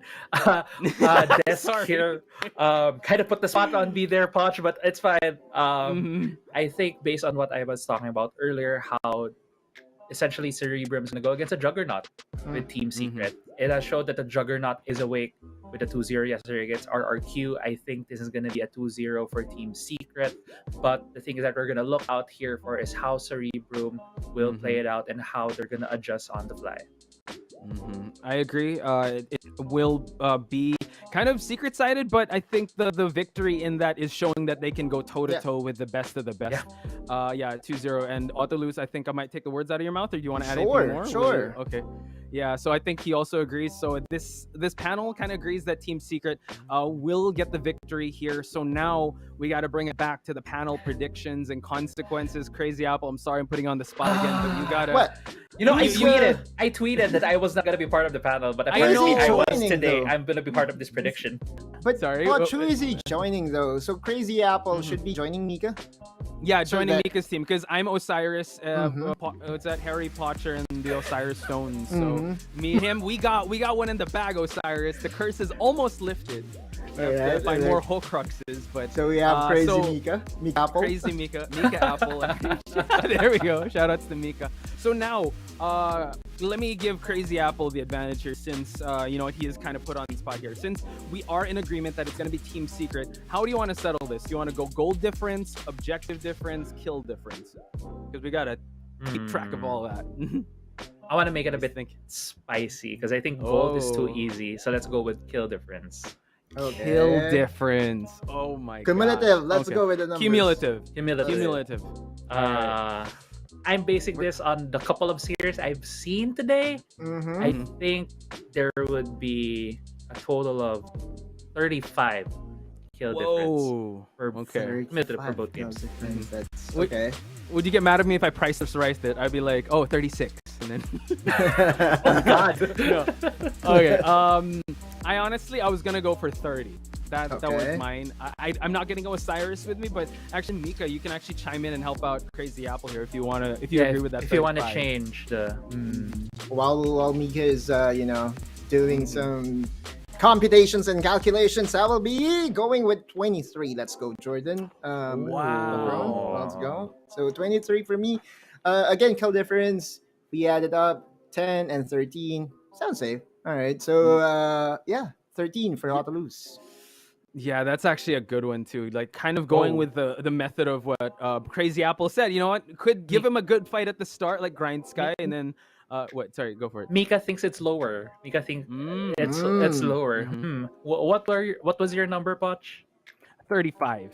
35. Ooh. No, sorry. Mine's 30. You're Mine's 30, sorry, right? Mine's 30. Yeah, 30. I'll go with Mika here and go with 28. That's 28. too close, but sure. Okay. All right. We'll sure. go So- toe to toe here. Wait, Poch. hold on. Toe-to-toe. Let's do something. If we get the exact number, we get 2 points. Okay. Also, tweet at Jess hit. 2. We want Roxas We too. Suresh. We wanted also to. want- We yes. wanted to. We Same. wanted to go toe to toe. So the numbers 30, 28, 23. Did I get that right, gentlemen? Yeah. All right. Are we good? All right. With that being said, ladies and gentlemen, let's head on over to the Rift and let's see the casters. I'm ready for this series. It's going to be Team Secret versus Cerebrum Wildrift. So let's go.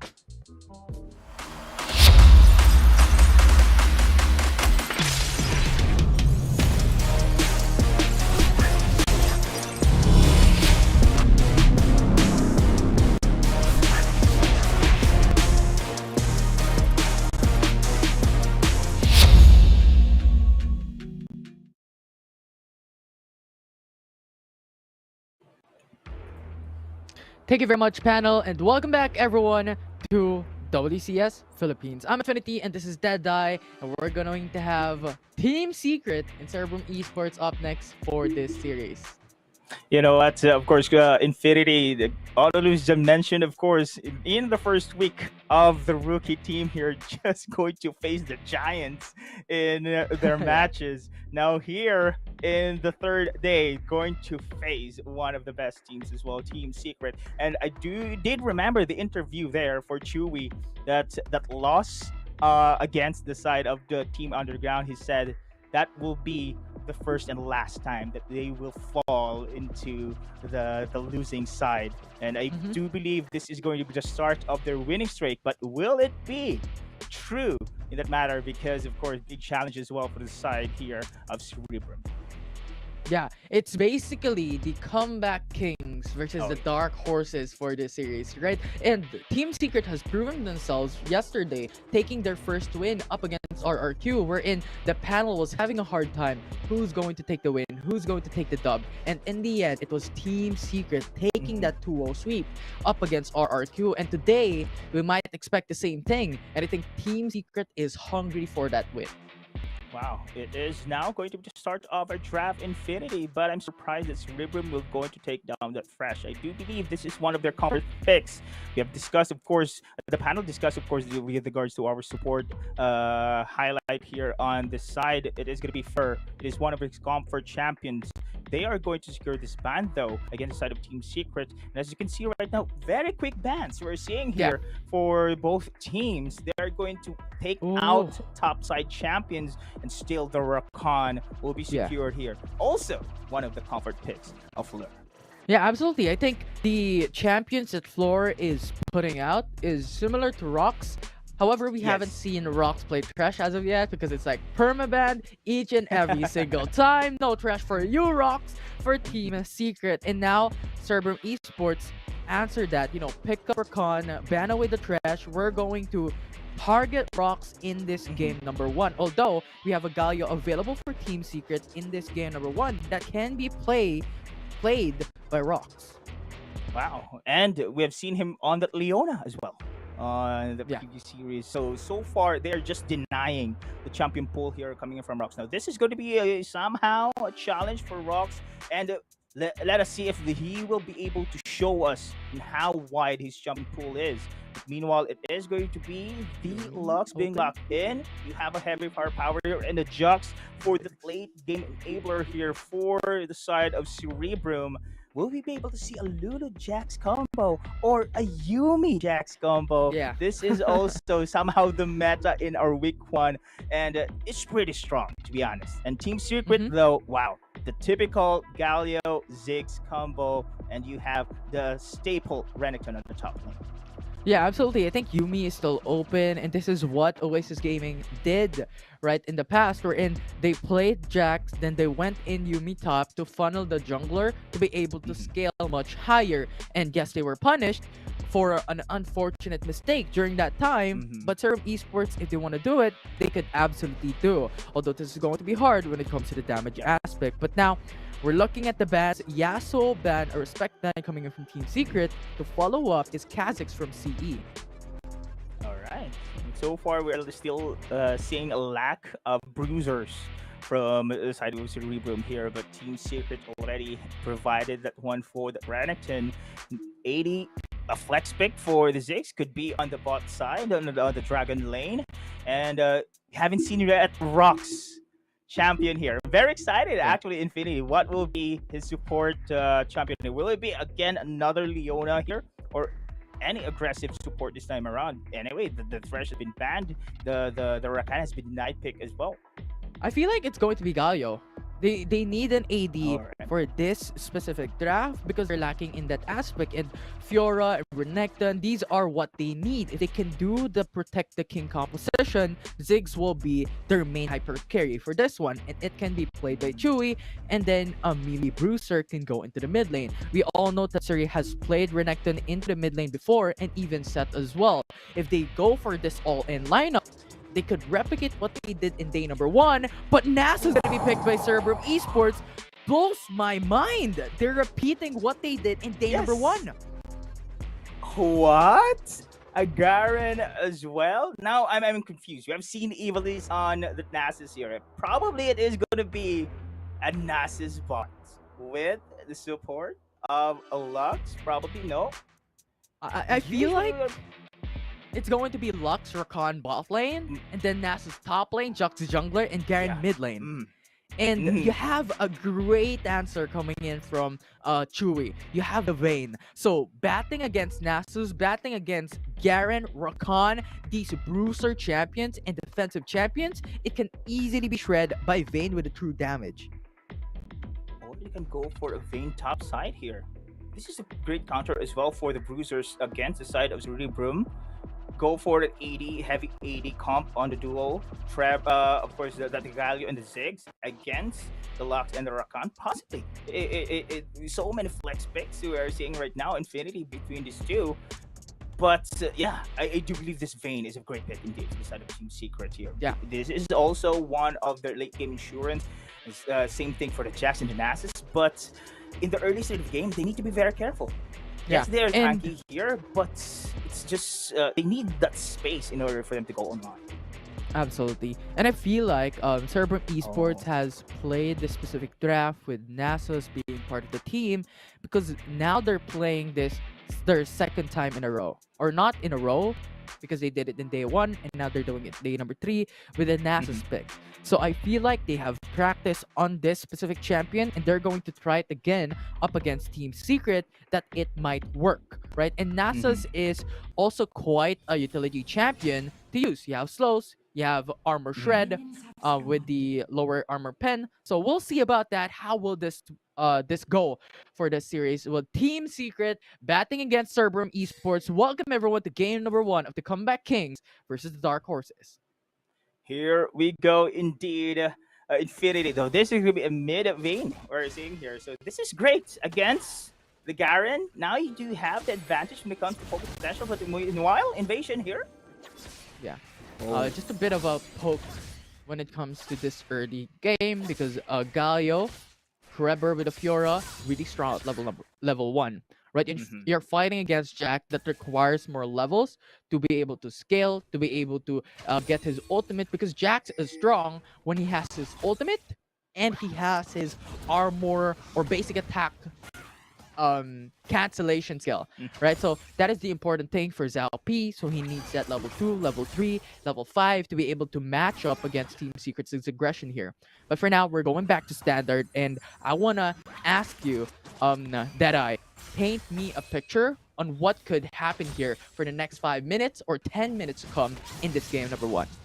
You know, Infinity, the laning stage is really going into favor here for the side of Team Secret. Look at it in the mid. It is this Vayne is clearly having an advantage here when it comes to range, but it cannot blame, of course, Zalpi to do those aggressive rotations. Hold a thought on the bot. This is going to be somehow a team fight. And, you know, back to what I'm saying, this laning stage really do favoring Team Secret. You do have the poking potential on the bot against a Lux as well as a Rakan. Great protection of the taunt for Rocks just in case Grand Entrance comes in. But we are seeing somehow aggressive rotations here. Oh, what a taunt coming in from Rocks. Denies the stun. But he gets the first blood from Cerebrum Esports, a support sacrifice for Chewy. Man, early game of Cerebrum Esports just getting better and better. Different gameplay, Infinity, compared to their first series. Now, Cerebrum has been very active when it comes to the first 5 minutes of the game. And this is what you want. You need to shut down Chewy's progression as well on the Vayne there. And this is the catalyst, Zalpi on the Jax. Jax having those proper optimizations will enable, of course, the roaming potential coming in from this team. But as I said a while ago, Team Secret really do have the advantage when it comes to their lanes. But look at the swap here we're seeing so far. Chewy's on the top side, though, while Azar in the mid. Now, much better, of course, laning phase because you don't want as well Ivaliz on the Nasus getting online. Yeah, and absolutely. I'm glad that you talked about Chewy being swapped into the mid lane, swapped into the top lane, and I'm gonna tell you why this is actually quite clever.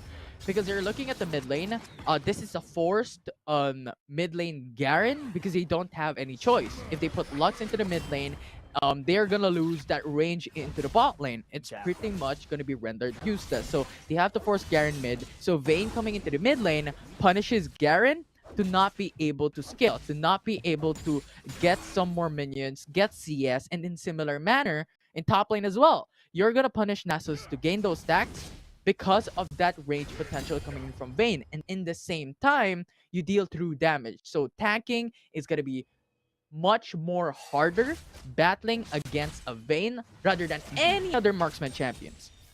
And I do believe, Infinity, this is a Vayne game we're seeing here. So many kiting potential against the Garen with the hold of thought on the bot.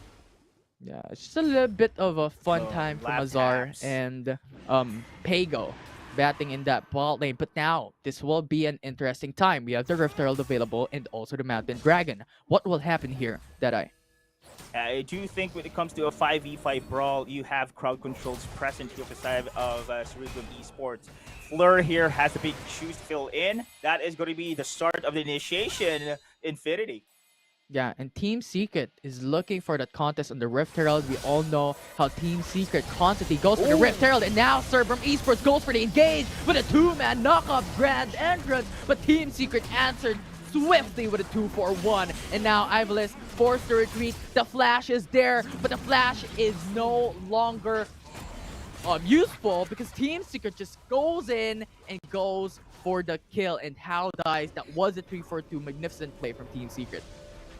As expected, it is going to be Fleur will initiate the team fight, but that was the sacrifice needed in order for Zalpi to take that Rift Herald. I think that was the mission as well. They need to secure the early game with this Rift Herald. Now they do have the catalyst to take down the first blood turret. They need to be very careful because the damage is there in the early game as well for Team Secret. You should not, of course, deny the Tatsuri here on the Ziggs could probably burst you down, plus rocks here on the Galio as well. The AP damage contributes a lot because we haven't seen yet magic damage mitigation items coming in from Cerebrum, which will be the advantage for Team Secret in the early stages of the game.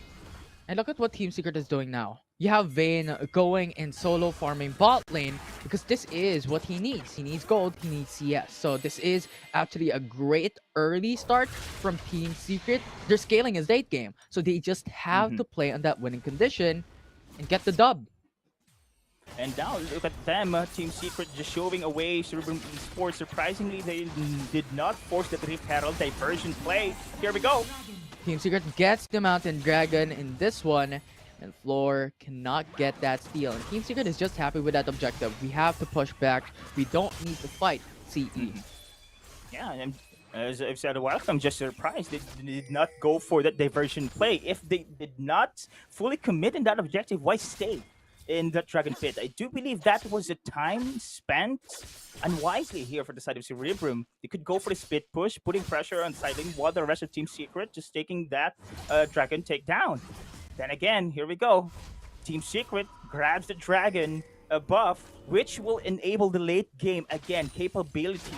And this Chewy on the Vayne, this is a danger to be looked out for in that late stages. Yeah, absolutely. But now it's CE going for the 3-man roam. And Team Secret understands that they are on the weak side of the map. They have to go back away, and good reset coming in from Fiora and Chewy. Man, look at Vayne. Chewy, Blade of the Ruben King, already being, of course, successfully in his inventory.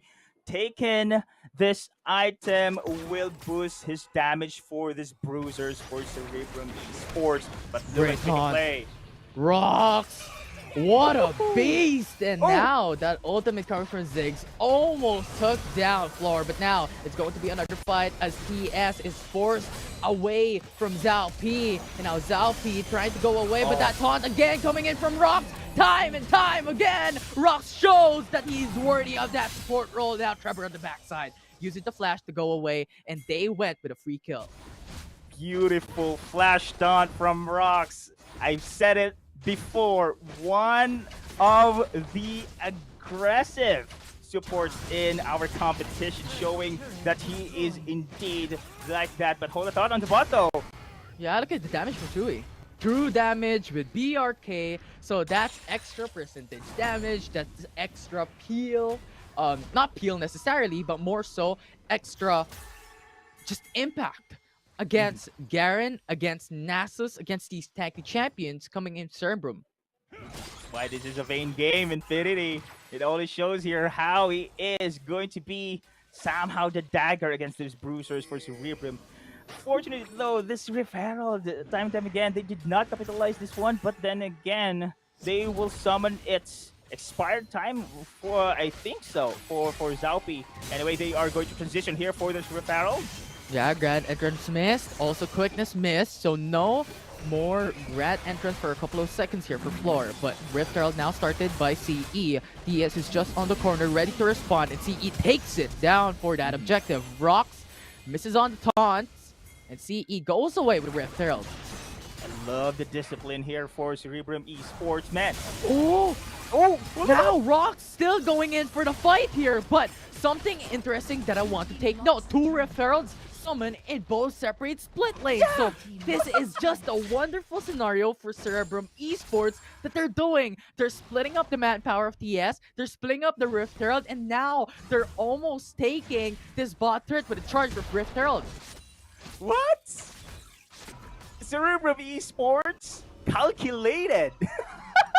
Did not expect that, to be honest, Infinity. But that was a great lane push. This is what I call big brain. Big brain. Cerebrum Esports, you know, having big brain, big strategies. Oh, yeah. That's about it. 2 Rift Heralds. Put them on separate sides of the map. Let TS decide what lane should we defend. That's crazy. The logo says it all for Cerebrum Wildrift. That's action here on the bot side.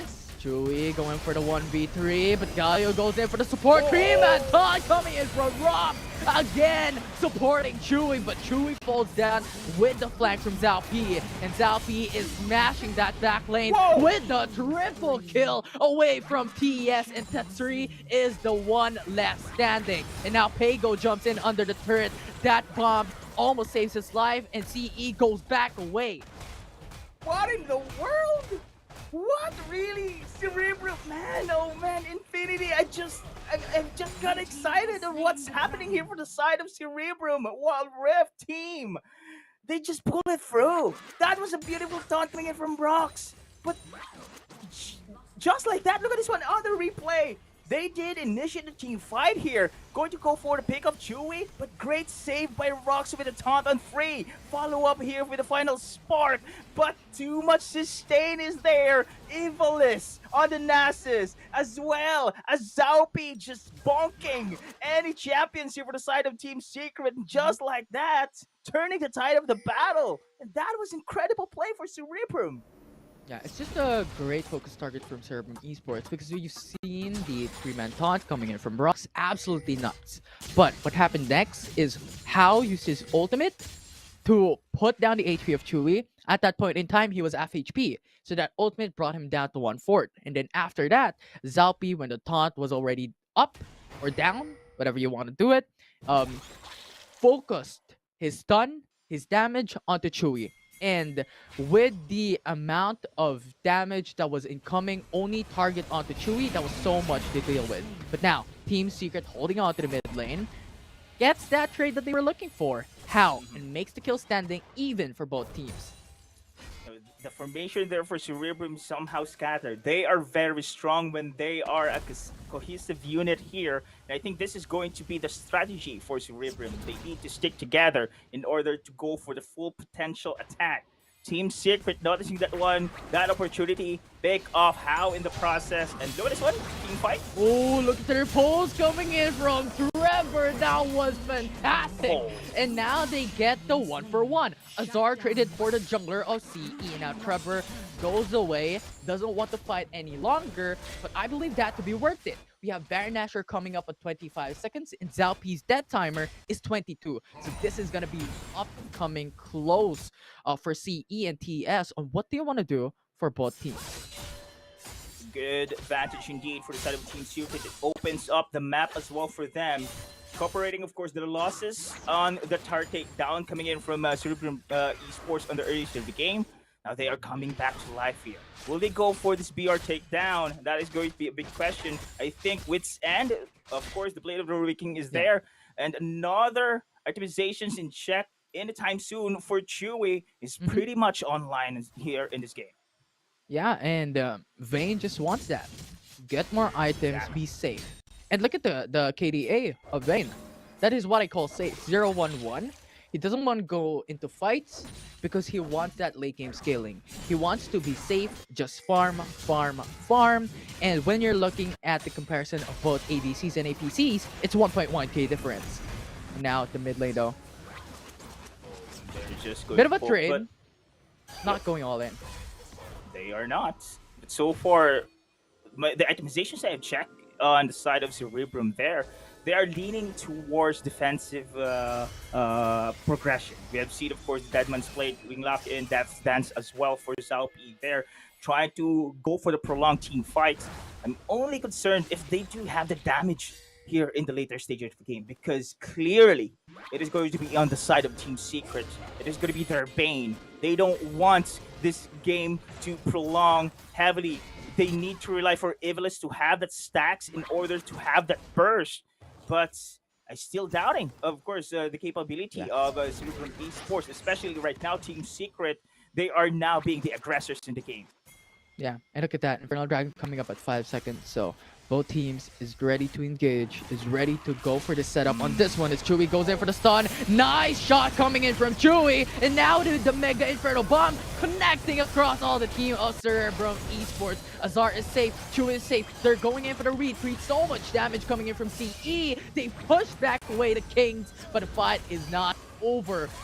CE's HP is also low.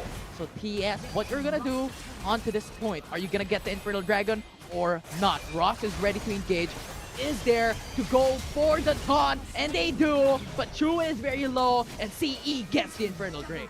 Fleur, my man, with a great grand entrance there, followed with backlines, instantly picking up Chewy in the process. Without Chewy, it enables Cerebrum right now to go to that push. They have secured as well the Infernal Dragon buff Infinity, which is going to be the lacking aspect in this team composition, the damage.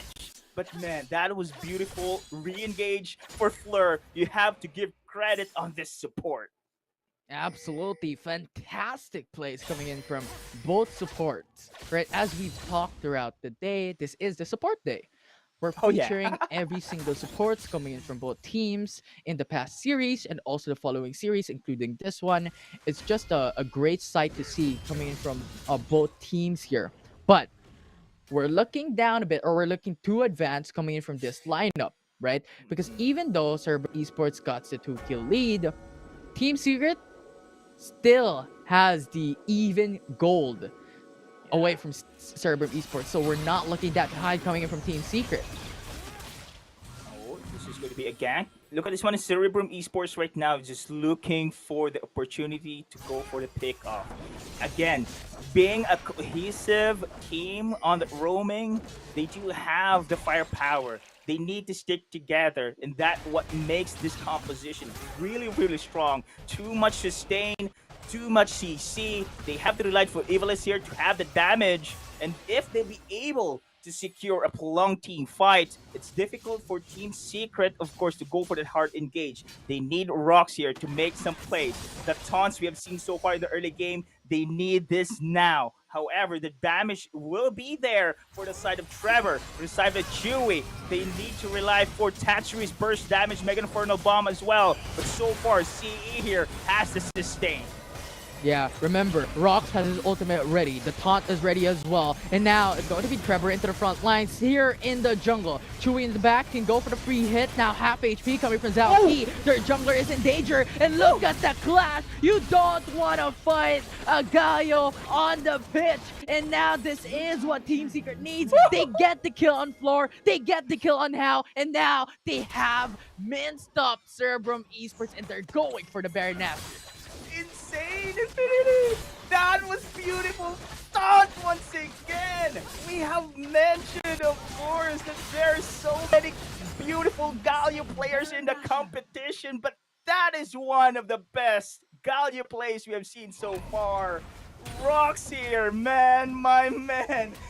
His of course, support. Thresh has been denied. Rakan has been denied. Galio, here we go. Showing some life here for Team Secret. Yeah, and we saw the highlight items that the producers or the organizers were showing us a while ago. Chewy is now building up towards the Bloodthirster, and a while ago, right? He already built up the BRK, the Wits End, the Phantom Dancer, alongside with a Proto Belt, so much mobility and so much defensive capacity to go in and have duels against CE.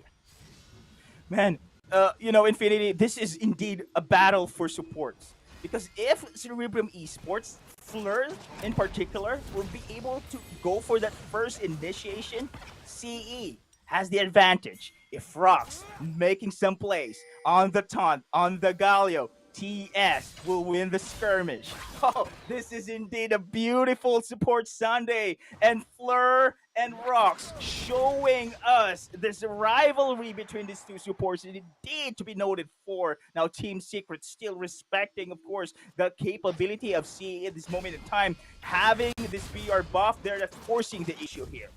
And this is it. The Elder Dragon is up. This will tip the scale to one team or another, and Trevor is split pushing. CE has to respond, has to bring a champion in the top lane to be able to defend that. But even then, Team Secret secured that turret, and now they're slowly but surely pushing away Cerebrum Esports. We're gonna take our dominance. We're now in the late game.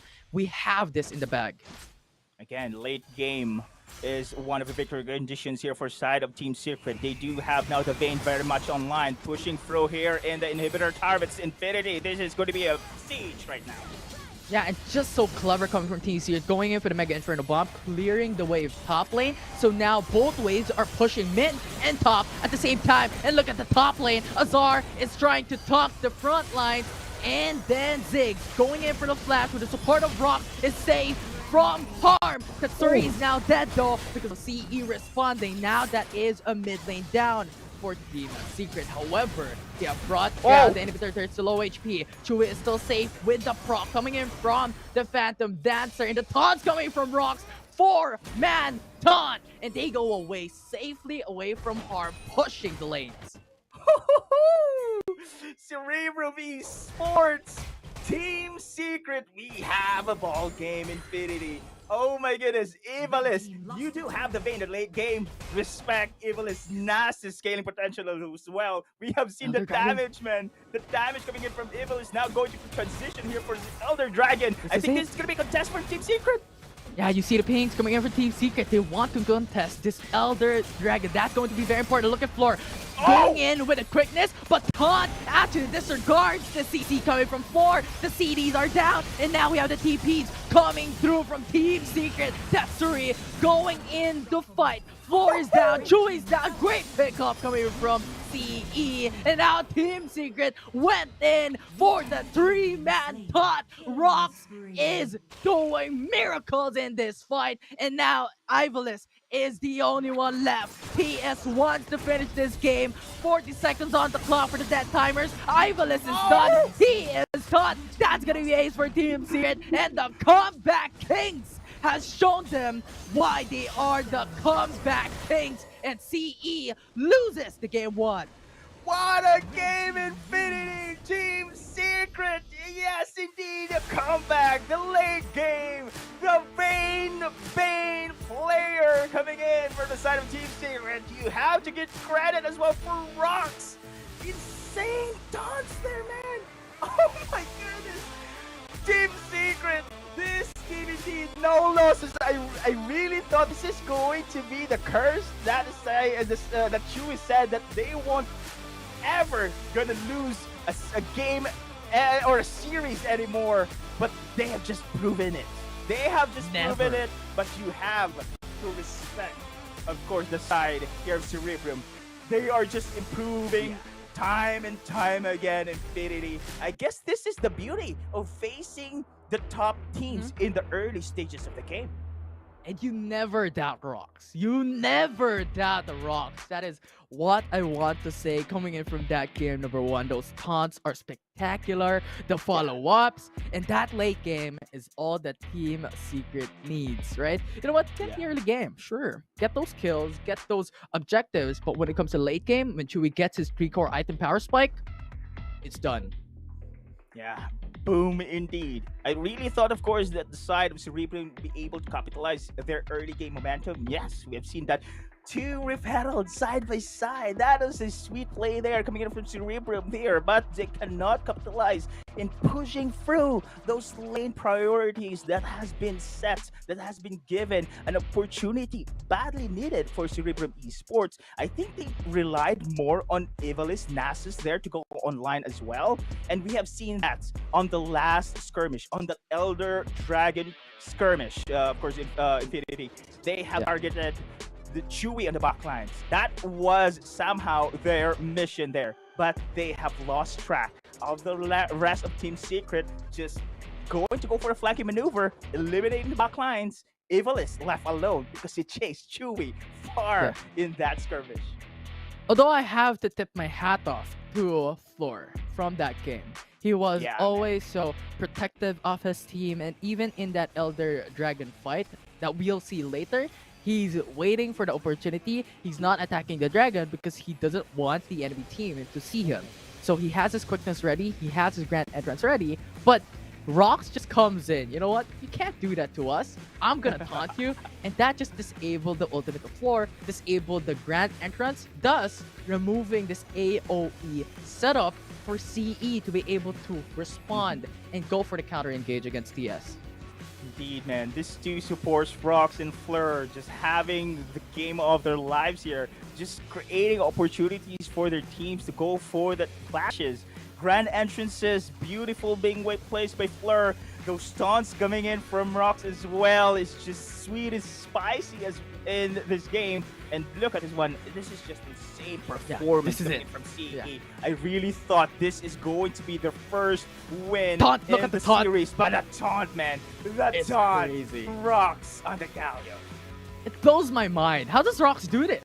Exactly. How does he come through in the middle of the fight, taunts everyone, and just saves his teammates? And we can see this replicated here on this one. He saves Tatsuri for a millisecond there, but it's just too much damage, too much CC. But this happens after a bit that we haven't seen, but that happened. Rox just continuously protects his teammate. He is so team-minded. Is there such a thing? Is there such a word? I don't know. I'm gonna add that to my dictionary. He's just playing for his team. He's just playing for his ADCs and hyper carries and protect them from those damage and CCs coming from the opposing team.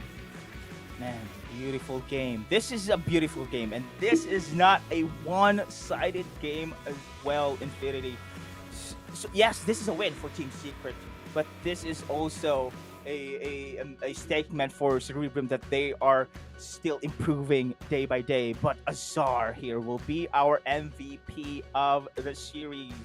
And man, we have to give credit as well to the whole team here. The Richter conditions on point. Azar, 100% kill participation. Oh my goodness. Yeah, I mean, what can we say about the best Baron lane in the Philippines? Oh yeah. Right? Yeah. Azar No is just the questions. hidden weapon of Team Secret. He stays in the Baron lane, but later on, he's gonna be that dominating frontliner, protecting his team, and constant damage. Look at the damage. 26,670 and kill participation of 100%. So this guy is just one of the best Baron laner, if not the best Baron laner that I know for the whole Philippine region. I think I have to apologize for Azar there because I'm hyping up the supports because man, really, you have to give credit for the supports, man. They have just given those flashy plays, but in the end, it was Azar. 100% kill participation. Damage is insane as well. Yeah, he is just on the back lines, but he's doing a lot for the team. A lot for the team, a lot that we've seen coming in for support in the Baron laners as well. But that is it for now. When we come back, it's going to be match point for Team Secret, so don't go away.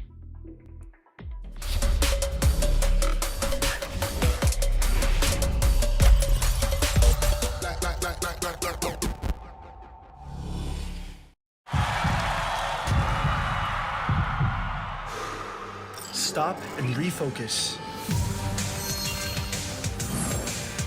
Get a clearer perspective. See things from different angles. Power up and set your eyes on the prize. It's time to step up and rise to the challenge with the Redmi Note 11.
Welcome back, everyone, here at WCSPH for Series 3 of Team Secret and Cerebrum Esports. Once again, I'm Infinity and Deadeye with me for the cast.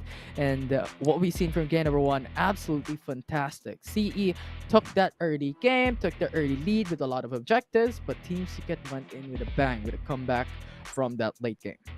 Exactly, Infinity. I'm just very hyped for these two supports, Fleur as well as Rocks, doing some flashy plays in the game 1.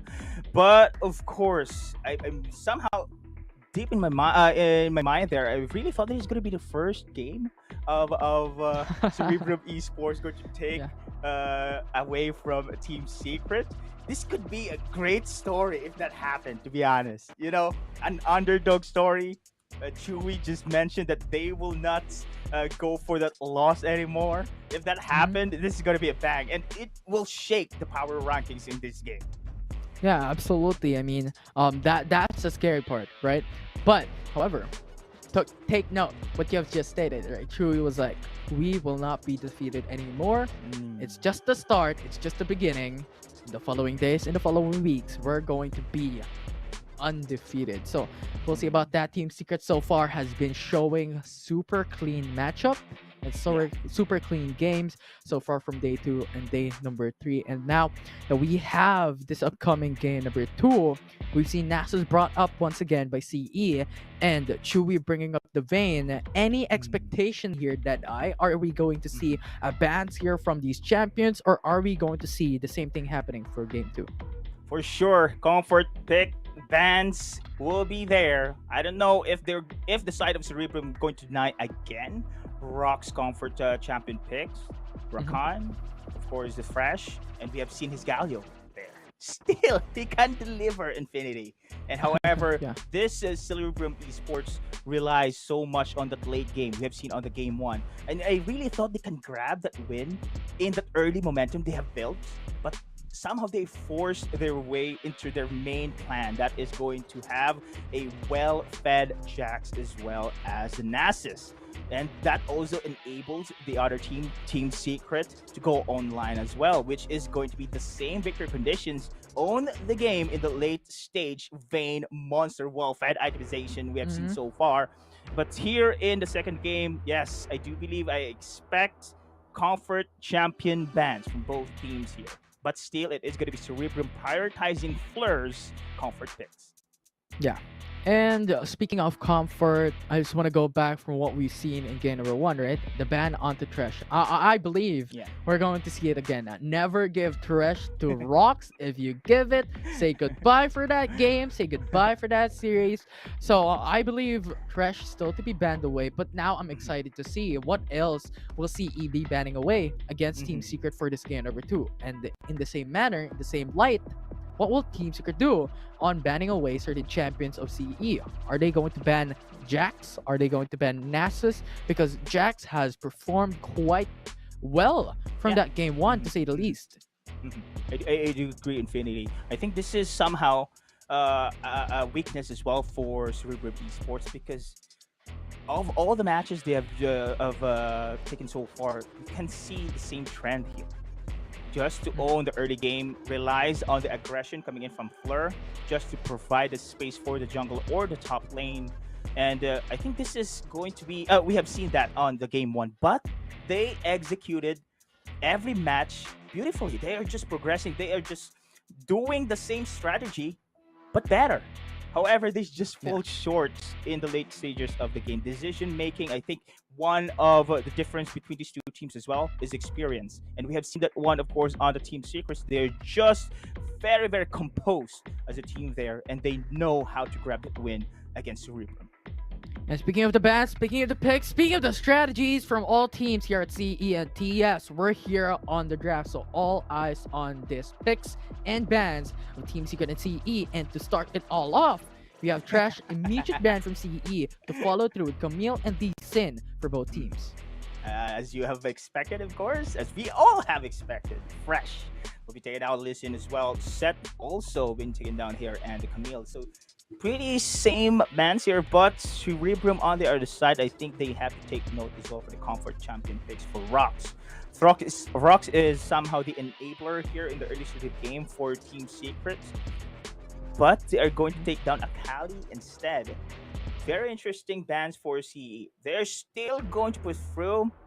I think they believe they can counter the aggression coming in from Rox, and we have seen that one. Fleur can go in par with Rox's gameplay, and I'm very excited if this is going to be a new composition we're going to see for Cerebrum. There you go. As expected, Cerebrum really loves to prioritize, of course, that support champion for Fleur because he is one of the key here for Cerebrum's victory.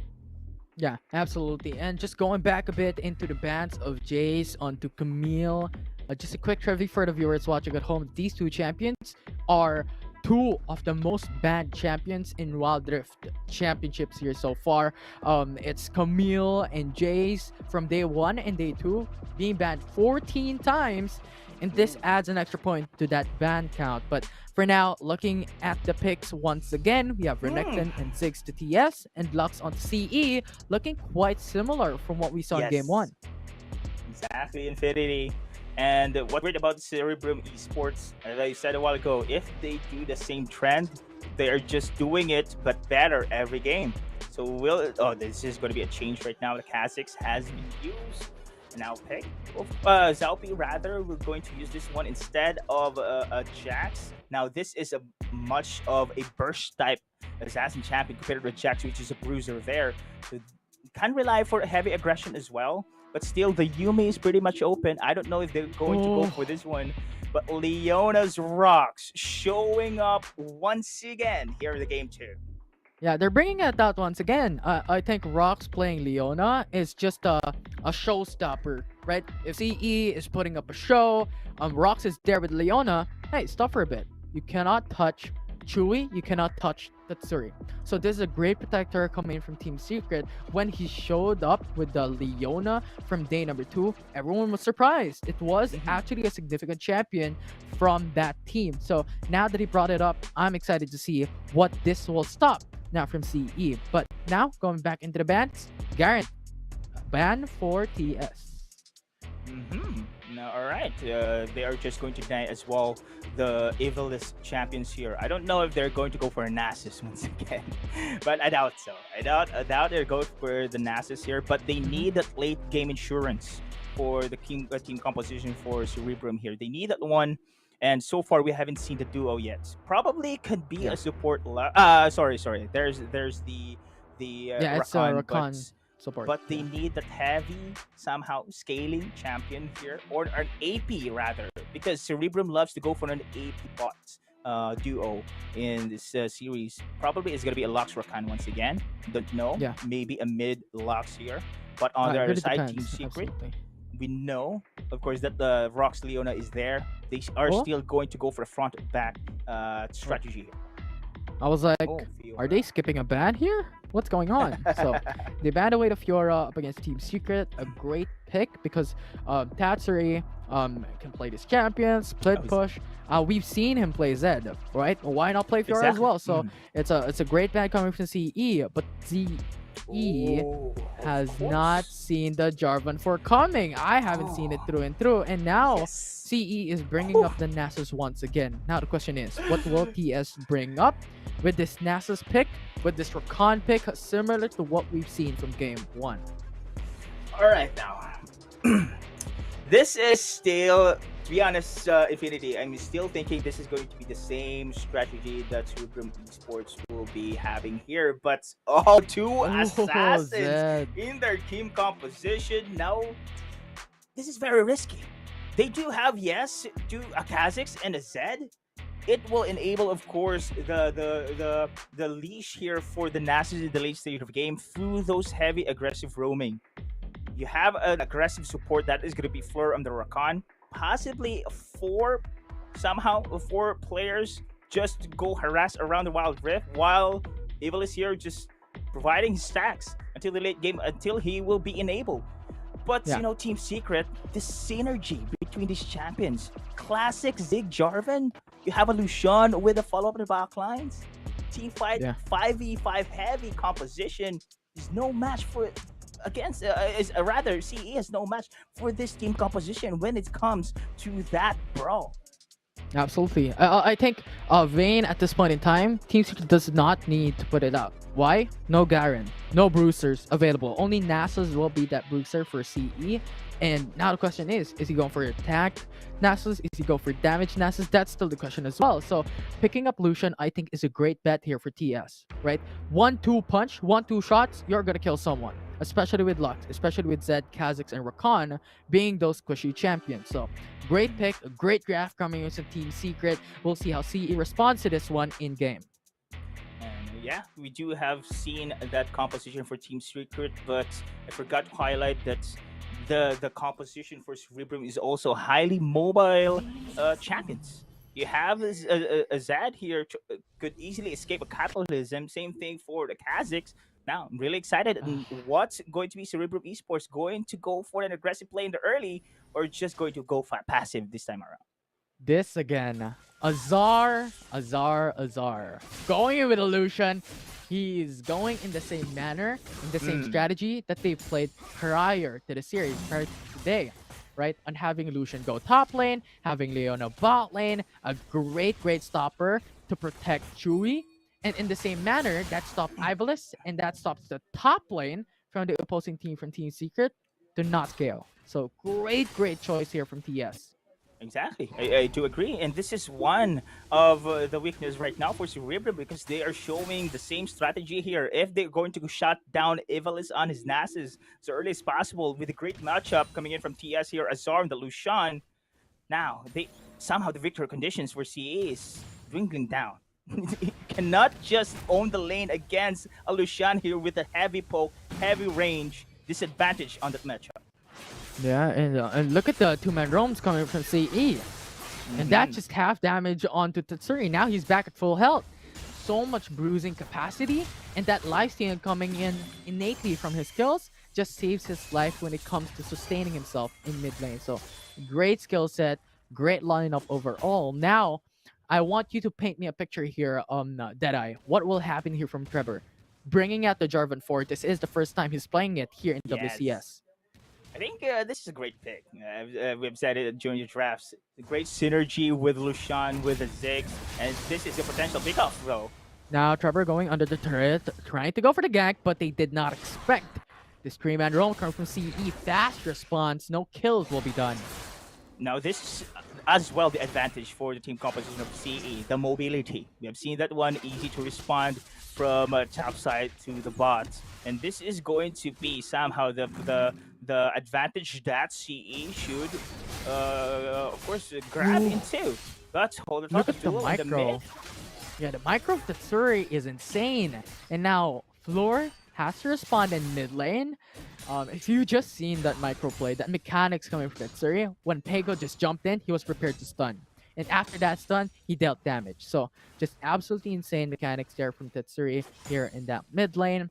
But now we're looking at a very stagnant early game here, Deadeye. I want you to tell me what will happen in the next 3 minutes, especially when it comes to objectives, when it comes up. Now, this is not what you want for the C, to be very passive here. You need to go for an aggressive roaming here, especially the rest of the TS here is not yet online. But once objectives pop out, prepare, of course, for the inevitable, because the power coming in from TS here is just insane already. Great proper setup. Jarvan 4, as I mentioned a while ago, is a perfect pick for the team composition. So much synergy coming in from between these champions, rather. But meanwhile, CE, I don't know if they are going still to rely for Ivalice Nasus. And we have seen that one of the game one. Opportunity strikes in the early stage of game.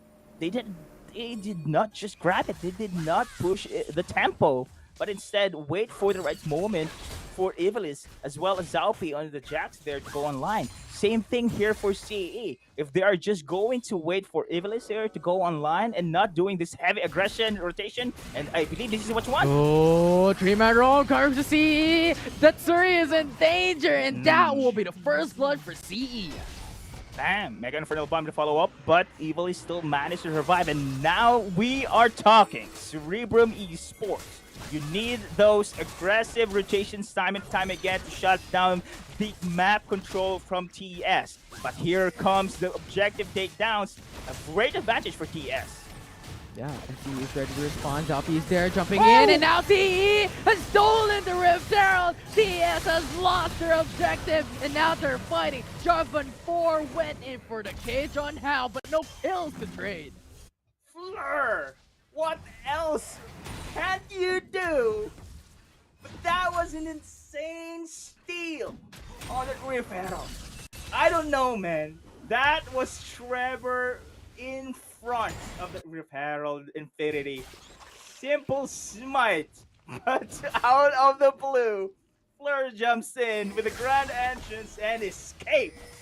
How in the world this guy could pull it through? Oh, now Trevor is now misaligned as well. He is gonna get picked up. CE takes a kill.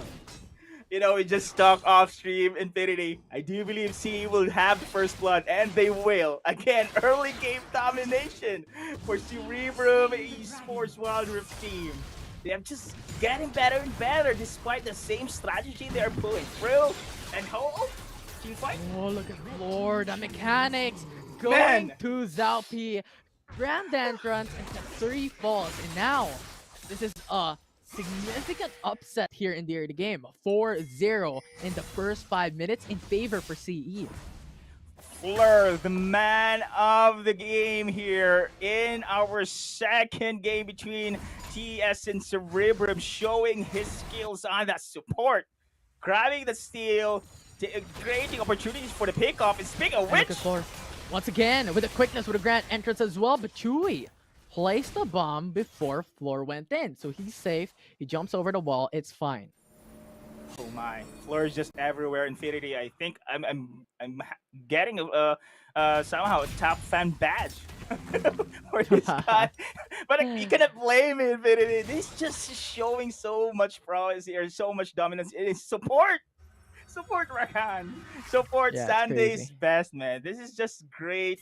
A great scene to see for our WCS PH. The supports indeed are stepping up. Fleur here, despite their team have not having not of course grabbing a single win in our cards and a series until now, they still managed to have the composure to control P isolation. That's a double assassin. Takes another kill for the bag. The power of 2 assassins, single burst, and that was a Renekton, mind you. And he did not pop his ultimate on how quick that burst was. But meanwhile, here Infinity in the mid, this is going to be a potential push for Cerebrum. Rift Herald spawned in mid lane. CE wants that early turret in mid side to open up the map, to open up the right and top quadrant jungle. And on top of all that, we have Pago speed pushing bot lane with a lot of punish on Tatsuri from the lane swaps time and time again. And now that he is falling down behind, you have Pago having that security on the tower first blood for bot lane. I really do love the macro plays for Cerebrum Esports this time around. Infinity, they know they are in a disadvantage to go for the 5v5 brawl. Now the split pushes are here. Aggressive rotations for Fleur, going for isolation pickoffs, providing this opportunity against Team Secret, just creating this map control across the rift. Floor, Zalpi, Azar. Nice one. Oh, You're walking onto that there. Now Floor jumps in. Grand entrance. Zalpi jumps away and gets the kill. And now we have Tatsuri here in the fray, going for the response. And now with the ultimate going in as well. Great response from Rox, but a Mega Inferno Bomb. A lot of damage coming through. CE is now in danger. Ivalice is forced to flash away, but Rox with the flash stuns him up. And now Ivalice will fall with the trade for TS. Sheesh!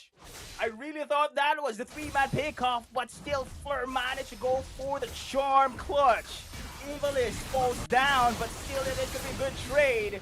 And CE here, Pego just going over the split push, but a kill as well. Insane performance for CE. This game too. 7-1. Two Rift Heralds, Ocean Dragon, Tower First Blood, 3k goal lead for CE. An exceptional early game from Cerebrum as we see as of yet. However, we cannot put TS down here just for a second because they are the comeback kings. There's still an opportunity ever since, and Nexus is still up. So we'll see how TS brings this back, but CE is looking sleek for this game too. the everyone loves an underdog story, of course, Infinity, and this is one of those matches. The viewers here just looking here, CE winless. And until now, in the current series, and TS is one of the top dogs in the competition. Oh, 7-1 in responses the early there. start of the game, but this is going to be somehow a defense siege on the Oh, top. he gets a knock up onto Azar. Punishes on that push from Team Wow. Secret. And while they were doing that, CE gets a free dragon bot lane. Macro plays on point for Cerebrum here. They know how to evade, they know how to defend, they know how to prioritize those objective takedowns as well. Team Secret here, they need to provide opportunities for themselves to go for the pick up place, and I think this is one. We're having ARAM. We're having ARAM in top lane. What is this? Although we have a 5-man roll for both teams. Drift Herald spawned up top lane. And now they're going to see each other. Great stun coming in from Rock. They get 2 pickups. And now Ivalice is down. Zalpi is down. And Team Secret has gotten what they came for. Getting that double kill and disrupting that push from CE. That was a risky play for Cerebrum Infinity. They don't have any vision there on the top side. And I do believe they have those senses that it is going to be a bait coming in from Azar, but they still managed to go for that push. And that was, of course, the punishment we have seen so far. Remember, when it comes to a 5v5 brawl, the power of TS is just incredible. And we have seen it in the previous skirmish. They need to go for the split push. Prioritize Bago's Zed split pushing capability. Zalpi as well as Fleur's isolation placed like they did on the early few minutes of the game. And I think Team Secret knows already on how to counter this one. They need again to stick together, take those pick-up plays, and manage to go for the comeback on this game. Yeah, absolutely. But now the Infernal Dragon will come up next. What do you think will happen here? Are both teams going to contest, or only one team will get that? Oh. Roberto is in a solo fight against 3. But now going back to the question, Infernal Dragon, what is your opinion on this? Now, this is a very risky play if Cerebrum East was going to go for the contest. But this is also an opportunity for the pick-off. Hold that on. That's right. Look at the lifesteal, though. Oh He gets that HP back. However, Zalpi's isolation damage is too much. They get a free kill bot lane. Look at this one, Infinity. Just like that, a great pick-off there for Cerebrum, while the side of Pego split pushes on the top. Macro plays once again on point for Cerebrum Esports, and this is going to be lane pressure across the map here against Team Secret. Oh, Lucian! Azar with ultimate! Ivalice is so low! He's still alive! And now Floor comes in with a response, but CE does not get a kill. However, with that prediction shot, final spark to death. Azar falls down. Oh my! Cerebrum, what a beautiful game for this team here. Same strategy, 2 assassins. Give Ivalice the space needed here. They're going to go for a split push strategy instead and avoiding those major clashes across the river against TS. TS on the verge here of somehow being pushed into the wall. Will they be able to go for the comeback? But this objective takedowns Infinity. This is also an opportunity for TS to go for that, of course, a team fight. But CE also will be having that opportunity to go for the split push. TS is having a difficult time which to prioritize, to go for the defense or to go for the objective takedown. Now with another priority question here. Infernal Dragon, Baron Nashor is both alive. And now that Suri is dead once again top lane. Now this is the 5th time, so we'll see what will happen here. This is a 5v4 situation when 2 important objectives are up. Oh my. Look at the formation here for Cerebrum in the minimap. They are just everywhere. I love this one. They know how to play on this team composition. Pego on the top, Ivalice on the bot, and we know how dangerous a well-fed Nasus in eliminating turret takedowns, Infinity. And look at this opportunity as well, with this lane pressure being given already in the side of Cerebrum. An easy objective dragon takedown. Yeah, such an amazing feat here for CE. They went in for the Ocean Dragon, Cloud Dragon, now Infernal Dragon, to so much scaling and damage that they're outputting. And this is just the surface level. You have Zalpi, you have Pago. These are assassin champions with so much lethality at this point in time. So it's going to be so more difficult for TS to respond. But we're still not over. There's still an opportunity. Baron Nashor is still up. Yes, exactly. This Baron should be the key for TS in order for them to compensate their losses in the lane pressure. With the Baron buff, they can go for an easy push in the mid, straight to the next takedown. But so far, they're still respecting on how the side of CE chipping away little by little the outer turrets against the side of TS here. Now, this is going to be a crucial decision making for TS. Go for the BR or the defense.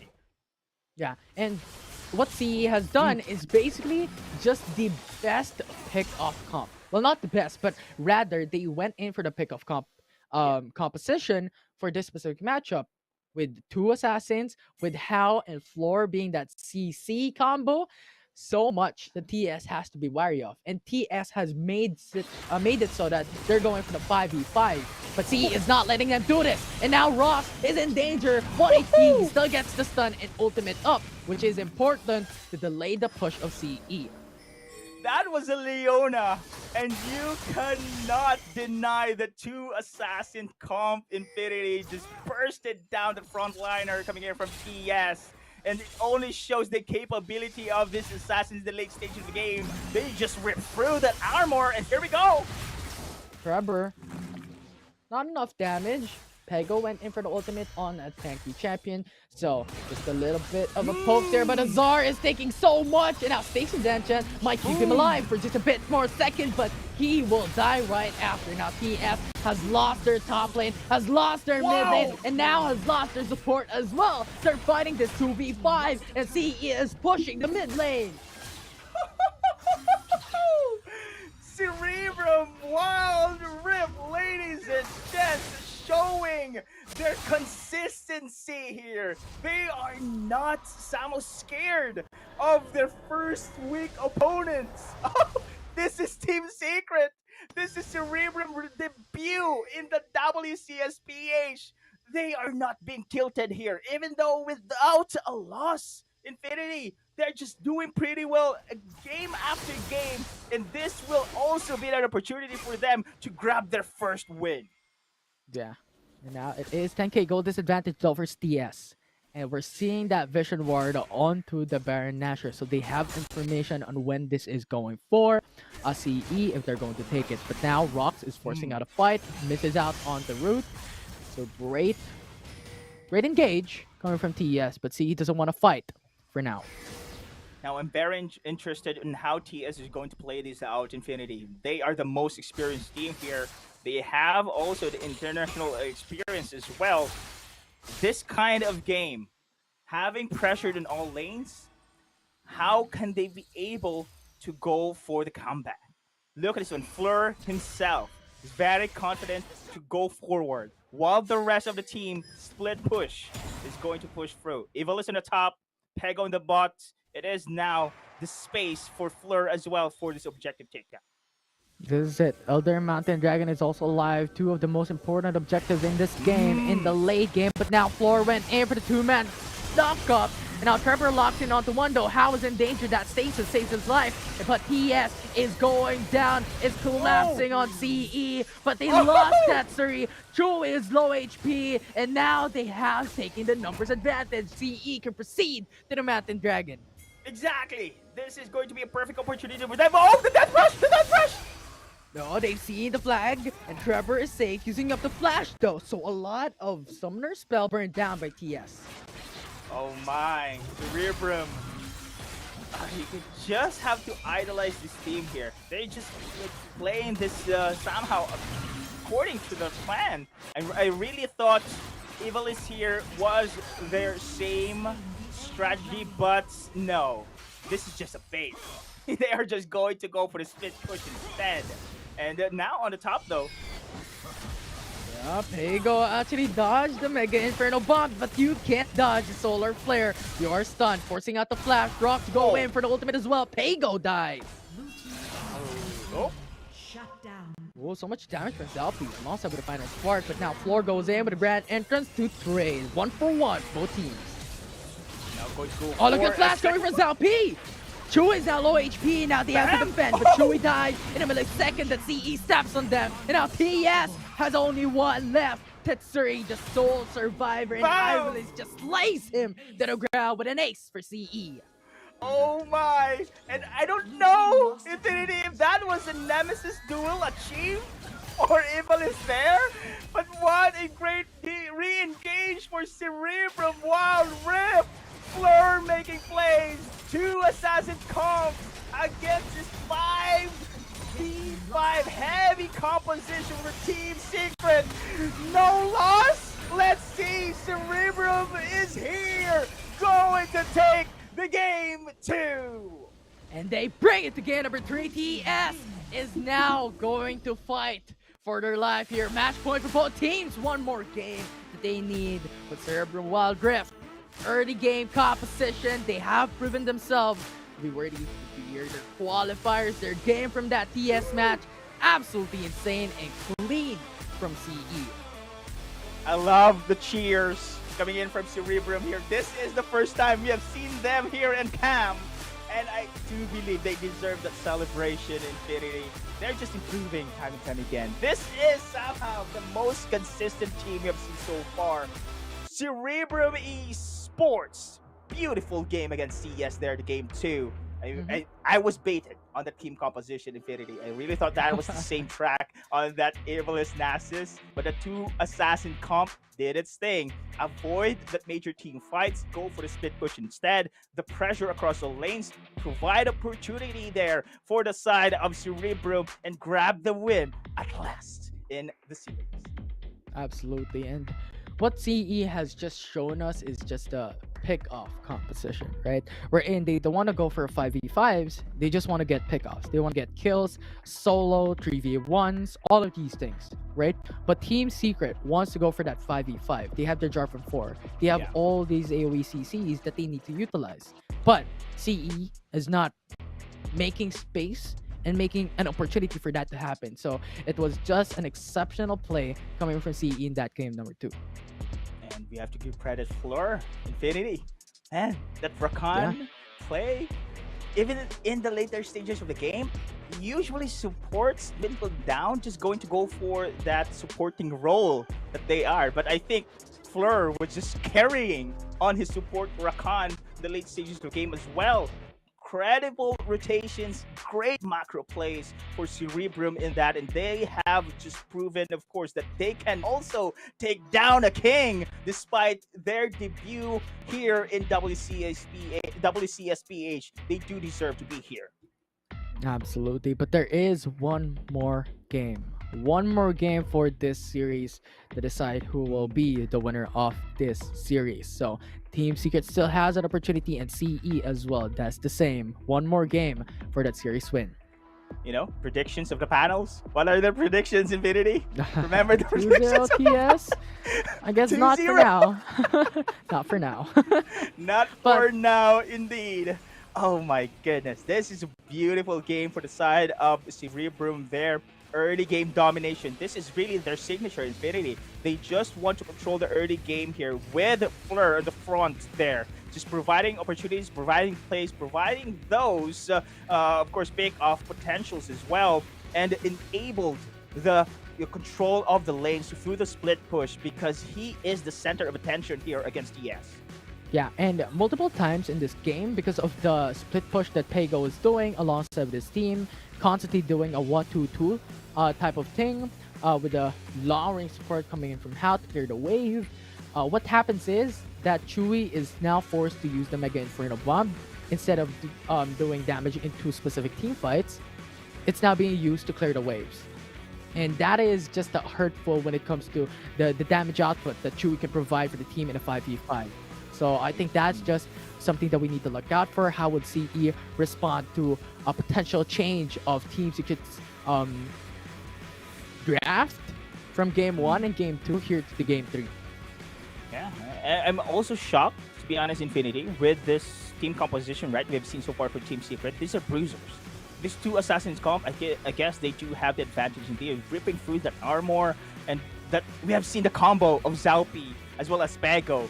Death Mark at the jump and the slash, easy delete in the Wildrift. And so far, the Team Secret, they're trying to go for that opportunity as well to have the sprawls, but they are just being outplayed, especially here in the later stages of the game. A great re-engage here for Cerebrum. They know they have controlled the map. They have the itemizations, and I guess this is somehow a sweet play as well. The question is, since this is going to be a best of 3 series, will they be able to secure another game in order to grab the bag? Zaupi, Well, ladies and that's the gents. question. Yeah, player of the game. Yeah. Well, that's a question that I don't know what to answer. Yes. Right? We still have game number 3. Anything could happen at this point in time. But as you stated, we're looking at the player of the game, Zhao P. The damage that he was providing for that matchup was absolutely insane. 25k damage, 800 gold per minute, and kill participation of 89%. Pretty much in every aspect of those team fights, he was ready to punish. Right? And look at the lethality items that he has built up. So much damage basically from this player, and when it comes to those isolation pickoffs, he has it. He has it. Beautiful game indeed for the side of Cerebrum, and just getting hype here, and it only shows the capability of Cerebrum Esports when it comes to facing the giants here in WCS PH. Now I'm looking forward for the game 3, Infinity. I'm looking forward for it as well. The Comeback Kings versus the underdogs, the dark horses of this tournament today. It's going to be match point for both teams. One more game for this series. It's TS versus Cerebrum Esports after this short break.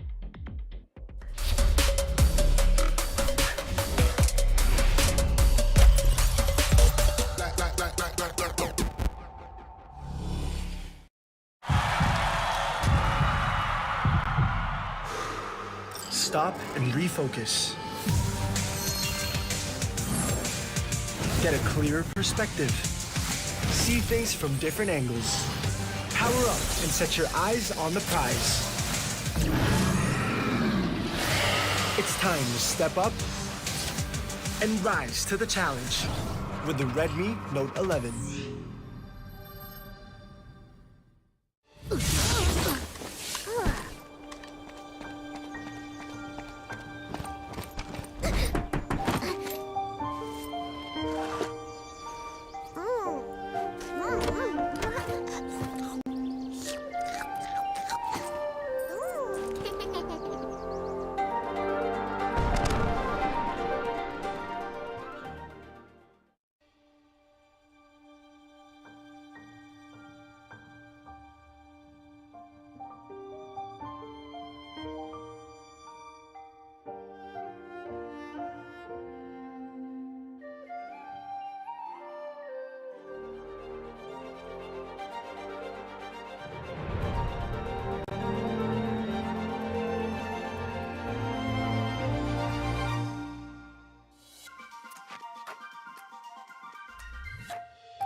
Welcome everyone to the last hurrah, the last game of the series between Team Secret and Cerebrum Esports. It's a fantastic show that we've seen so far from both these teams. I'm Infinity and this is Dead Die, and we're here for the last game between TS and CE. Now, this is so far a history here in the making for the side of Cerebrum because this is going to be their first, I do believe, in until now. So, of course, this is against Team Secret, one of the best teams in the league. And Cerebrum Esports, of course, just showed their capability that they can take down the big dogs in WCS. Now, this is the deciding game.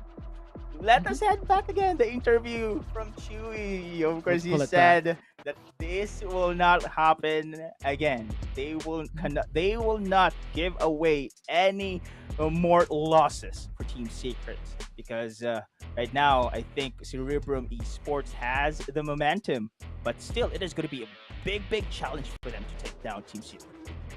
Yeah, absolutely. I think the game's not over until the Nexus falls down. And in similar manner, similar analogy, this series is not going to be over until this game is over. So it's going to be an absolute blast between both teams and Team Secret. We all know them as the comeback kings. Yeah. They lose, they come back 2 steps higher. So we'll see how Team Secret does this game number 3. But CE has shown us exceptional game from that game too. Now I'm curious here, Infinity, if Team Secret will be able to go for that respect ban against Fleur this time around, because I think Fleur has a really big role in the victory there for CE. Even in the game 1, he's very good in the early stage of the game, providing, as I said a while ago, opportunities there for the rest of the team to get their victory conditions. But this is now the start of the game 3, Infinity. Let us see what will be the picks and bans. Yeah, I'm absolutely excited. This is the do or die, and it's all eyes on here, and every single role should perform, because if they underperform, this is going to be a disaster for both teams. But now, looking at the couple of bans that we're seeing at the moment, we're seeing a Thresh, Decent, Camille ban, and Set right out of the gate. Yeah, I think we are seeing the same bans, actually. Same order as well. Fresh, Listen, Akali for Cerebrum, TS or Camille, Set, and Jace. There you go. So the Rakan of Fleur is still open. I do believe Cerebrum Esports love to lock in their comfort pick champions. So here the game 3, no doubt. No questions as well. Even though it is going to be the same pick, I have no questions. Fleur can deliver. Are we going to have the same exact picks? We have Rakan first pick, yes. and then Team Secret going in for the Renekton Ziggs priority, and now CE can go for Lux as we predicted, and then after that they could go for Kha'Zix, they could go for that champion. We've predicted the first couple of picks here for CE, and now the question is, what will the third pick be for TS? Same thing. Now this time around, the Galio is up for Rocks. Instead of the Leona, Galio's back. Same great performance there to game 1, and this is also Rox Galio that provide that victory, big role actually for Rox as well to fill in here in the game 3. If the same vibe we're about to see for TS on game 1, exception for Zaupi's Kha'Zix this time around, I think TS should be having the advantage here. Yeah, I will see what the last ban would be. The Fiora ban coming from CE. So similar bans overall from game number 2 and game number 1.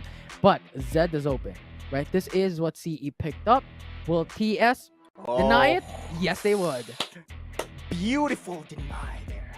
Beautiful deny from TS. But will we be able to expect a 2 assassin comps again here for Cerebrum? But we are seeing the same trend here on the team composition, but with this global ultimate available here for the side of TS, as well as the Zed in their team composition, I guess the split push, of course, strategy is so far being challenged right now against Cerebrum Esports. Yeah, with the Zed being denied, they have to go for a different story here. They picked up the Riven to lock it all in for their draft today. Now TS has still one more pick available for them. A lot of flexibility when it comes to their draft. So this is a mystery. What will the last pick be? Jarvan. Jarvan 4. I think Trevor here has somehow a statement that that was not his best game. Let me prove to you guys that I can enable Jarvan 4. Yeah, and it's also about looking at this team composition as an overall, right? Jarvan 4 alongside with Galio going to be a very strong CC setup for their team, right? Jarvan 4 locks in, and then to follow up, you have Galio going from the sky, coming down with big AoE knockup. So I think this will be a great 5v5 comp. And now the question is, CE, how are you going to respond? How are you going to play this game? Are you going to do the same thing from what they've done from game number 2? We're in, we don't want a 5v5. We want 3v1, we want ganks, we want plays, but not an overall all-in team fight. So that is the question now that we're looking at CE. What will you do? There you go. So I think NASA still needs that time in order for this champion to online. That's true. But on the other side, though, with this Zed coming in from Tatri, somehow they have the capability to go for the challenge on the split push that we said a while ago. The Galio, Jarvan 4, Ziggs, still pretty dangerous when it comes to 5v5. I think now the side of Team Secret has the capability of a major 5v5 advantage plus a mobility champion that is going to be Zed to deny the split push. Well, we'll see how that would work. This is game number 3 between CE and Team Secret, the last game of this series. Who will win, who will prevail, we will find out on this game. So far, this is going to be a first series here in the day 3, the stretch into the distance, Infinity. What a great series indeed between these two. With this Riven mid being locked in, coming in from Cerebrum, what is going to be their somehow strategy? Will it change? Will we see again Zalpi as well as the Riven mid going to constant pressure across the Wildrift while Evilis has those stacks being built up until being enabled in the later stages of the game? I think this is going to be the same strategy indeed for Cerebrum Esports. Absolutely. And look at the early punish coming from Pego against Tsuri. He brought him down to 1 bar HP, so he has to force that honey fruit, and he has to force something to battle against Pego, because when it comes to the early game at level 1, he doesn't really have an escape.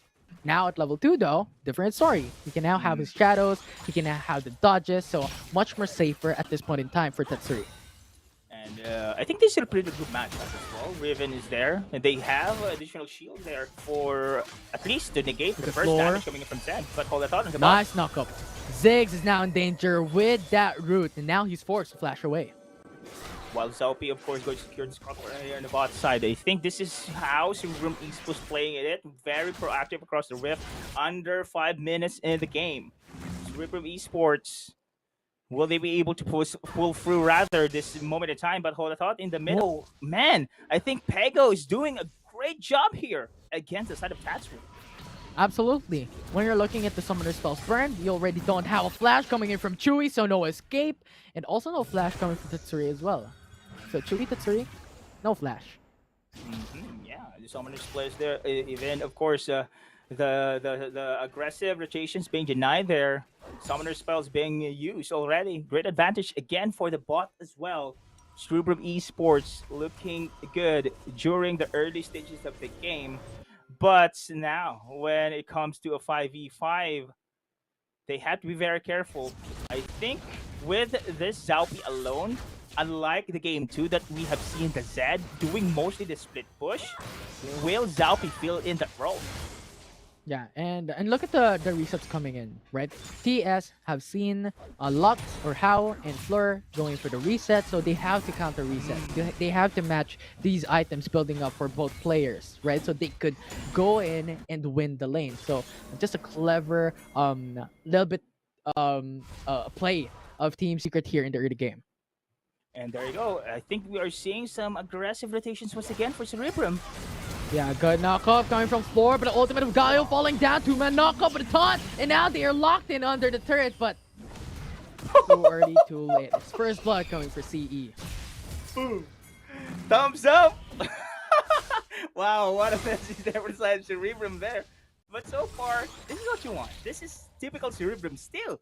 I do believe, of course, Infinity, Cerebrum Esports has the most first blood compared to all the teams. They just secures the early games pretty well, and with those diving strategies we've seen so far, this will not stop. This is one of the characteristics of Cerebrum Esports. Yeah, I think CE is one of the most aggressive teams here in WCS. So we'll see how they would play this out. But now Galio going for the taunt onto Floor, and Floor going away with the grand entrance. He's safe. TS still looking for that trade. Compared to game 2, I do remember, of course, that it was Floor. But hold on, thought. Rock going in, going for the taunt. Grand entrance not gonna save your life there. And Final Spark almost puts down Azar's HP. But Trevor is alive, Azar is alive, and they got their trade from that early game, 1-for-1 for both teams.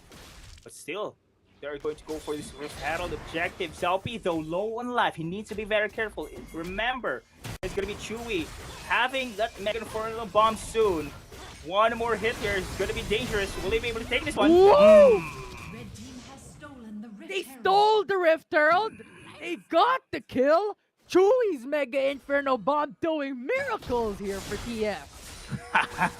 There you go. I've said it, man. That Mega Infernal Bomb. I think that was a risk the side of Cerebrum Esports willing to take, but the risk is not going in your favor. Look at the quickness. Look at the grand entrance from Floor. Go for the knockup. Delays the push. So TS does not get the Tower First Blood mid lane. This is the disadvantage for Cerebrum Esports lineup, to be honest. 5v5, teamfight oriented TS gonna rip you through. We have seen that one on that game 2, though. We have seen a cheeky play for Fleur with that grand entrance steal, but this time around TS will not let it happen once more. They need to secure, of course, objectives here, but so far Team Secret has the vision game this moment in time. Look at Rocks. Yeah. Being a chameleon in the river. You can't see me, I don't see you. Well, we don't see each other, that's fine. But TS is now starting the Infernal Dragon, and CE has to respond. This is such a high priority objective to lose out on. This is very crucial, Infernal Drake. And I think TS will surely grab this one, but load the position coming in from Pego here. He needs to go for this steal. Oh, nice knockoff coming in from Chewy, but saves with Trevor coming through. And now TS is fighting this with a Galio ultimate with a knockup, and now CE has stolen the Infernal Dragon once again. 2 objectives, time and time again. You steal the Rift Herald, we're gonna steal the Infernal Dragon. Still, it is gonna be Tatsuri though. Ooh, now Tatsuri gets that trade up for Zhao P, and now that will be the 2-for-3 for both teams. Man, Infinity, this series just surprising me time again. Cerebrum Esports, what a steal here on the Infernal Dragon. It was Team Secret's formation already having the advantage, but Pego, we've seen there on the back lines, providing the space. Zhao P out of nowhere, trying to go for the steal as well. It was a difficult, to be honest. It was a difficult play for Cerebrum Esports to pull through, but they managed to do so. And this is also one of the characteristics for Cerebrum Esports. They are really wanting to take risks. And those risks we've seen so far, the diving, turret diving on the early first blood, this contests on the objective takedowns. I think this is also giving them those advantages in the early stages of the game. Yeah, and look at the icons in the map here, right? We have Zed only being the only one on bot lane, and now here for TS, they have 2 Magro coming in through for Ivalet, but Kha'Zix is there to respond if ever needed, and they will go for the final spark. So much damage, but that Cataclysm gets that kill, and Zalpi goes for the 1-for-1 trade, but Trevor trying to get that kill onto Zalpi will not be able to do so, and a Blade of Exile from Pego gets the kill onto Azar. Beautiful response here for Cerebrum Esports. They really know how to rotate. The macro plays are still there, and a beautiful trade though as well for Cerebrum. Even though it is Evil is being picked off rather on that top side. Easy response here for Cerebrum. Dead ultimate on how that root coming in from Lux don't matter. Cassidy goes away with a free kill. Top lane. Now, under 10 seconds, Infinity, we're going to see another Rift Herald spawning in the pit. crucial objective, especially for Cerebrum Esports. If they want to own the early game, they need to secure this objective. Remember, the first Herald already been taken by Team Secret. They cannot give it away anymore. However, Team Secret here, first in the pit. They need to secure, of course, the surrounding area, but still they're respecting CE here. I think Fleur, once again, is the main man for CE. He needs to go for the proper initiations and a follow-up for the rest of the team. Yeah, and TS is basically just controlling the river at this point. Clearing out the river, getting that deep ward against CE, so they know what the rotations are going to be for Cerebrum. But they don't know that there are 3-man, 4-man, 5-man waiting on the left side of the map for the response on the Rift Herald. So far, TS in the vicinity. Again, they're very strong when it comes to a 5v5 brawl. CE. Zaupi is very somehow Oh, look at Rock. Oh! Flash taunt, and that's gonna be the stasis force immediately by how to deal damage. A final spark puts that 3 at 1 HP, and Trevor is running away. You can run, but you can't hide. Team Secret gets that 2-4-2. Still, they are going to push through. Look at Fleur here in the back lines, waiting for the perfect opportunity to jump in. Zaupi is still alive. Trevor is out. Junglers are there, but this is going to be a reset we're about to see here, Infinity. But every time TS goes for that engagement, the light binding coming from Hound and the final spark connects against the side of TS. And what makes this counter attack for CE possible? And Evil is just going to clean up the skirmish every time. Absolutely. Now Zalpi is clearing the Rift Herald, looking at that vision, and Team Secret is hovering onto the boss side of the map. Now looking at Zalpi with the information coming from Lazar, they're patting themselves towards the Rift Herald and maybe get it. That is going to be a big question there, Infinity. I think this is going to be free TS Baton. Coming from Rocks with a Mega Inferno Bomb. Ivlis is low alongside with Zhao P. And now Floor a little bit late to the party. And TS gets the Rift Herald and pushes away CE. Fortunately, though, no one's been picked off in the process for the side of CE, but that formation for CE is scattered. I think they are not ready for that contest. That was the forced contest we've seen so far for CE. TS looking good right now, Infinity. I think they can go for this DR takedown. Of course, summon that referral for that diversion on lane pressure and go for this objective. But so far, just waiting for CE to initiate the team fight. Hiding the brushes there. Death Brush is one of the key strategies for CE. Yeah, the most interesting thing that I've looked at the gold that the organizers have showed us is 2K Gold League coming in from 2. But now, looking at the Cloud Dragon, it's going to be a setup of Courage Cataclysm here on the Dragon. Kha'Zix takes the Cloud Dragon, but at what cost? Team Secret has lost the Tsar, they have lost the 3, only traded for Hao, but the fight's not going to be over. Rock goes in with his ultimate, and Zhao P is stuck in the pit with a triple kill from Chewy. Oh my, I think they were just trapped there inside the pit. They cannot go out. Oh, unfortunately, for the side of CE. Team Secret Chewy's preheating on the back lines. Fleur left alone here to defend on the bots. We only have to see that replay. That was unfortunate for CE in that moment. Team Secret with it win on that skirmish, but CE still grabs that objective takedown, which is also one of the victory conditions here. Evil is going to go online in the late stages of the game, but without a 2 assassin comp, we are not seeing any split push here, Infinity. Remember, tariffs are still there for the side of TS. Yeah, absolutely. And with no dragons for the side of TS, it's Cerebrum Esports getting this early objectives for their team. And even if they have this 4K gold deficit, when it comes to that late game, that Infernal Dragon is gonna act up. But now, let's look at the replay here from the Cloud Dragon, how that happened. The Cataclysm was spot on. It locked in onto 4 to follow up with a Galio, taunting 3 members. But Zalpi already got the Dragon, they got what they came for. And the Rocks went in with the ultimate to go in and get some clean pickoffs with the 3-4-3. But when it comes to value for value, CE has gotten more out of that clash.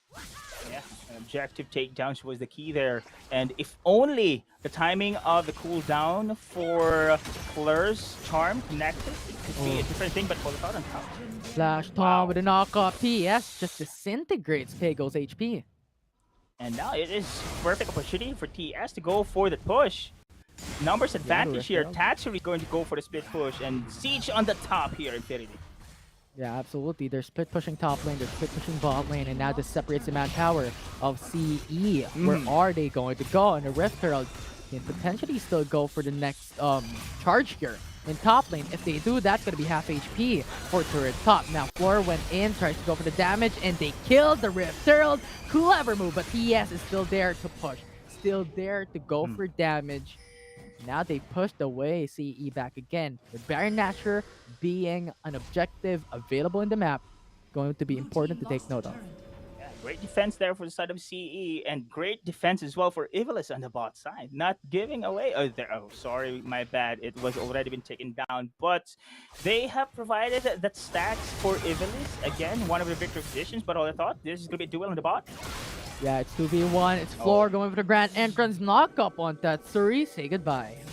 What's Fleur here? It's just everywhere, just quick to its feet, and he knows that this is also going to be somehow a dangerous, a dead lane on the bot, and it is now the response for CE to have that compensation, taking down other tires as well against TS.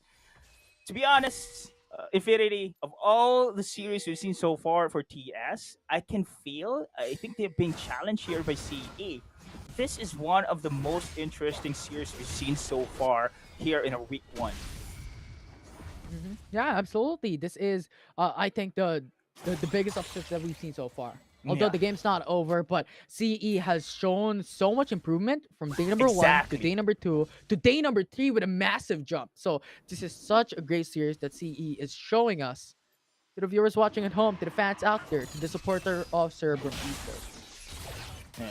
Fans of Cerebrum indeed is smiling at them here. They're doing pretty well.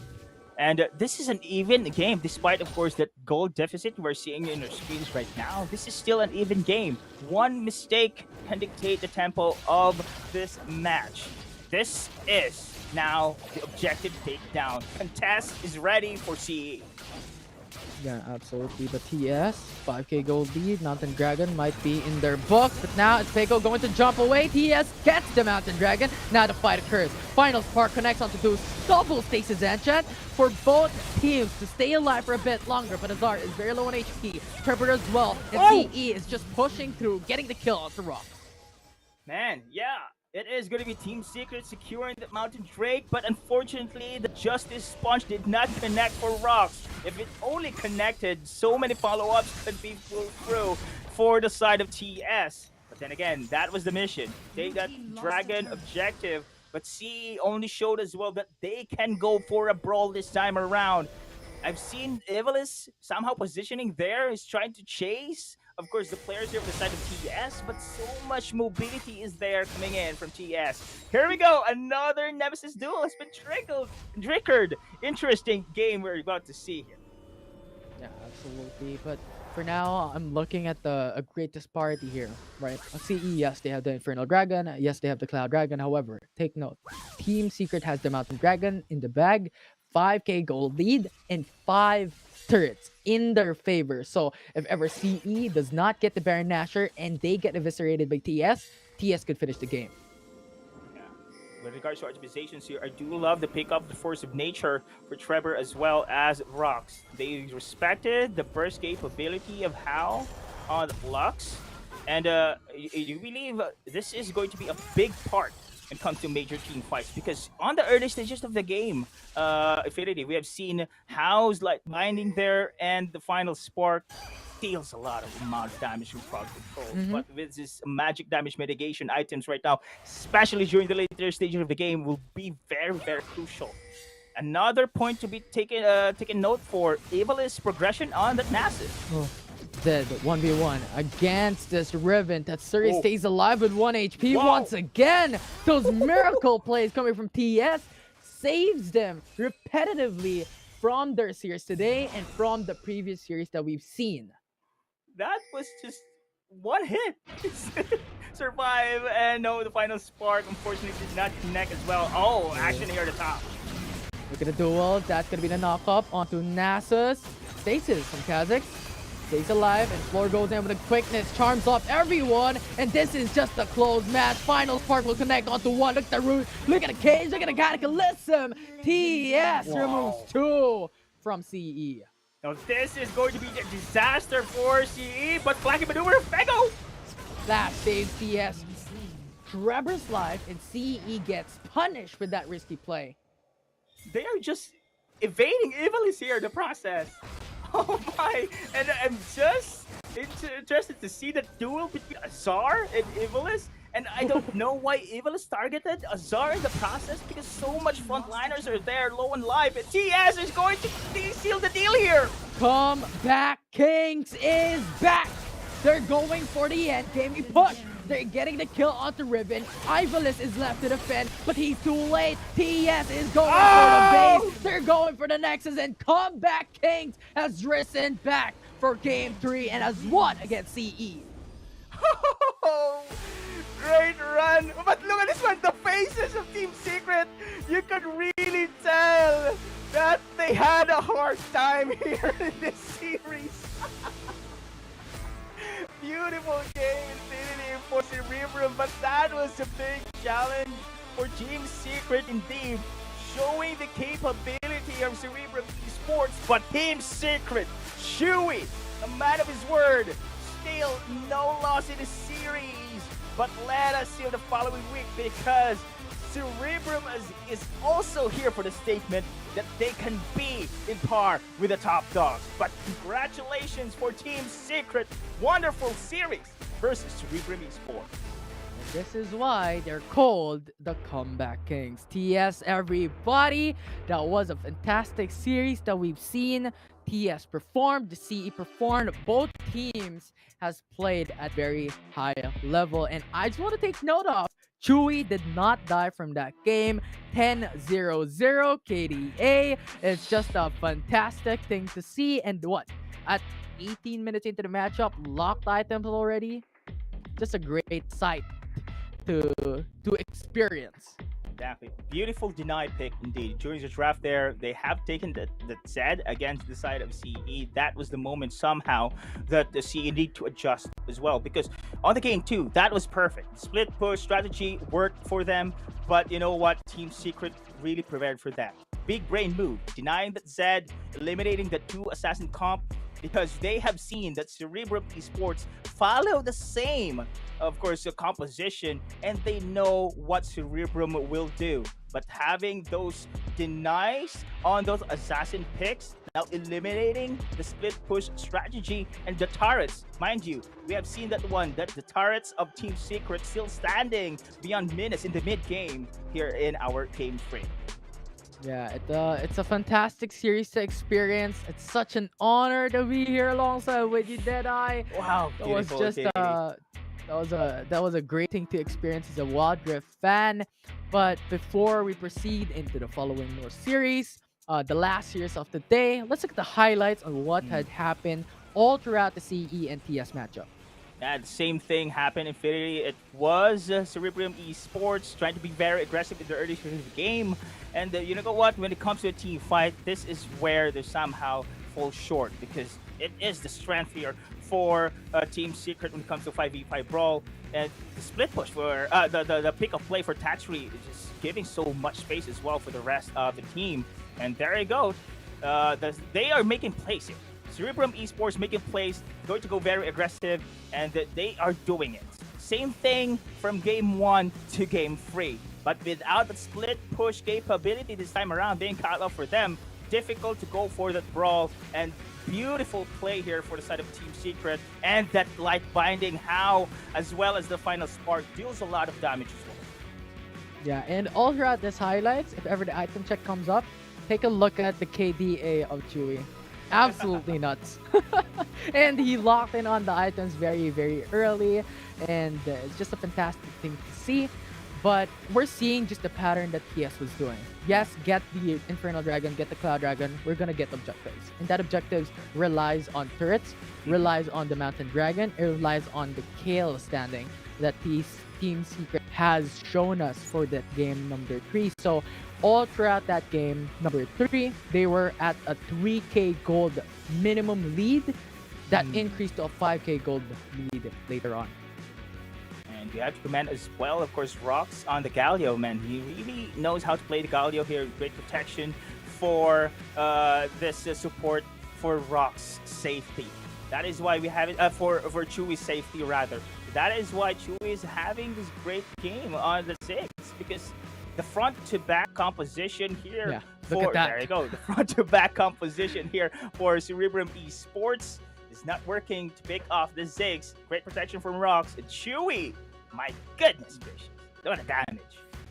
41,000 damage, 1,000 gold per minute, and just looking at the stats from day number 1, day number 2, I think this is the highest that we've seen so far, 1,000 gold per minute, and it's just such a great thing for a player, right? It's an amazing thing for Chewy that he's shown us here in game number 3, in kill participation of 75%. Amazing player. Man of his word. He's stepping up here in the game 3. You don't want to have that loss here in the series. But also, we give credit for Cerebrum Esports. I can see somehow the potential of this team also to be one of the top dogs. Despite, of course, losing straight series here, Infinity. Take note, these are somehow one of the top teams in our power rankings. Oasis Gaming, LA, Team Secret. But every match, again, they are improving very well. And we can see it in the faces of Team Secret. They had a hard time in this series. Stretched into the distance here, the game 3. And Cerebrum Esports' future matches is looking bright. Future matches, speaking of which, we have one more series to come after this. I'm Infinity, and this is Deadeye Esports with me. Join for the cast today here for series number 3 between TS and CE. For later on, we're going to have a more fantastic and a lot more things to see after the short break. So don't go away, guys. See you guys later on.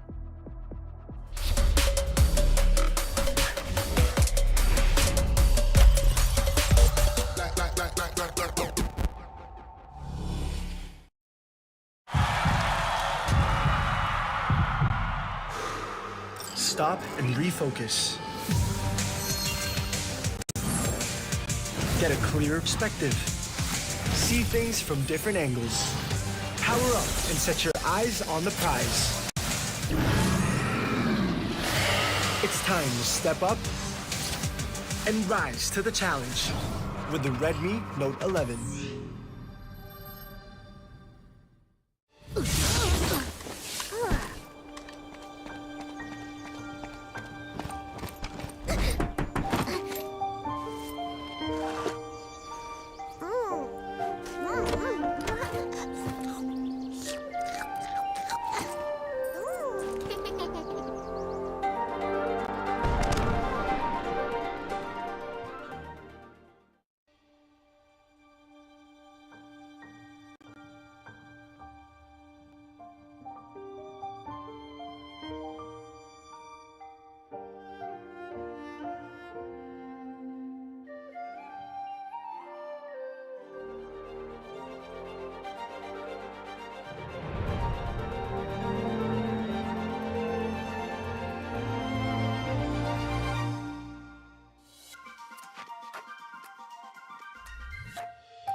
stop and refocus.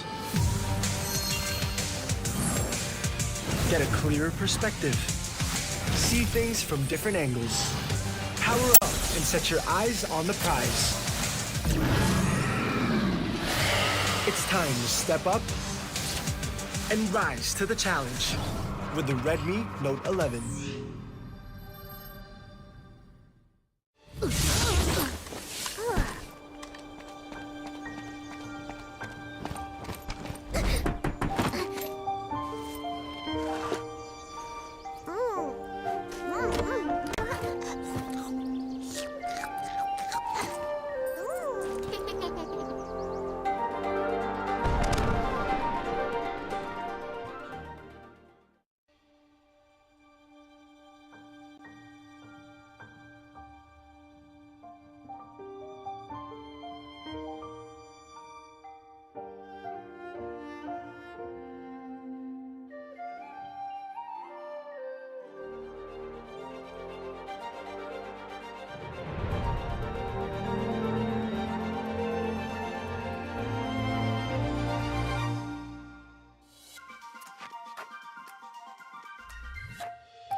And welcome back to the WCS. It is day number 3, and what a match that we just witnessed between Team Secret and Cerebrum Esports, Potch Spice Autolose, as well as the man that saw the action right in front of it.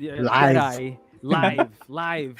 Oh man, let's try to unpack, because there's a lot to unpack. There was so much bad blood duels happening. Deadeye, what are your initial thoughts on what we just witnessed? Well, at least why are you laughing, man? But anyway, that was a great series, to be honest. Of course, I did not expect that the Cerebrum Esports are that quick to improve, because yes, I have mentioned, of course, every time they face the top dogs here in the series, they're just improving time and time again. But here against Team Secret, it doubles their progression here. Just insane. Stretch the series into the distance, the game free, and this is also a statement where Cerebrum Esports really do have the capability to be here, to be in the playoffs. To believe on their future matches, we are going in for the surprise. Yeah, they'll be a lot scarier, right? And the dog will be bigger, I guess. Because I mean, I'm having a field day on Twitter. Like I was just tweeting left and right. First off, on game number 1, we saw 2 Rifterals at the same time, one at the top, one at the bottom, and then we saw first time in Wildrift competitive, at least in the Philippines, a nemesis duel between Nasus and Renekton. And for the viewers out there, the reason why we are so surprised, in fact, I did some Googling, right? Just to remember what's the prize. Because, one, it's not included in League of Legends PC. It's a Wildrift exclusive event that Renekton and Nasus goes at it. And at level 13, if they are, the conditions, like there's a full moon, it's a Tuesday or it's a Sunday. All the conditions. The quest is going to activate. Basically, if Nasus wins that fight, Nasus gets a cleave or an AoE damage per siphoning strike or the first skill. We all know how powerful that is going to be. Right. And if you are the Renekton, if you won the duel, you basically get unlimited rage whenever you pop your ultimate. So that's how big it was, and I'm trying to understand why Cerebrum Esports keeps on. There you go. Oh, a Nemesis duel has been driven. 3 times. Yeah, 3 times. it's been like the 3 times in a row now. I mean, or 4 times or 5 times that we have seen Nasus at the hands of Evilis, and now it does make sense. Like if you win the duel against the Renekton, I feel that it's an auto win for you and your squad.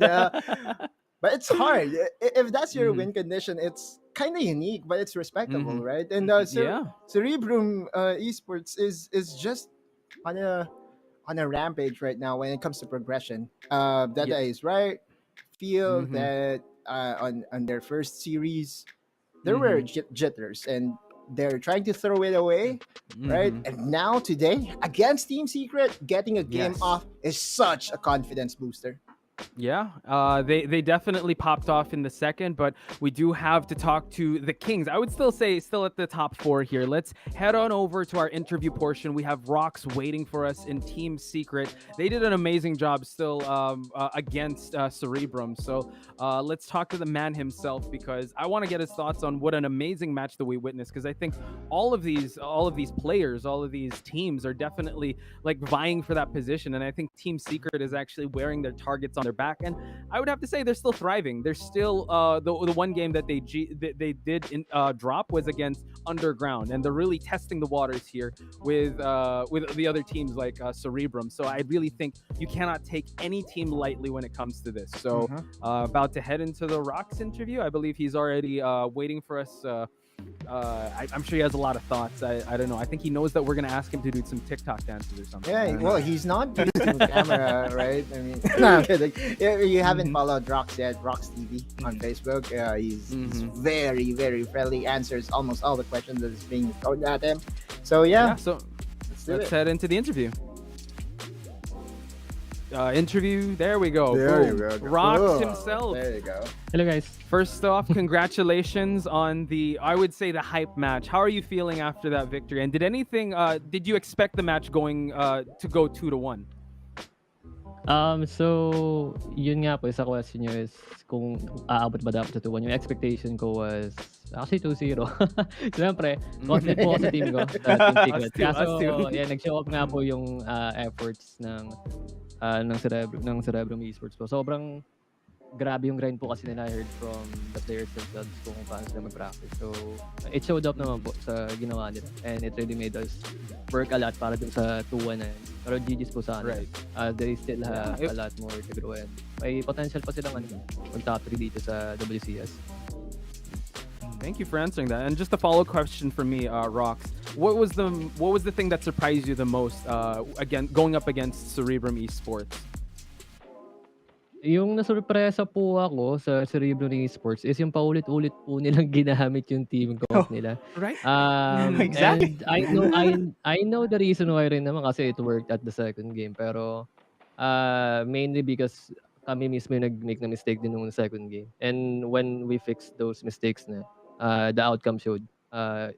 Yun na yung yung lumabas na yung outcome nung inayos namin yung second game. Okay, perfect. Autolose, Deda, I know you guys want to ask some questions to Rox. Who goes here. first, Deda? Do you want to go first? All right. All right, go. Okay, I'll go first. Of course, hi Rox, been a fan, of course, ever since you stepped into the Wildrift. And I did remember, of course, the interview from Chewy, and he did mention that Rox is a great addition in the Team Secret. So how does it feel being said by Chewy that with regards to that Rox addition in the Team Secret?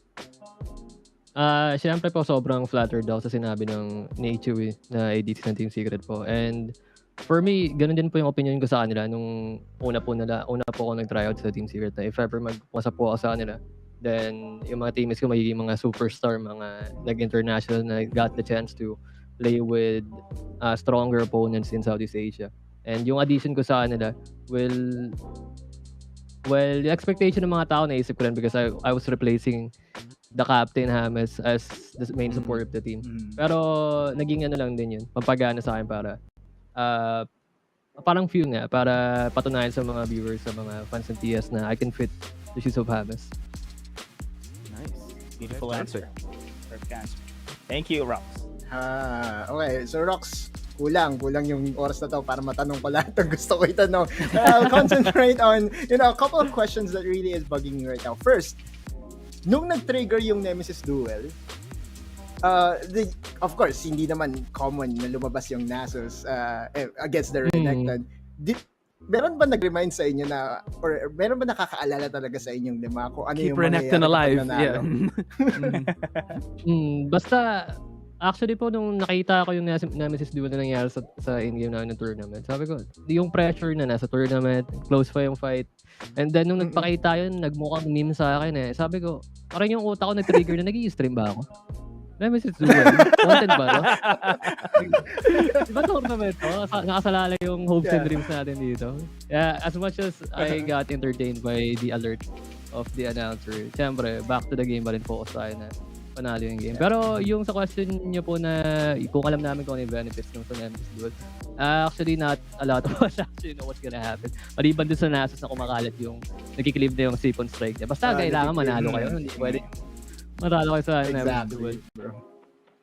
So in fact, on game number 1, nag-expire after 5 minutes. I had to Google it out and I had to go ask my League of Legends friends. And apparently, it times out. After 5 minutes na trigger siya, kapag walang nanalo, wala na talaga. Walang overtime.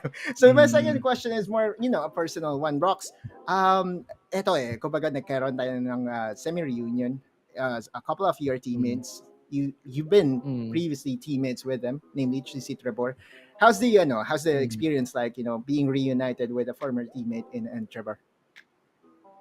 Super nostalgic po. Pero hindi naman din po ito yung first time na naging kakampi ko yung past teammates ko. Kasi because from LoL PC, when I was still a pro in LoL PC, I got the chance to play with a lot of great players and at the same time, separate with them.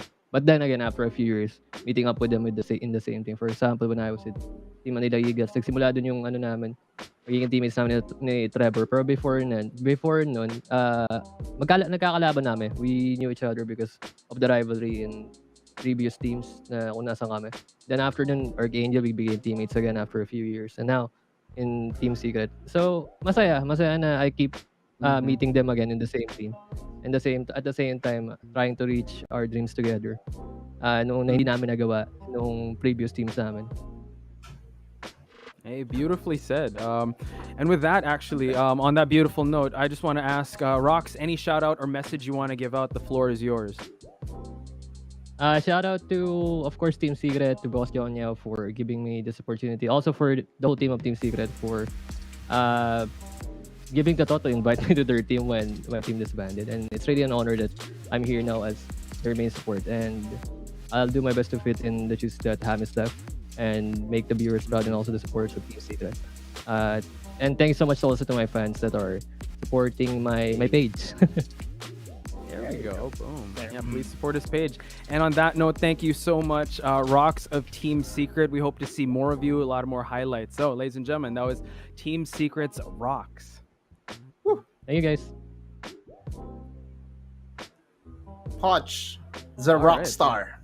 Boom. I knew it. I can't top that.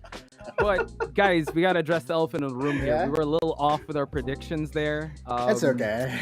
We still had the secret faith, right? It's still we did predict that it was gonna be secret, but man, Cerebrum Esports, I think this blows everything out of the water because, like you said, getting that win over Team Secret can definitely buff a team. And I'm sure that Cerebrum, that's definitely a victory in their book. I think that they're gonna come into next week with just all the confidence in the world. Before we move into anything else, just want to let everyone know, please be kind to us when it comes to these predictions because when it comes to it's really scary now. We don't know because Cerebrum, even if they are still looking to get on the board, I'm sure that they will find their footing next week. And this kind of builds up to our next match because one of the teams here is also in the same foot of of how these teams are kind of getting their footing, because I did know we talked about this auto lose week 1. Numbers are a little bit skewed, so week 2 I'm sure that we're going to see more. So Better let's head into prediction the rate? I doubt it. I don't know. Yeah, let's head into the next match. It is going to be RRQ versus SUNSPARKS. Deadeye, what are your initial thoughts on seeing this last match of the week? To be honest, of course, I'll be one-sided here for side of RRQ because I'm still sticking to my original power rankings here. I put RRQ above SUNSPARKS, and so far SUNSPARKS still going to still have a long way to find their niche here. But this team has potential for sure. But against RRQ here, yeah, it's still going to be RRQ for me. So a big challenge for SUNSPARKS, and they need their first win until now. Yeah, that's super important, especially like ending week 1. And if you get one over RRQ, one of the teams that we herald and one of the teams we put in the top 4 would be so huge. Auto lose, we talked about this matchup. Are you still feeling the same? Are you still thinking it's going to happen the same way? Or seeing how Cerebrum Esports performed, do you think that your predictions could change? Well, I want to be wrong. I'm happy to be proven wrong, right? Because it creates a drama that we want to follow for WCS. And if anything, I feel that SUNSPARKS was inspired by the performance that Cerebrum Wildrift did show earlier today. And I feel that after having to watch that, and after the performances they had in the past 2 days, I feel that SUNSPARKS will change something a bit, and I will surprise RRQ. But do not get me wrong, I still feel that RRQ is still favored, for the reason being that they are the hyperstack team during the preseason. Wait, what? Is this true? Okay, if this is true, then this is a very, very big development. Exosen is going to take a backseat. Helios will be put in the mid lane, and Devil J is from DR Esports. DR Esports is basically, the former teammate of Edaf. We saw them earlier from Oasis Gaming, and this is a very big development because one, it puts Helios in his original position in the mid lane, and then you also have Devil J that was originally a Baron laner, now being placed inside. Now the Kuya factor that we have highlighted so far, where will that come from? Maybe from Kuya Marquis. Let's go. I'm excited. A roster change could definitely change things up, especially this early on. I think this is the best time to experiment. So I want to get your thoughts, Deadeye, because we will be featuring Maze since it's already a support day. So let's see the stats on Maze as we get Deadeye's thoughts. Yeah, Maze. I think this guy really loves to go for initiation. Very aggressive as well. We have talked about support Sunday, of course, here in our day 3. And Maze here is also considered as one of the aggressive supports throughout here in our league. Alistar Galio Gragas only shows on how proactive actually Maze is on the supporting role. Look at his kill participations here. They need to go for the roaming potential. I think this is one of the strengths of our queue as well. And we have seen, of course, a heavy AP on the bot and an early roaming for the support as well. I do believe this is going to be the same strategy against the side of SUNSPARKS, and they're effective in doing such strategy here for RRQ.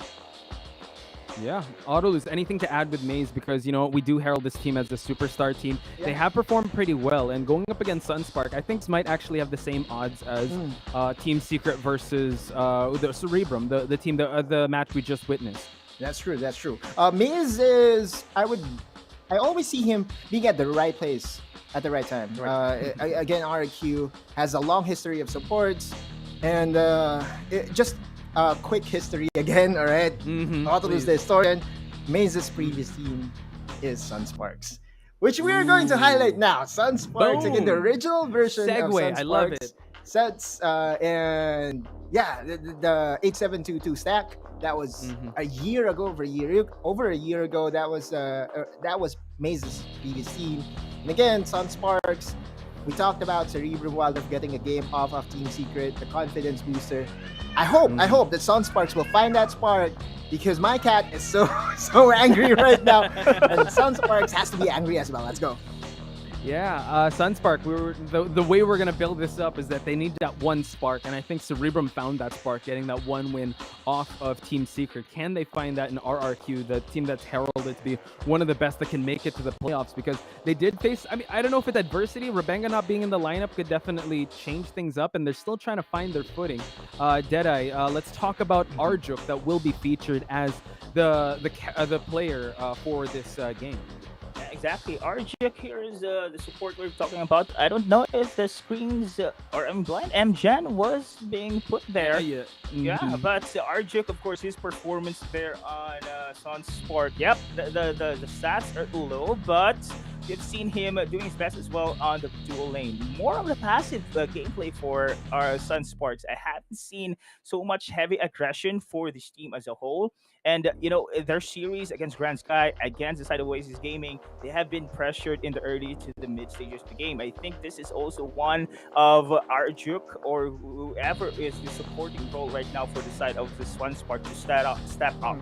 I think they need to have those control and put the safety on their duo as well, because against RRQ is one of the aggressive teams here in the league.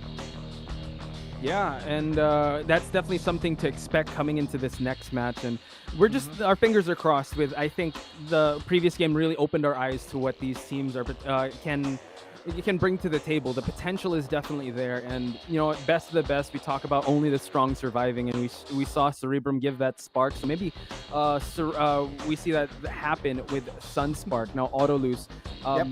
With the different changes, right, we saw in RRQ, would this be a harder hill to climb for our friends in SUNSPARKS?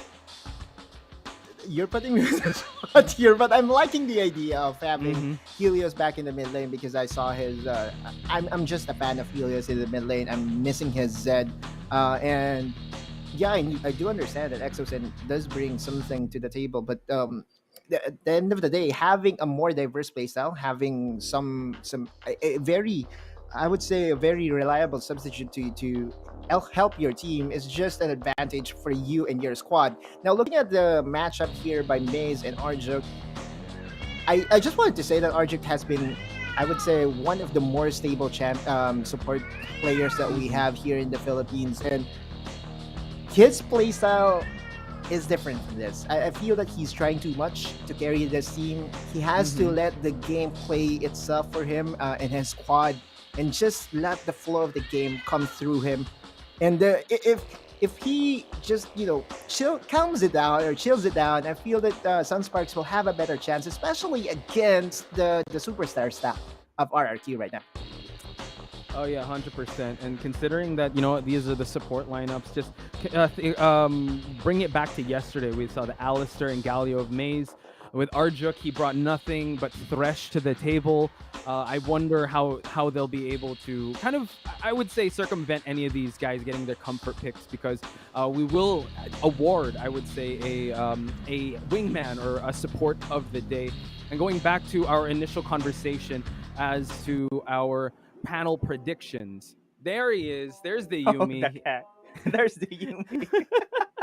I don't know if Autolus is happy or sad, and look like I'm about to be snapped out of the WCS panel desk. But, yes. Yeah. So there he is. Oh, does your Yuumi have anything to say? What is her prediction? What is his or her prediction? Hayden.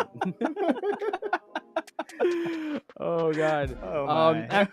Deadeye, real Okay. quick. I'm sorry to put you on the spot here, but we did give our predictions, and I know you're in team Mika and Friends. How do you think this match is going to play out? Because we'll give ours, but we want to get your thoughts on it first. Still, as I said a while ago, of course, still I'm going to base on my power rankings. Originally, it is going to be RRQ 2-0 against SUNSPARKS. RRQ 2-0, and that too, unlocks RRQ 2-0. Yeah, that unlocks our nemesis battle. We got to consider now, because we all think it's going to happen in 2-0. Deadeye, since you are the guest here in panel, how are we going to break this down? Would you want to have goal difference, kill difference, or objective difference? Let's go for kills, because Kills RRQ again. is We're going very kills again. Oh my proactive. God, it's auto. Okay, he's fine. Kills. So we're going with kills. All right. There we have it. There are our wild guesses. We think it is going to be RRQ to take it over SUNSPARKS. But again, we don't mind being proven wrong, ladies and gentlemen. But since we do have the dares, I just want to bring up the results. It is Mika trailing behind. So me and Autoluz are kind of in a good position. But don't worry, Mika will be the one to take the brunt of this. But you will have actually, I would say, Yumi Mika in your ear to give you her choice. So now I gotta ask you, what is the kill difference that you have in your mind, Deadeye? Plus 10. Plus 10. Plus 10. Plus so 10. So 10. All right. Before I hear Autoluces, I want to bring up the tweets. We have some tweets, some fan conversation just to help us talk here in the panel desk. We want to make your voices heard. So please do send in your tweets and hashtag WCSPH or hashtag Wildrift Champion C or hashtag WCS. So let's see those tweets before we get Autoluces panel prediction. There we go. Ang lakas mo, rocks. There we go. Solding 4-man taunt mo kanina. There we go. Big shout out to Mishu Yon. Mishu too. Let's go. Thank you for that. And I'm sure Rox is watching as well, so he sees that as well. Is there any more tweets before we head on over to the kill difference that Autoluz will share with us? I'll drop it now. There you go, okay, please. so if his was 10, I'm 17. Let's go. Whoa. Okay, let's go with 15. I think I overshot it with 30. Let me go half. Okay. Let's go with 15. So 10, All 15, right. 17. So if ever it's more than 17, that's going to be me winning. Okay. All right, I need to hit that middle point. All right, ladies and gentlemen. With that being said, let's head on over to the Rift. So casters, take it away.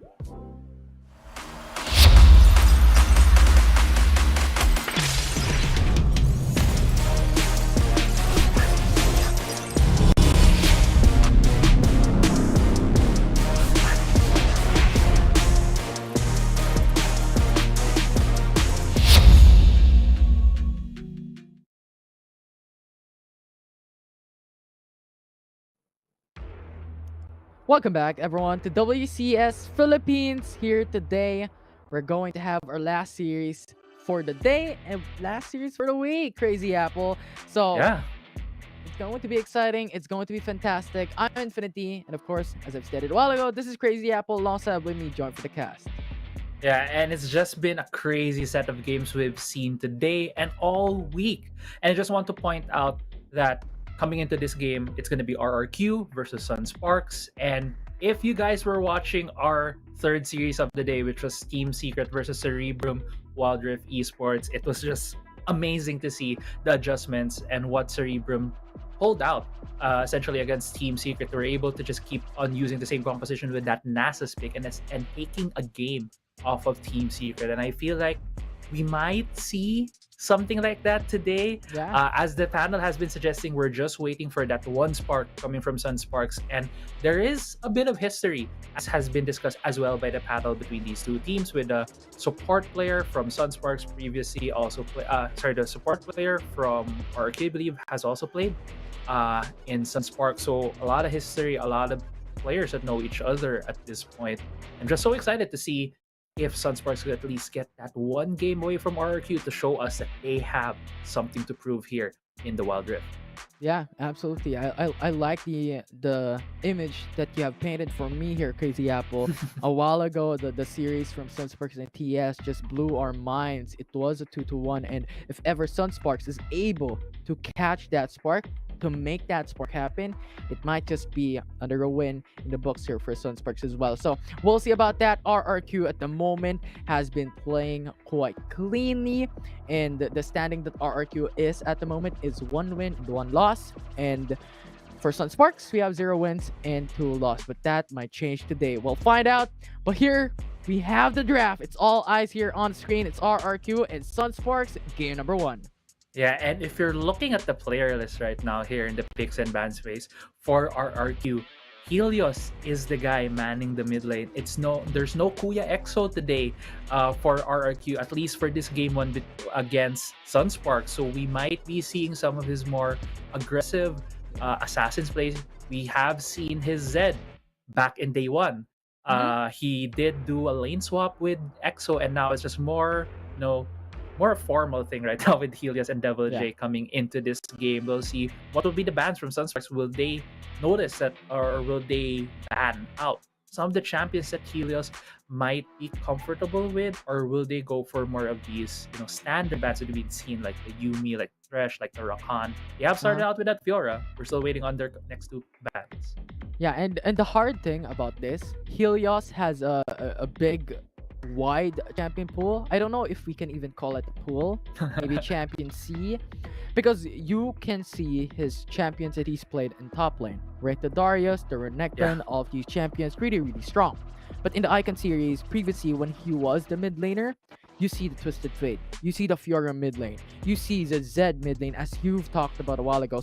So much champions that you need to look out for, and Helios is probably one of the strongest mid laners as well here in the Philippine region. So I'm expecting a lot of things from RRQ, but at the moment we're swiftly going through the bans. Vayne ban, Akali, Garen, Fiora, Rengar, and Zed from both teams.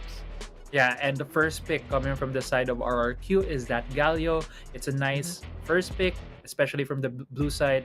It has a lot of flexibility. You can still go into the mid lane, maybe used by Helios. As you mentioned, he does have that Champion Sea, Champion Ocean. With just the flexibility of his picks, could also go in the hands of Maze. We have seen him play a lot of these more tanky supports that really absorb a lot of damage, like the Alistar. But one of the priority bans that we've been seeing from other teams has been picked up by SUNSPARKS here on that Camille. Yeah, the ban rate of Camille is crazy. The viewers doesn't want to know how many Camille bans has come through so far for WCS, but having a Camille at the moment in the draft is such an amazing sight to see, because there are only 3 picks so far in 3 days, and now with this addition makes it 4. So that's an interesting pickup from SUNSPARKS alongside with Gragas here. Now, Crazy Apple, what do you think about this initial setup coming from both teams? Currently, the Camille and the Gragas still feels like a very flexible assignment for them. Camille can still go into the jungle, but there's a high chance we're gonna see that champion in the top side of the map.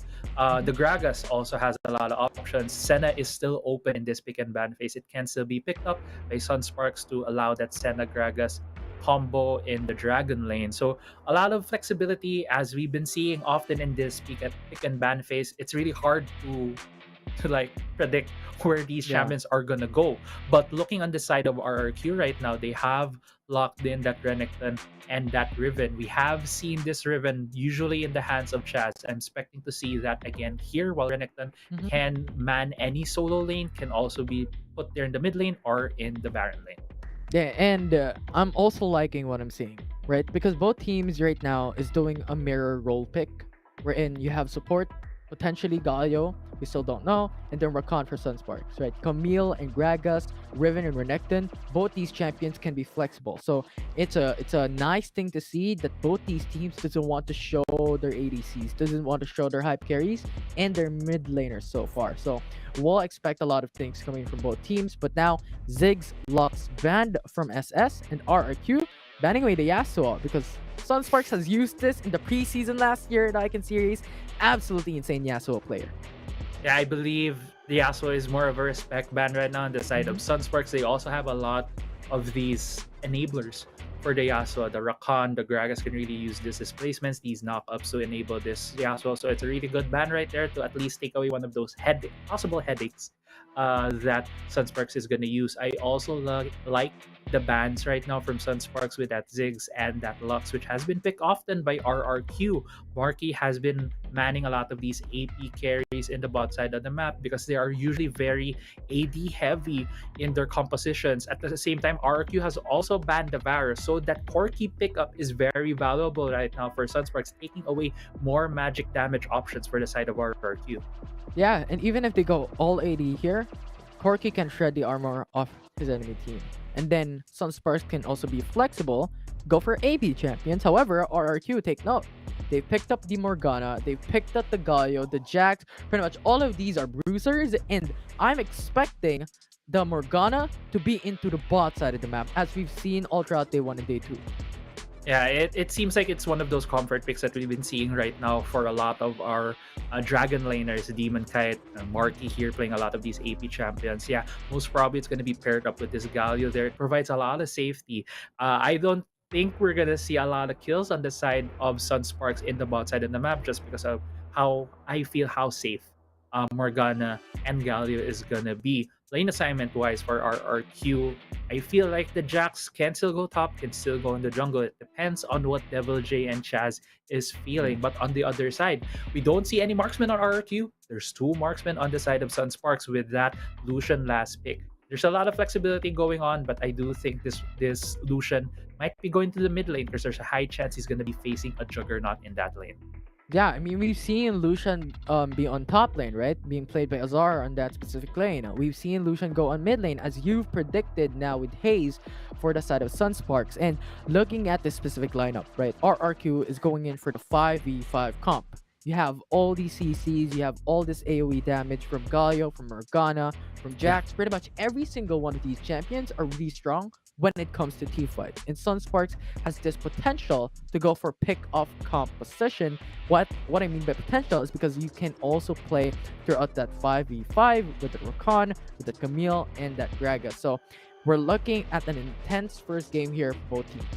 And I'd like to add to what you mentioned on how it's a group up team fight for the side of RRQ. Yes, because they have that Galio. It really is this group up combination. Look for that one guy to kill, and they're all gonna go there. While for the other side, for SUNSPARKS, they have a lot of displacements on their team. The possible package for Conzi when it becomes this team fights, the explosive cast that's gonna come from Ace. Even the ultimate of Camille can just displace a lot of members. So it's gonna be a difference between RRQ wanting to ball up as this one big group ball of death, while Yeah. SUNSPARKS is gonna keep on trying to pick them off one by one.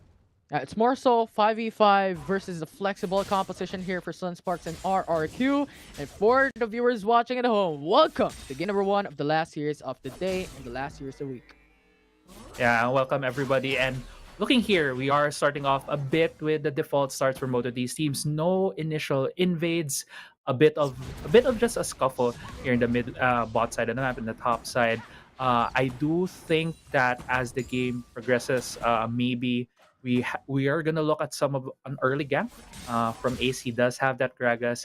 Yeah, by level 3, he does have a lot of all of his abilities. He might be looking to influence the top side of the map because if you really get this Camille going, you can just keep out dueling the Renekton, and it's just gonna be a pain in the side of RRQ when this Camille is just gonna keep on split pushing on her side of the map. Yeah, and this is traditional for our Gragas. Full topside clear to be able to respond into their specific lane. And we're looking at top lane, as you stated, right? There is a potential for that lane to be ganked by these junglers. But for now, we're looking at a contest for Chaz here on the Rift's Scuttler. They see each other, and Nastro is prepared to respond if ever a fight occurs. And Double J is just around the corner. And there's a man advantage right here from RRQ. As you mentioned, Chaz already going to that scuttle, already challenging it. There is 4 members for RRQ. Good decision right there from SUNSPARKS to just move away from the scuttle because there are more members. While it's gonna be the handshake here, looks like the bottom lane scuttle is gonna go to the Gragas on Ace. Yeah, they want to get that Rift Scuttler because if you give 2 Rift Scuttlers to the opposing team, that's like giving free vision, right? The free vision, a free 120 gold, right? So much of value for that Rift Scuttler. So SUNSPARKS has to take it. But for now, we're looking at a very stagnant game. But this can change because Chaz is going to dive under the turret. Devil J is now stunned, slowed up, but SUNSPARKS has lost the first blood and RRQ has taken the lead. Yeah, that just felt like a step 1, 2, 3 first blood for RRQ. They even have Maze there for the backup. Arjuk coming in a bit late here, only level 3 on that Rakan. Yes, he will be given that respect, not being towered over, but the objective right there for RRQ to negate any more snowball that can come from this Camille, to let go of a probable early advantage coming from her. If she is behind this Renekton, the Renekton can probably pressure her enough so that she won't be able to get out of that lane. Yeah, and this early game strategy coming from RRQ brings me nostalgia.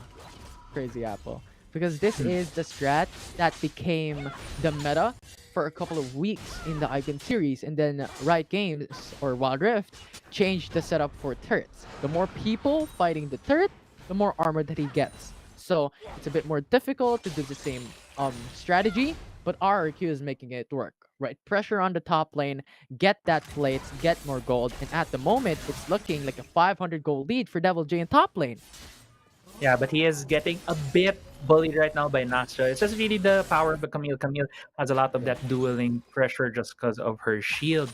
Devil J wanted to get that honey fruit, but was denied by Consi with a very good rotation. They have initiated the lane swap already. The Dragon lane is now in the mid lane turret, while the Lucian here might be looking at RRQ as they start the Dragon.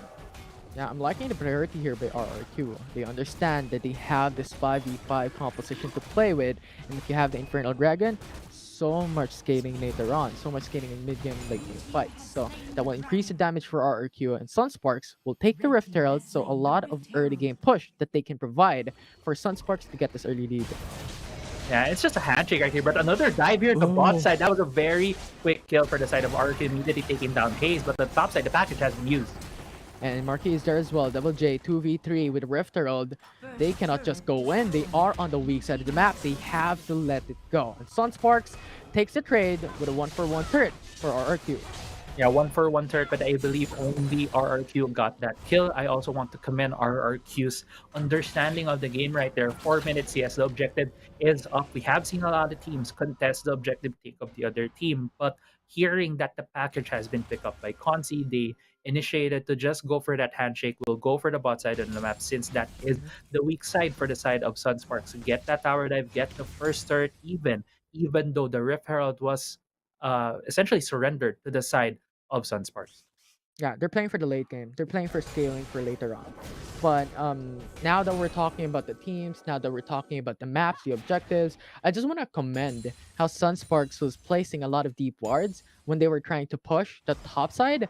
They have one in the blue buff, they have one towards the wolves, so much vision for SUNSPARKS to be able to respond if something happens. But for now, we're looking at a two-man roam from RRQ to try and push the top lane, just getting the plates, get more gold in the pockets of Chaz.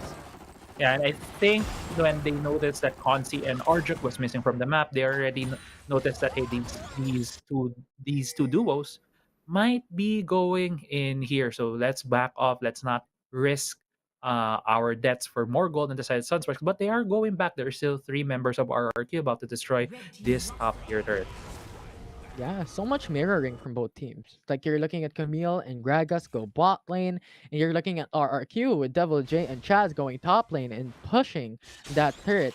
And for now, RRQ is leading on the objective train, getting 2 turrets and the Infernal Dragon. Comparison with SUNSPARKS only getting a turret, so 2k gold lead for RRQ.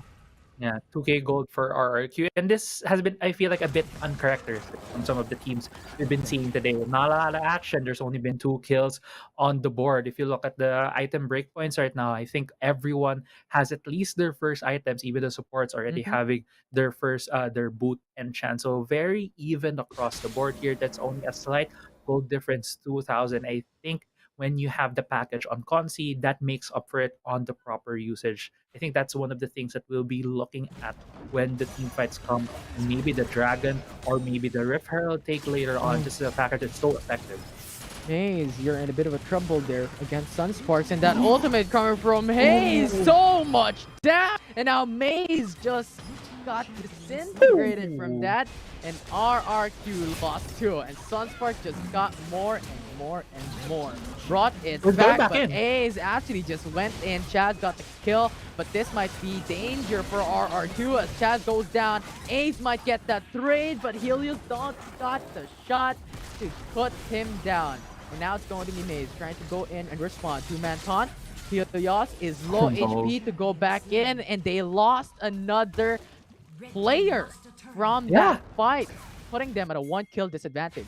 But it bought time for Devil J to be able to push that Baron lane. He's able to take another turret down. It's 2 It's 2 turrets down in the Baron side of the map for SUNSPARKS. Yes, 4 kills went to their side. They also have the package right now to be able to challenge these objectives. It feels like the momentum is shifting a bit to SUNSPARKS, but at least in the gold department, it's still pretty even between the two teams.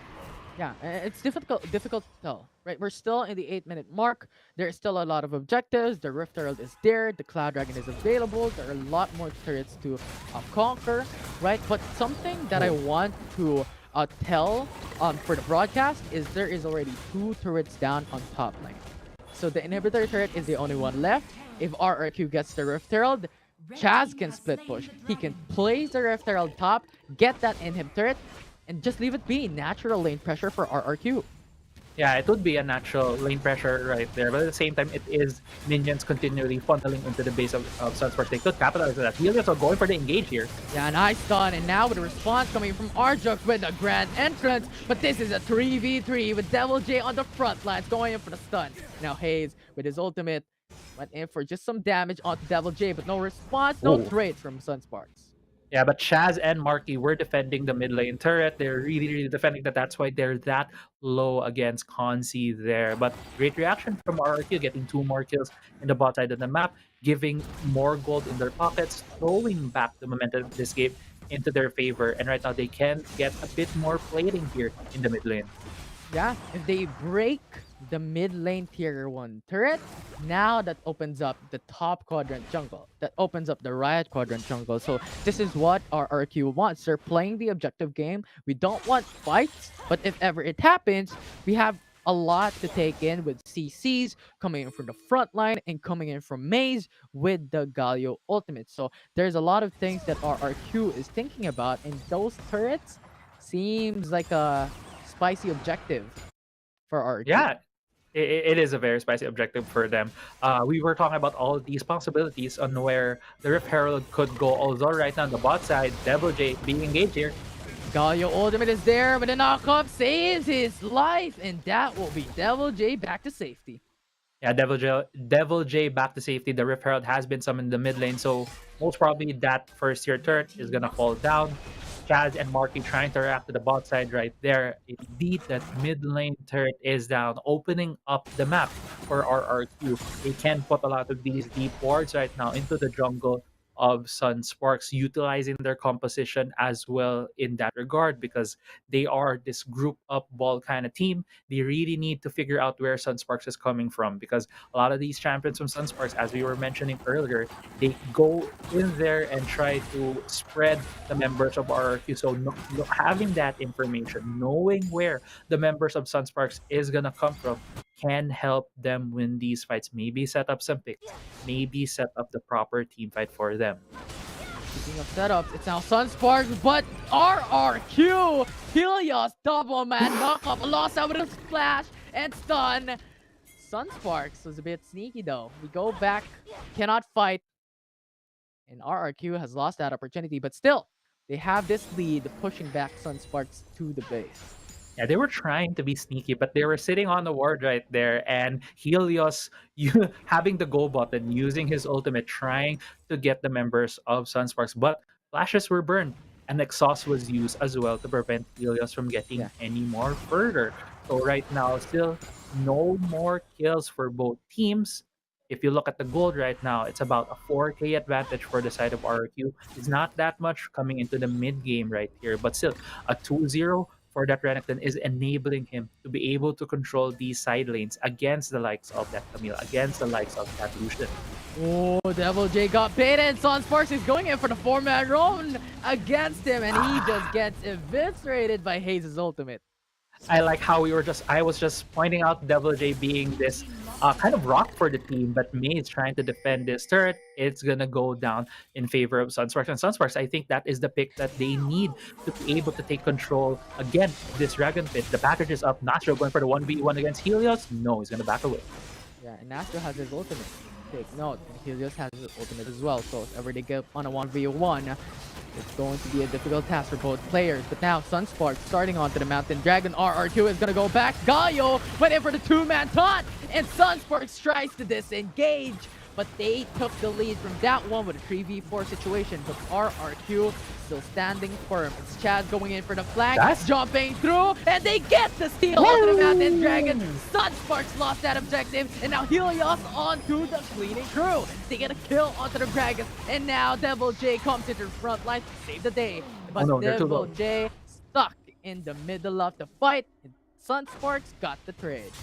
Yeah, SUNSPARKS right there did get the trade, but the Drake was stolen. I was looking at the map. Helios was running from the mid lane, immediately going to that Drake pit, and Chaz jumping in, timing it out, trying to see if they could get more when Helios does get to that objective. Right now, the Baron is being pinged by the side of RRQ. They are not sure where SUNSPARKS are. Little they know that SUNSPARKS won't be starting out just because of their health bars, but at the same time, RRQ right now, because of this back timing from SUNSPARKS, they have the space, they have the opportunity to put down wards to maybe get a pick against SUNSPARKS. Yeah, both teams has no vision in the Baron Nashor.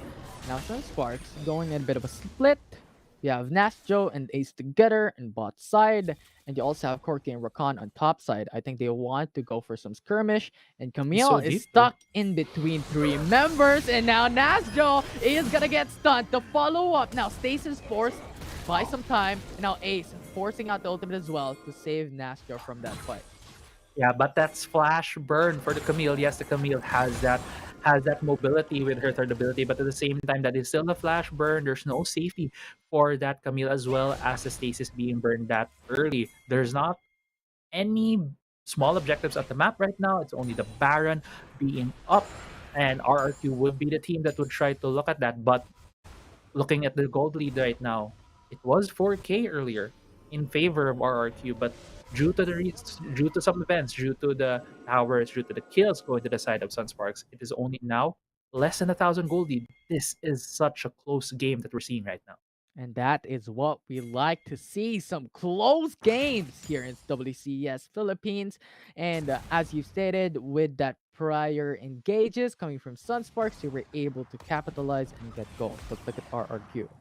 Setting up a depth rush. SUNSPARKS has no vision. Checking it up, and now May is coming through. Not gonna be taunted though for SUNSPARKS. But look at Galio going in for the ultimate, zoning away SUNSPARKS away from the Baron Nashor. Yeah, and the pick right there from RRQ, immediately deleting Fonzie from this fight. It looks like there's gonna be someone picking up here. Devil J is gonna be stuck from that ultimate from Nasco. Hextech ultimatum, and SUNSPARKS gets away with a free kill. Yeah, great series of events right there for SUNSPARKS. It looked like RRQ was positioned very well for this band. They are starting it up. RRQ is going back for this fight.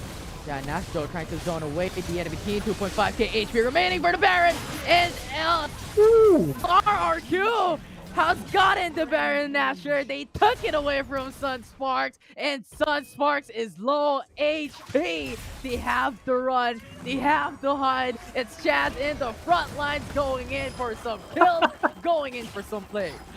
Chaz right here is too hype up right now. He is so deep into the enemy territory. But yeah, they were able to get that Baron. They were the ones who started it. SUNSPARKS continued the Baron, and Chaz and RRQ went back in. They said, this is our objective. Took back the Baron right there, giving the lead in their hands. 17 seconds, 15 seconds on this Elder Drake right now. 5 members of SUNSPARKS are going to be up. 20 seconds on Chaz. Maze is going to be up. This is going to be, might be, a 4v5 between these two teams. Yeah, absolutely. I was thinking there, like, blue team has gotten the Baron Nashor, but didn't SUNSPARKS start it? But I didn't know RRQ has started that Baron. They just took it for themselves. And thank you for the leash, SUNSPARKS.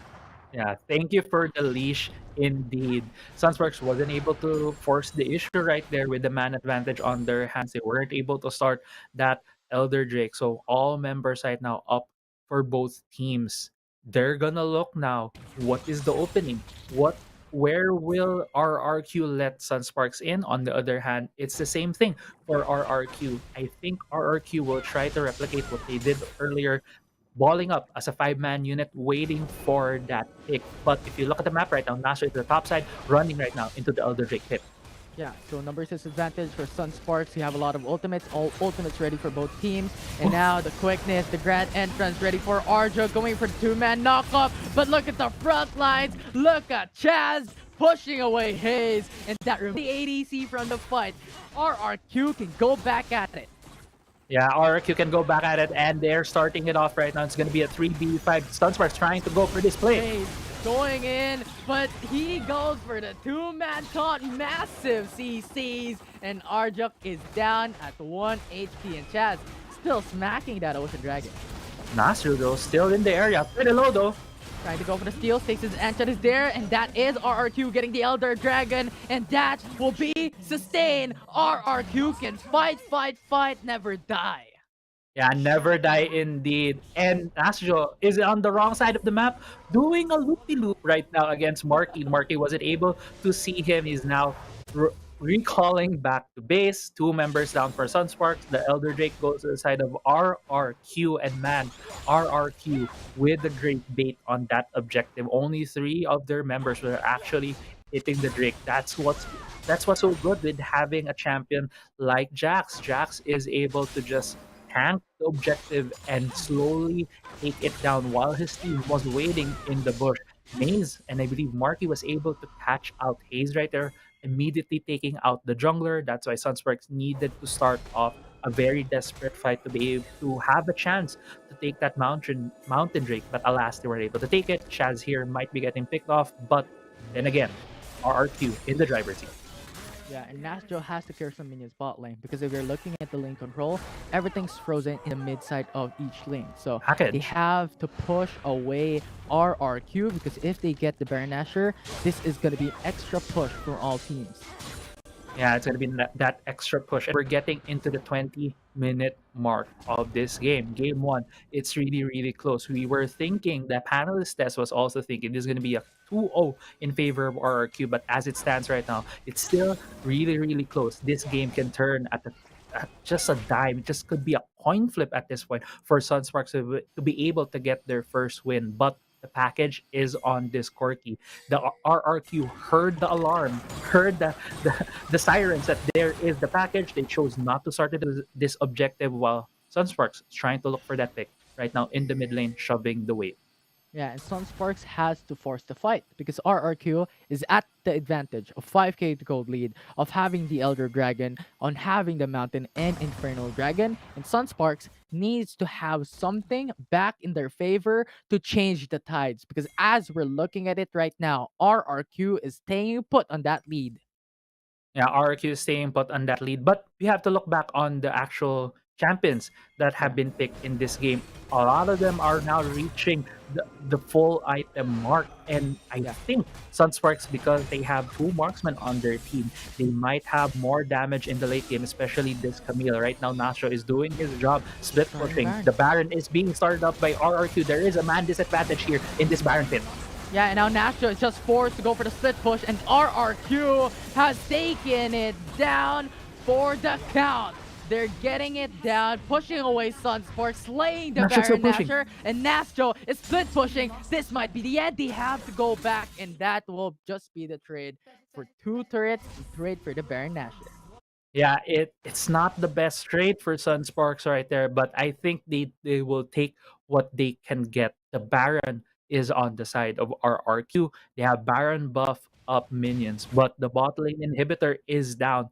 Right now, if I am SUNSPARKS, I need to just burn this Baron buff down. I need to defend my base as best as I can, at least not have any of my inhibitor turrets be taken down by RRQ. At that point, when the Baron buff is gone for the side of RRQ, they can fight back. They can again go back to this bot lane to be able to keep pushing the tempo, pushing the pressure. But right now, it looks like it's just going to be the defense for SUNSPARKS. Yeah, and this just might be the end gaming push. All Baron Nashor minions pushing in all lanes. SUNSPARKS is defending those inhibitor turrets. So much damage from the minions. They have to do something. The miracle is needed. Explosive cast already casted. Now they don't have ultimate for the team fight later on. And it's going to be Arjo going in for the stun. Knock up rather, and going in for the charm. RRQ is pushing in all lanes. One left behind. The bot lane inhibitor turret. The stun is coming through. The stasis engine is there. But a Galio knockup zoning away the enemy team. Look at the Nexus. 2k HP left. And SUNSPARKS is there on the fountain. Nowhere to defend. And RRQ takes the first game. Yeah, congratulations to RRQ, able to close this game out for game 1 of our last series of the day. And I just have to say that was pretty decisive play right there from RRQ. Just what they did, they played textbook League of Legends. They waited for their minion waves, they waited for the side waves to be able to crash into the inhibitor turret. They simultaneously siege the top side, the mid lane, and also the dragon lane. And they, SUNSPARKS, they couldn't do anything about it. They needed more members to be able to face the very strong juggernauts on the side of RRQ, and they were just spread too thin. Towers kept falling one by one, and eventually RRQ was able to take down the next. Yeah, a wonderful series that RRQ has shown us. A very methodical and very objective focused game wherein we have the priority on turrets, we have priority on Baron, we have priority on Dragons. And this is the game that we saw both teams having similar kill standing in 15 minutes, 20 minutes game. And this might just probably be the longest game that we've seen so far in WCS. Yeah, it probably is. And apart from it being long, it's also very, very close. I feel like our expectations coming into this game is this is going to be one of those blowouts from RRQ. Let's face it, RRQ is ranked very highly on a lot of our leaderboards and a lot of our power rankings coming to the WCS. Yes, these are the best 8 teams. We all have a stacked team lineup right here in the WCS. But the lines have been drawn in the first couple of days, and SUNSPARKS, they didn't look as high, but they have shown here signs of life.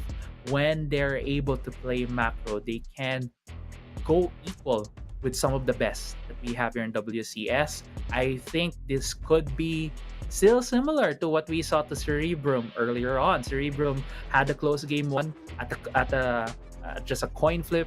Team Zero was able to turn it around. This could be SUNSPARKS preparing themselves for a game 2 win to extend this series into 3 games. Well, we'll see about that. I'm excited to see how SUNSPARKS will respond. Are they going to take this to game number 3? Or is RRQ going to finish this in the next series? But now we're just waiting for some highlights to be shown from that game number 1. And crazy Apple, that was an absolute crazy matchup. Right? We've it seen was it. very, very crazy, man. Yeah. It's just so close when it comes to kill standing. The objective wise, it's a bit different story, but as you've stated, it was just a like a uppercut from RRQ, and then just a slide punch coming in from SUNSPARKS there. So it's really just back and forth from both teams. Exactly. I love how you put it. It's a back and forth between these two teams. There were a lot of handshakes that was happening in between objectives. Whenever the package was up, there's a lot of respect there coming from RRQ, knowing the power of that Corki package. They would stay away as far as possible from SUNSPARKS. And looking into the highlights right now, this was what really started it off for RRQ. That first blood on the top side, it for me showed their great understanding of the game, knowing when the wave's gonna crash into the tower, timing it along with the jungler, even Maze running up to the top side there. But we do see here the next series of fights for SUNSPARKS, they were able to get back some of the gold, some of the momentum into their side. Consi was getting a lot of these kills. He was up in gold against RRQ, I believe, for most of that game. But it's just RRQ be playing textbook League of Legends, and it's something that you really, I think, would expect from RRQ, just because of how many League PC players, League PC former professionals are in their team. So kind of makes sense that they are gonna play textbook League of Legends. Yeah, and the steals are just fantastic. I just want to commend these teams because RRQ stole that Mountain Dragon from this specific part, and then later on stole the Baron Nashor. Absolutely insane. They were able to just use SUNSPARKS, leash, or Baron Nashor. We're gonna take it right after. Yeah, and that was a 50-50 right here. If you saw, Yeah. that's I think 1,100 HP on that Baron. Any team could have gotten at that point, and Chaz just skillfully getting that, saying thank you as he exits. Even chased down the members of SUNSPARKS to give his thanks, to say, hey, thank you for the leash right there. And RRQCC here just crashing all those waves. SUNSPARKS couldn't do anything to defend their Nexus at this point, and RRQ getting the first game win. Yeah, absolutely. A great start for RRQ in this series. And the player of the game, Helios, with 9 KDA, 17k damage, and 75% kill participation here at Crazy Apple. Yeah, and Helios, I as the desk has been hyping up, as you has been hyping up as well. This guy is a mid laner. He was swapped to the top side with Kuya EXO coming in, but with Kuya EXO subbed out at this point, Helios went back to the mid lane, showed us what it means to play this Riven in the mid lane with a 9 KDA, 17,000 damage, along with 75% kill participation. He made a lot of plays as well, roaming to the bot side, helping out his teammates, and just dealing a lot of the damage for his team. I would love to see what more picks Helios has for this series. And Helios has just gotten like a huge chunk of the team percent gold share from that game number 1. We'll see about that on how RRQ is going to play this out, and if SUNSPARKS is able to bring this into game number 3. After this short break, it's going to be the match point from RRQ. I'm Infinity, and this is Crazy Apple. Don't go away.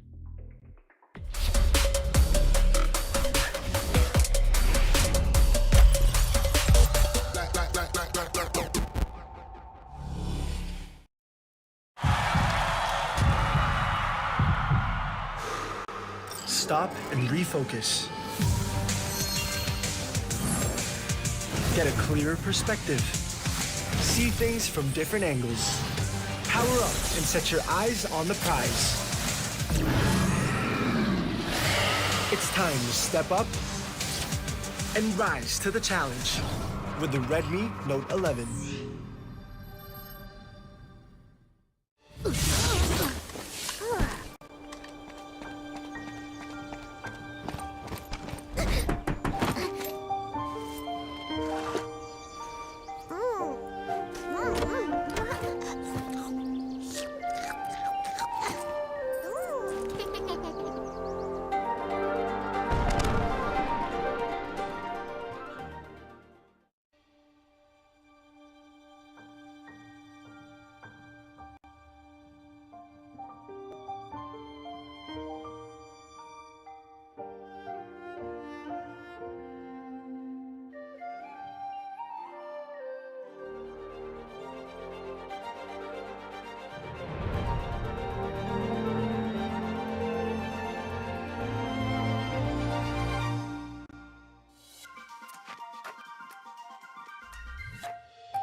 Stop and refocus. Get a clearer perspective. See things from different angles. Power up and set your eyes on the prize. It's time to step up and rise to the challenge with the Redmi Note 11.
Stop and refocus.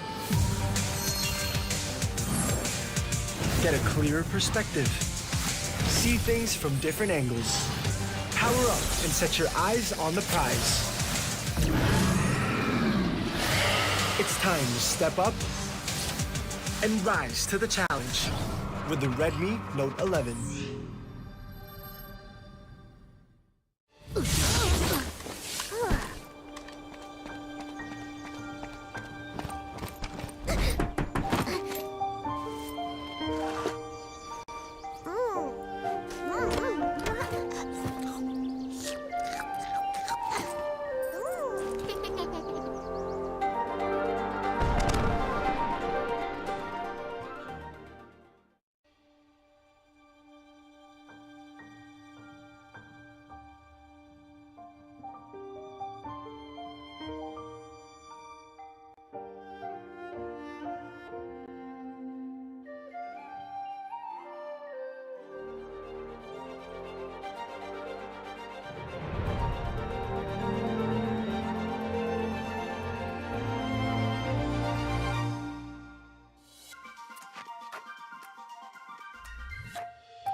Welcome back, everyone, to WCS Philippines. I'm Infinity, and this is Crazy Apple. We're here for a treat. It's Match Point by RRQ in this series up against SUNSPARKS.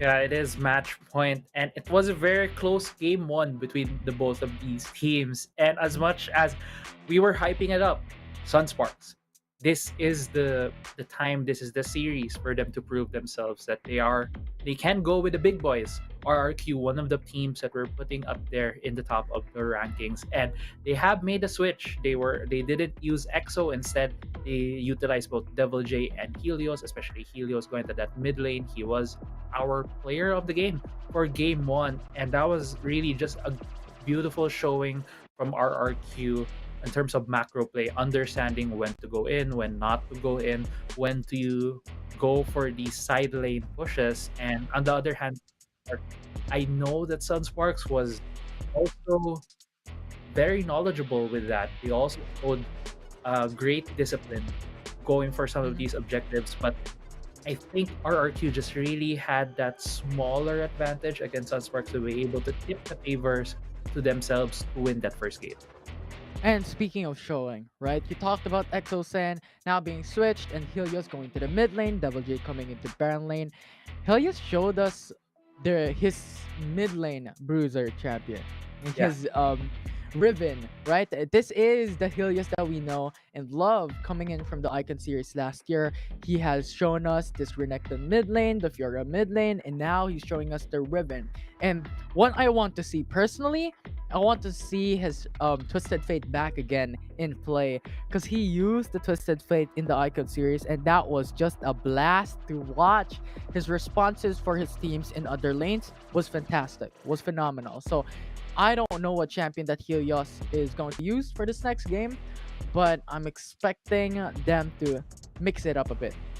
Yeah, I hope to see that Twisted Fate. I just feel like how the current meta has been, panning out, especially here in the WCS. There has been a lot of these early lane swaps between the mid lane and the dragon lane, and the real strength of Twisted Fate is being in that mid lane to be able to facilitate a lot of these fights, to be able to roam around, use his ultimate, get that stun, get that pick in a side lane. And it's gonna be hard since the meta isn't really shaping in that way. But you never know. RRQ might, make their own meta. They have a lot of stars in this team. Devil J, Helios, Marky.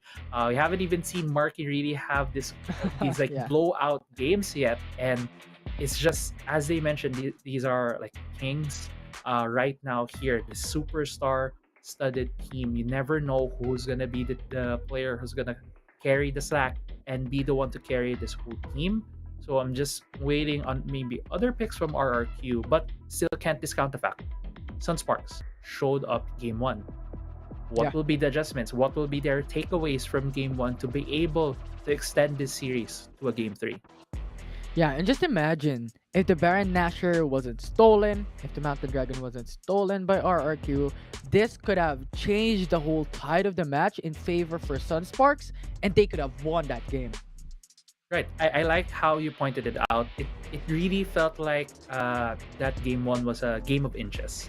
Someone tries to get a small advantage, the other guy tries to get a small advantage, and it wasn't, as we were talking about in the cast earlier, it wasn't these games that we've been seeing in the WCS where it feels like there's a lot of fighting going on, there's a lot of macro play that was being really thought out by both of these teams. And yeah, the back and forth, push and pull, the game of inches that was happening in game one.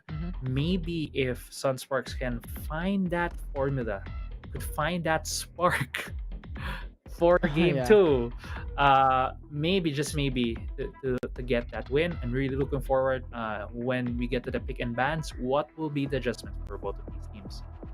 Yeah, the adjustments, the adaptation of both teams is something that I'm looking forward to. What is going to happen in the draft? What are the bans going to be? Are they going to ban the champion of Helios, of banning away the Riven, and at the same time still banning away the Fiora, that is the known or one of the most played champion that Helios has shown us in the competitive scene so far? And I'm really excited. What will SUNSPARKS do to try or attempt to win this game too? Yeah, and going back to game one on what SUNSPARKS did, they had a very different composition compared to RRQ, and it felt like it was an answer to what they've seen. RRQ has been playing for a while. They really love to play the Riven. It has been bounced around between the mid lane and the jungle, so you can see right there the importance of this pick for them, which they can flex to a lot of roles. And they also like picking the Galio. They like picking these juggernauts to stick together, be this cohesive unit to run around the map and get the kills, get the win at the team fights. SUNSPARKS saw that and said, "We'll try to disrupt this flow coming from RRQ. Let's have the package up. Let's have the explosive cast. Let's have all these tools that we can utilize to be able to force RRQ in bad situations." But the thing was, there was just this great understanding of what are the victory conditions for each team, what are the interactions of each champion, that no one really gave an inch to such an extent that a blowout lead could be taken by each of these teams. Even in the gold, we kept looking at the gold lead. At one point, it was 4,000 for RRQ, but was evened up by SUNSPARKS. It just really goes to show how evenly matched these two teams are right now. Yeah, absolutely. And I like how you depicted the big picture here for both teams from that game number one. But it's all eyes here on the screen. It's going to be SUNSPARKS match point for RRQ. One more game for RRQ to win the series. It's the bands coming through with Fiora being priority by SUNSPARKS. Yeah, as you mentioned, Fiora is one of these champions that is very well piloted by members of RRQ. So let's see what will be the adjustments for both of these teams. Immediately, RRQ taking out the Camille. Camille has been one of these champions that has been banned very often by every team in the WCS. You could really see the amount of respect they have on this champion. The next couple of bans coming from SUNSPARKS, the Rengar, the Akali, or RRQ, taking out Assassins, having a lot of respect for each of these players. Let's see what will be next. It's going to be the Z for the side of SUNSPARKS. Yeah, it's targeted bans all the way to Helios. An exception with the Rengar. I think Rengar is just so strong, being played by Chaz in the jungle. And now RRQ has banned away the Camille, banned away the Akali, and Vayne to target Consi. Yeah, and I do remember from yesterday's panelists that Consi is a marksman kind of player. So taking away that, Vayne takes out one of probably a champion that would really like to show in this game, especially knowing that RRQ plays a lot of these juggernaut compositions, these melee compositions. But since the Ziggs was left open and Marky has been playing a lot of APCs this whole week, chances are this champion is going to go into the hands of Marky. Yeah, absolutely. Now Ziggs, Renekton locked in by RRQ. SUNSPARKS is now hovering. What should we pick for second? What will be our priority here? Do we deny a champion from RRQ? Or are we going to pick a champion that we are comfortable with to give a strong standing for SUNSPARKS and its player for this game too? Yeah, and Thresh is still open. A lot of these big time supports that we've been seeing being banned by other teams. Thresh, Senna, Yumi, all of these are open right now. Rakan as well. But there's no priority on that side for both of these teams. SUNSPARKS has picked that Galio, has picked that Darius. Galio historically has usually been played right now as a support instead of a mid laner. Darius at the same time probably going into the top side of the map, as mentioned as well by Riku. It's usually paired up with a Poke champion. But getting that Jace, getting another staple juggernaut bruiser kind of champion would be a good addition right here for SUNSPARKS. And this is another champion that is always banned.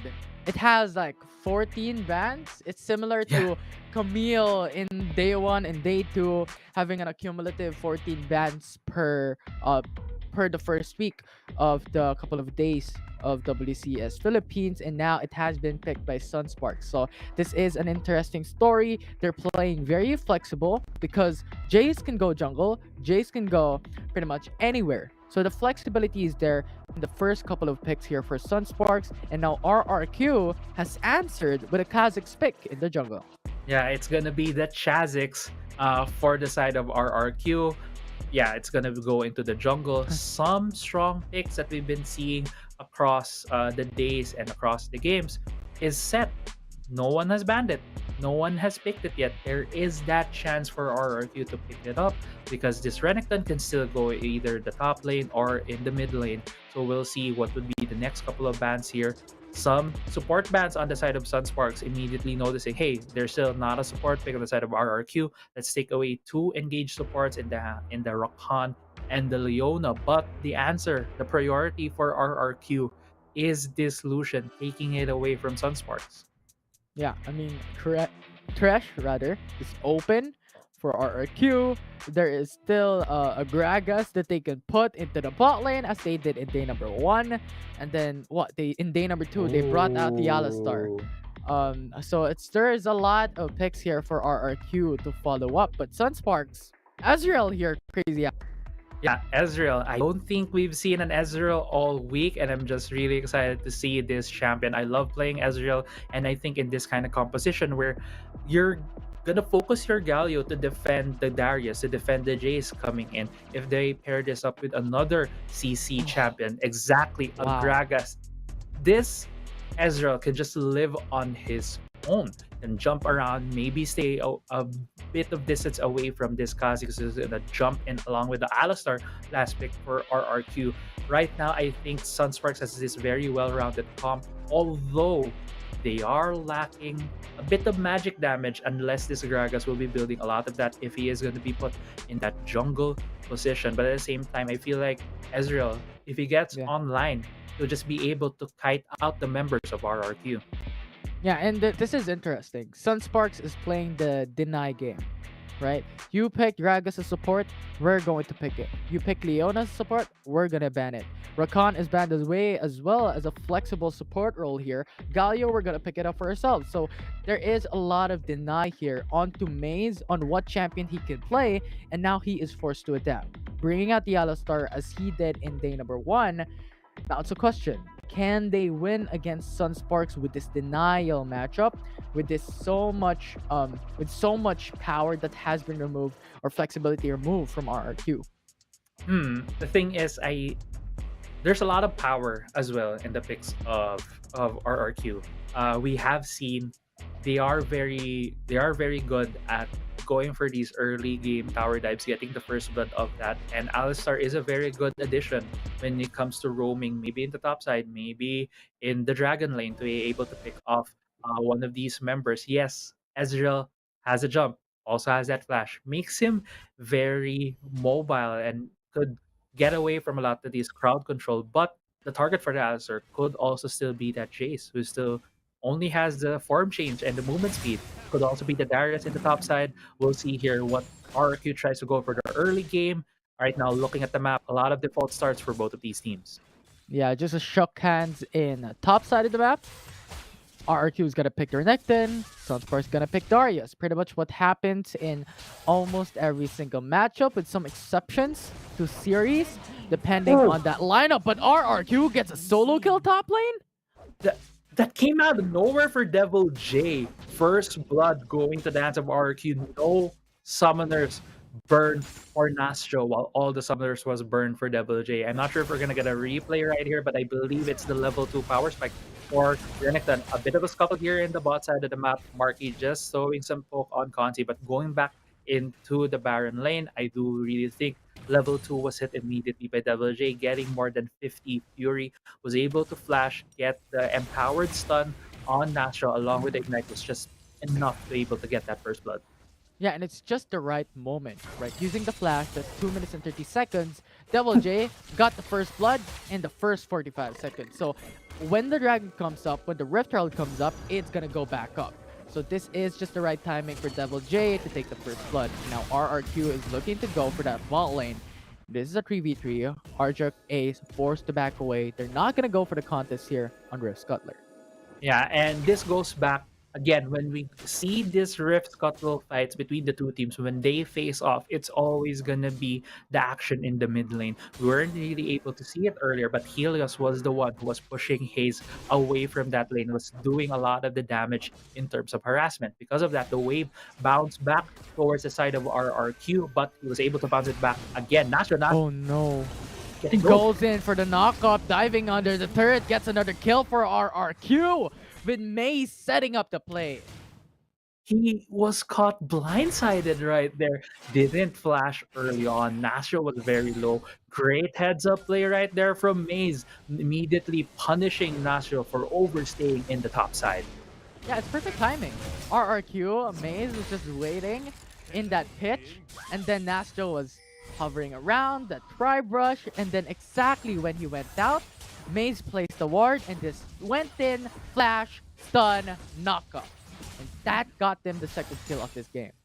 Yeah, and that's really tricky. Watching a lot of these games when the supports leave the dragon lane, it's hard to tell where they're gonna go. Did they just back? Did they put a ward in there? Are they at mid lane hovering at the bush right now?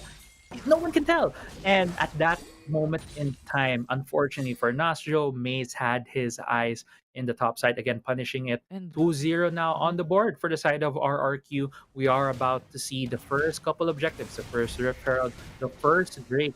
Lane swaps have been initiated already.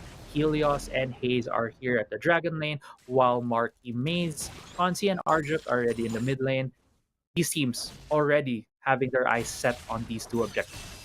look at the goal difference of both top laners. It's 1,000, man. It's exactly what we see at the 1,000 top. gold. Yeah, now Double J is still pressuring, forcing out the flash from Nastro. And now he doesn't have a flash for the Rift Herald fight and the Cloud Dragon fight. So much pressure that RRQ Oh my is doing. God. And they even got the kill for Double J. Nasjo, what are you doing? Why are you still staying in the lane? I think he got a bit greedy right there, wanting to absorb some of the gold, some of the XP being lost. Because if he dies there, he loses out more. Devil J is going to be 2 levels ahead. The Dragon is going to be taken by right here by RRQ. Number advantage on the side for them as well. No contest from Sunspark. Yeah, Mayo's just headbutt. Cannot steal our Dragon.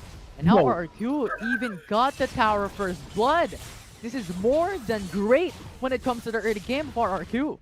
Yeah, more than great indeed. But RRQ right now pinging the Rift Herald, knowing that SUNSPARKS is around that area. Unfortunately, Devil J needs to go for the recall. Might be looking for an item, but they have spotted SUNSPARKS here. 3k HP for the Rift Herald.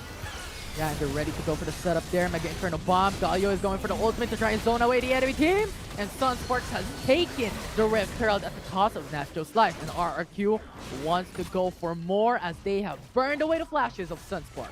Unfortunate right there for RRQ. They were almost able to steal the Rift Herald, but they didn't have their jungler. They didn't have a smite, so it was still secured by SUNSPARKS. They were able to pick up a kill on the side of RRQ. Tempo right now seems to be solely in favor of RRQ. Even the first turret going down in the top side. Yeah, this is fantastic start from RRQ.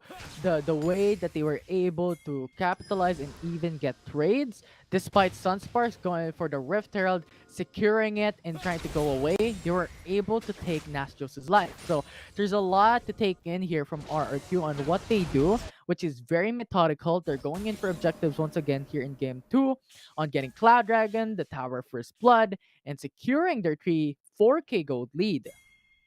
Yeah, I can really see. You can kind of picture the playbook that RRQ has right now in their brains. It must have been, drilled into their heads by their coach Kaigo right here. They really have a lot of these set plays ongoing, knowing when they have the advantage. Maze though, going for the headbutt on Haze, was pushed back immediately by the hammer of the Jace. Not gonna be converted into kill, but going back 6 minutes into the game, we're about 2 minutes away from the next Drake. So both of these teams right now might be just going for the farming, might be going for these timings, but look at the item graph. Look at the item graphic. 4 deaths on the side of the Darius.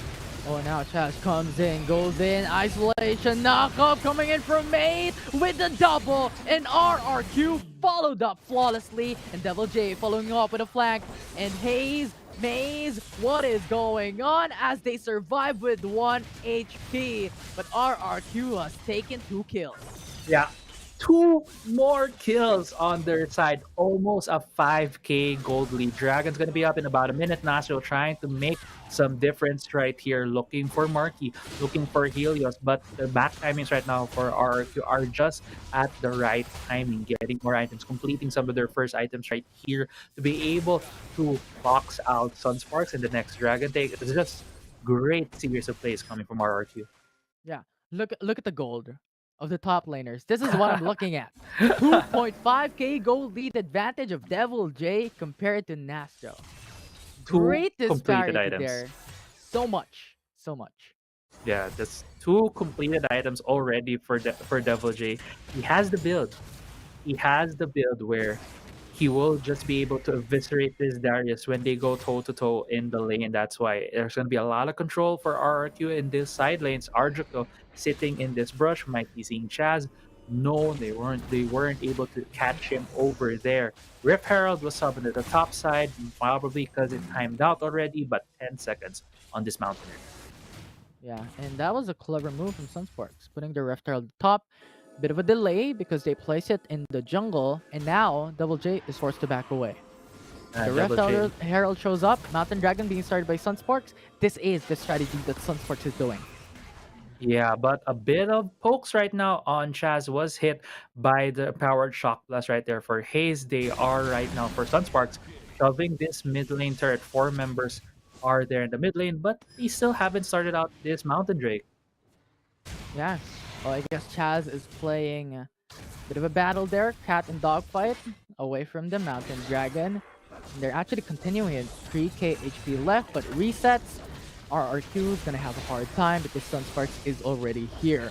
And now SUNSPARKS is ready with all the ultimates there. It's gonna be Maze going in for the knockup. Arjuk is pushed back away, and SUNSPARKS has stolen the Mountain Dragon. And RRQ is left with 2 kills instead. Devil J gets smacked by Nastro, and he is gone. 2 for 1, SUNSPARKS. Yeah, 2 for 1 in kills and the steal on the Dragon. Beautiful steal right there from SUNSPARKS, even though that is 8 to 1 in kills. The bounty gold now goes to Nastro, was able to execute Devil J right there. Even the Rift Herald right now is again going to the side of SUNSPARKS. The momentum right now seems to be going slightly in favor, going back to the side of SUNSPARKS. They still have the Rift Herald. They can initiate some of these sieges, maybe going for that mid lane to open the jungle of RRQ.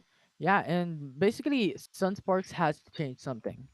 And that change is the Mountain Dragon, is the 2 Rift Heralds that they were able to take, and also the tower on top side when they were taking that Mountain Dragon. So these are key points for SUNSPARKS to attempt into winning this game number 2 to bring this to game 3. These are important key notes of, and RRQ is losing that objective matchup. Yeah, RRQ right now really falling a bit behind on those objectives, even though right now SUNSPARKS is still behind in items. In the top side, you can see Nastro still about 2,000 gold down on Devil J. RRQ still has that lead, still has the item advantage. Let's see if they can make use of that. But Ace, go for the pick. Yeah, 2v1. Helios going for the ultimate, clearing out the wave, and Nastro gets poked. But look at the Proto Build, look at the apprehend. They're going in for the kill. They're looking for that fight. But Maze is ready to respond. Goes in with a knockup, and Nastro and Ace cannot do anything after all. Yeah, and that was a very sneaky play right there for SUNSPARKS, but immediately RRQ, knowing that there's only 3 members here in the mid lane, probably dove the tower, catching 2 members, catching both Consi and Arjuk, giving 2 more kills to this Renekton. This Renekton is just so much accelerated at this point. This bully of a bruiser there, 6-1-1. Devil J is having a great game, this game too. Yeah, still 2.5k gold lead for Devil J. That's because of the early game lead that they were able to get. They were able to secure. Devil J getting 2-3 solo kills away from Nastro was just so detrimental for SUNSPARKS in that early game. And if we're looking at the all statistics of SUNSPARKS at the moment, they have only gotten 1 kill thus far. Nice hunt, nice knockup, but he's stuck there in the bush in between enemy front lines. He has to go away. Yeah, I'm not sure if he had a red trinket on there, knowing that there was a member of RRQ going to the bush, but it just felt like they walked at the same time. Kind of got surprised that there was the bug right there in the bush. Nastro seeing the second ability right there from the Kazakhs, choosing to move away. Both teams are now playing it safe, just shoving out these waves, preparing themselves for the next objective. Oh, here we go. If the Rift Herald comes through in that turret, that's it's gonna be turret Maze? secured for SUNSPARKS, but now it's going to be a flank here for both Maze and Chaz. They're going in. Mega Inferno Bomb gets the kill onto Hayes. Yeah, that kill right there is actually 2 kills for the side of RRQ. A lot of skill checks happening now across the map. Maze going for the flash. Knock up alongside with that headbutt, and Ace has to force the flash away over the wall, and RRQ has burned another spell away from SUNSPARKS.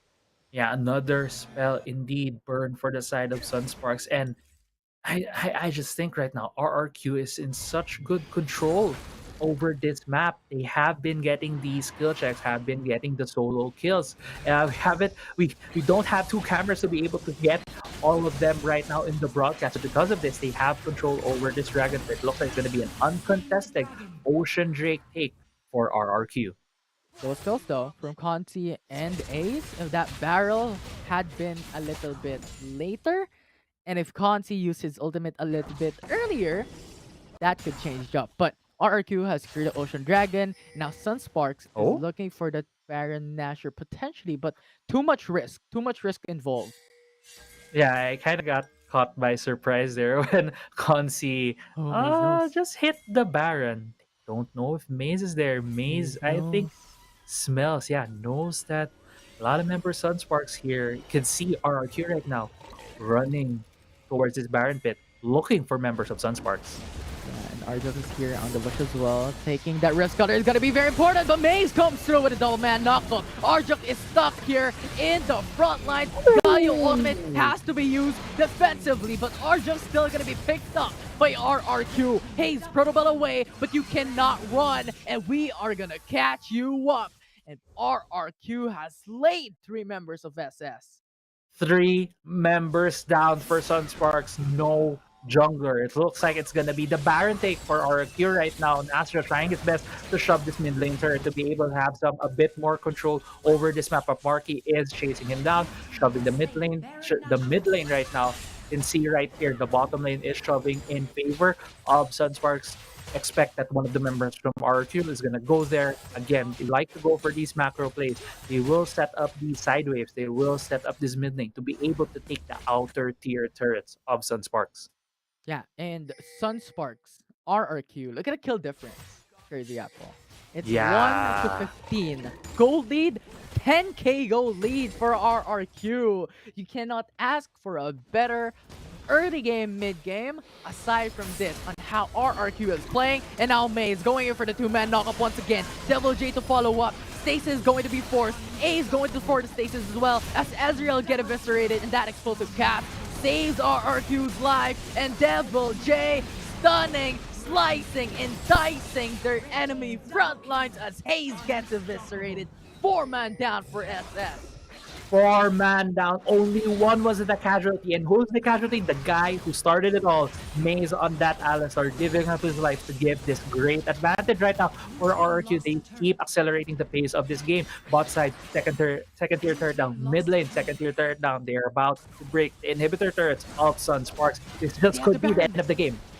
They have the Baron as well. It has a lot of buffs. There is a lot of army coming through, and the Nexus is going to be open. But RRQ wants to play this very, very safe. We have seen this. We have seen them play like this before. They want to secure objectives, but if there is risk involved, we're going to pull back. We want a safe and secure win for this game too.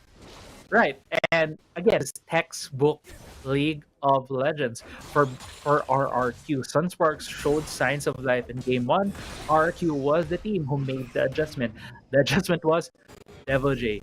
Solo your counterpart, solo Nasjo, and there it was, the lead that slowly crept in from the top side, but there's a death push being started here by SUNSPARKS. Let's see if they can catch someone.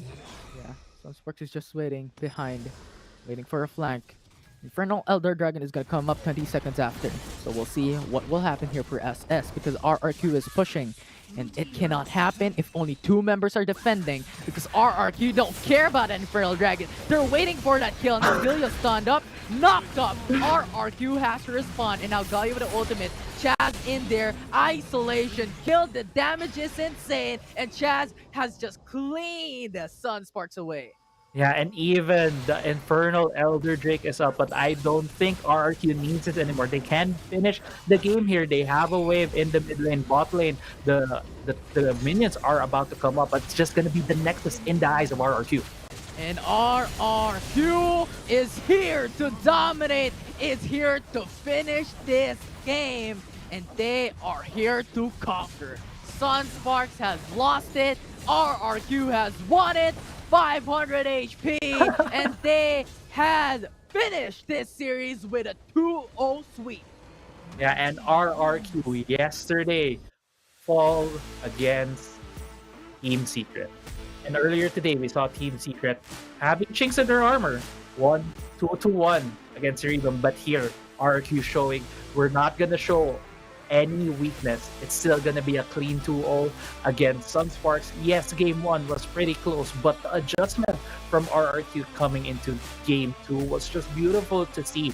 Slowly getting that advantage that they built up from Devil J's solo performances there. Getting the first blood immediately when hitting level 2 against that Darius was, I felt like, sealed the deal in that match on the top side. Again, getting more kills. Maze even helping it out with that tower dive, and RRQ playing textbook League of Legends, destroying each and every objective, each and every tower, giving them the win in this series.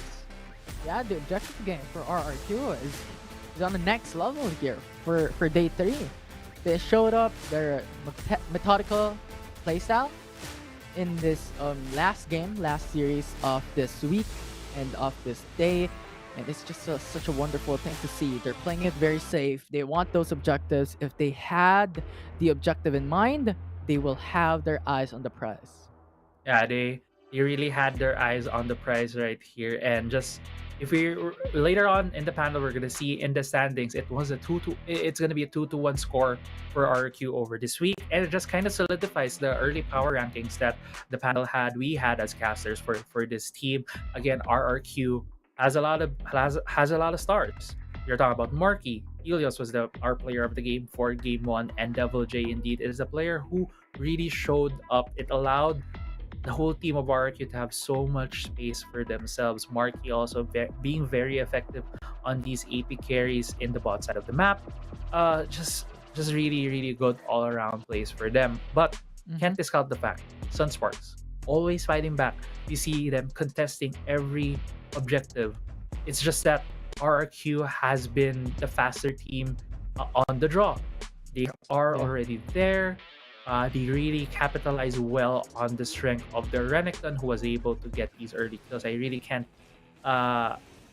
can't forget how much this Renekton was effective, seeing in this game too. And if you look at the replay right here, you can see the kills early on. It was 4-0, 3-0 in this Rift Herald fight. I believe the Rift Herald did go to the side of SUNSPARKS right there, but Maze with this Alistar just keep pushing the tempo, keeps forcing the issue, going for these dives, using his ultimate very well, picking off targets over and over again, and just this has been a clinic of a game for RRQ.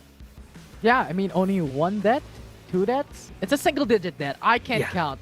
I'm bad at counting. I'm bad at math, but RRQ has dominated that series. That early game from the beginning that Devil J showed us shows his mechanical playstyle. That 1v1 kills on Nasjo was phenomenal.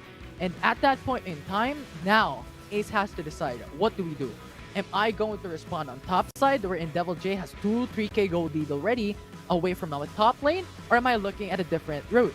And I think he decided, let's look at bot lane, let's look at mid lane, try and capitalize that and get it for our team and get that advantage.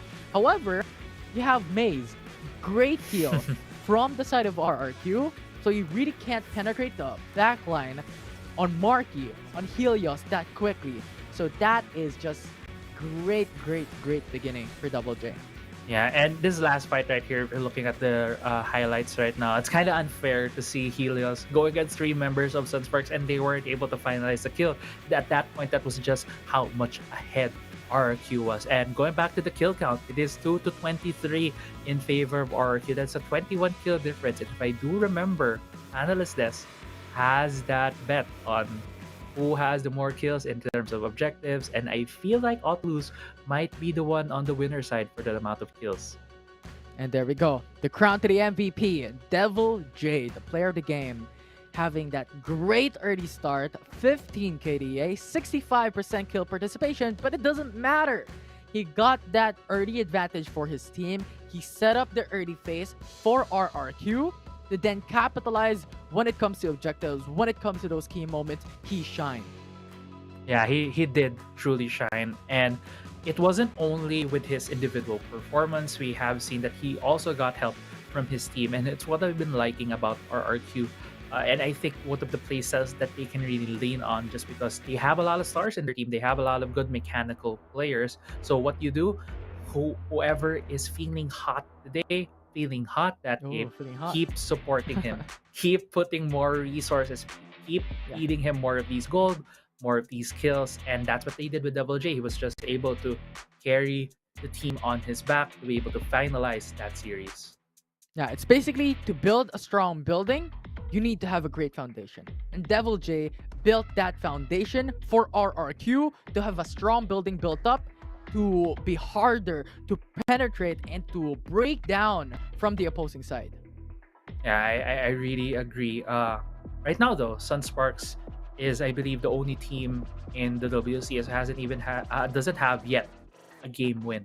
We're really close, game one, but the thing is, if you learn a lot from mistakes. I am a believer that when you make a mistake, it's when your time to really grow, to really learn from it. And SUNSPARKS showed that they are a relentless team. They are very unrelenting. They always make plays. It was a bad thing to see wherein there's 3 members in the bush not being able to kill Helios, but it's very characteristic of them. Always looking for that out. Always looking for that play. Always looking for that miracle to be able to probably turn a game around, or at least prolong it enough for them to be able to squeeze out a slight advantage. Unfortunately, they weren't able to find it here today, but I'm looking forward to the rest of their games. This is a very long tournament. It is a double round robin. I'm just excited to see more plays coming out of this team. And that's the beginning of WCS Philippines here. Domestically, great start coming in from all teams. This is just the start. As we have just reiterated, there is a lot more ways to go. There is miles and miles and miles of distance that all these teams has to conquer before that end of the day, before that playoffs, before that grand final. So more opportunity to grow, more opportunity to improve. Yeah, and the thing is, even if you're the team who lost, there's also a lot of improving for a lot of these teams that we've been seeing. A lot of flexibility. RRQ has been this team who has a lot of players that they can shuffle around, and without EXO, they have shown that even without their veteran Puya in the roster, they can still produce results.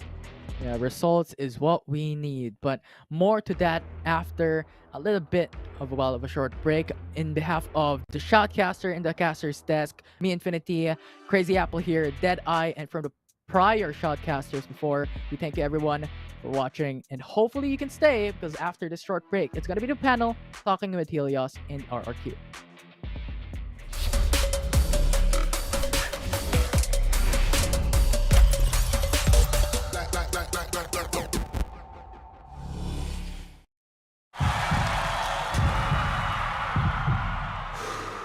Stop and refocus. Get a clearer perspective. See things from different angles. Power up and set your eyes on a prize. It's time to step up and rise to the challenge with the Redmi Note 11.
stop and refocus.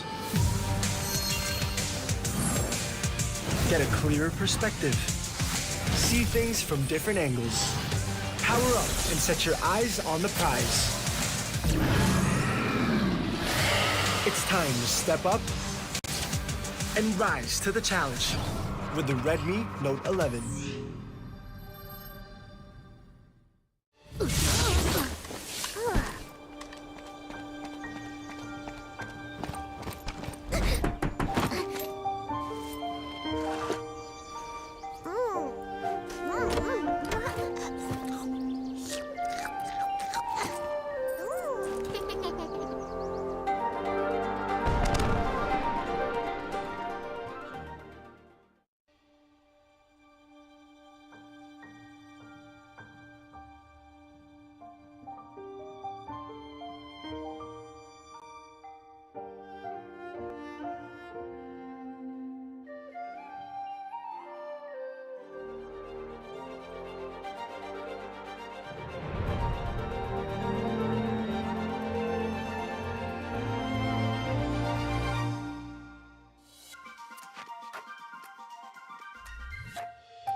And we are finally here at the finish line of day number 3, the Support Sunday day, with an amazing series we saw between SUNSPARK as well as RRQ, Autolus, Deadeye. Let's get some thoughts. Let's get some highlights and lowlights. Let's start with Autolus with SUNSPARK. SUNSPARK's lowlight is what happened today, right? I feel that on game number 2, Nasjo, man, I don't want to really isolate you on this, but you know better, brother. I feel that if you want to really give yourself and your team a chance, then I think you have to perform better against Devil J. I know he's a very formidable opponent, but Nasjo, I have faith in you, my guy. You would do better next week. And my highlight for them is that it's already at the end of the week. So the weekend is what they need to reset, and they need every bit of it. The mental, the practice time that they will put in order for them to come back stronger. Then again, it's just the start of the season. Anything could happen, and if they really want to contend for the top spot, or for at least for the playoff spot, they have to do better.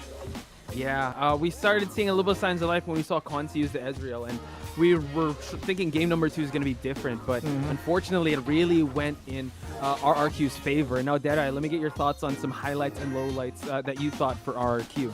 Of course, RRQ highlight is there. The regional position coming in from Hildos in the mid. I think this is what RRQ's strength lies on here in the series, as well as Devil J stepping up here in the top side as well. Doing pretty good though, but lowlight, Posh, I think on the game 1 they're just overconfident against the side of SUNSPARKS there, but in game 2 they just come back. Clean play there in the series, and I do believe RRQ still really favoring the series against SUNSPARK. My prediction is correct.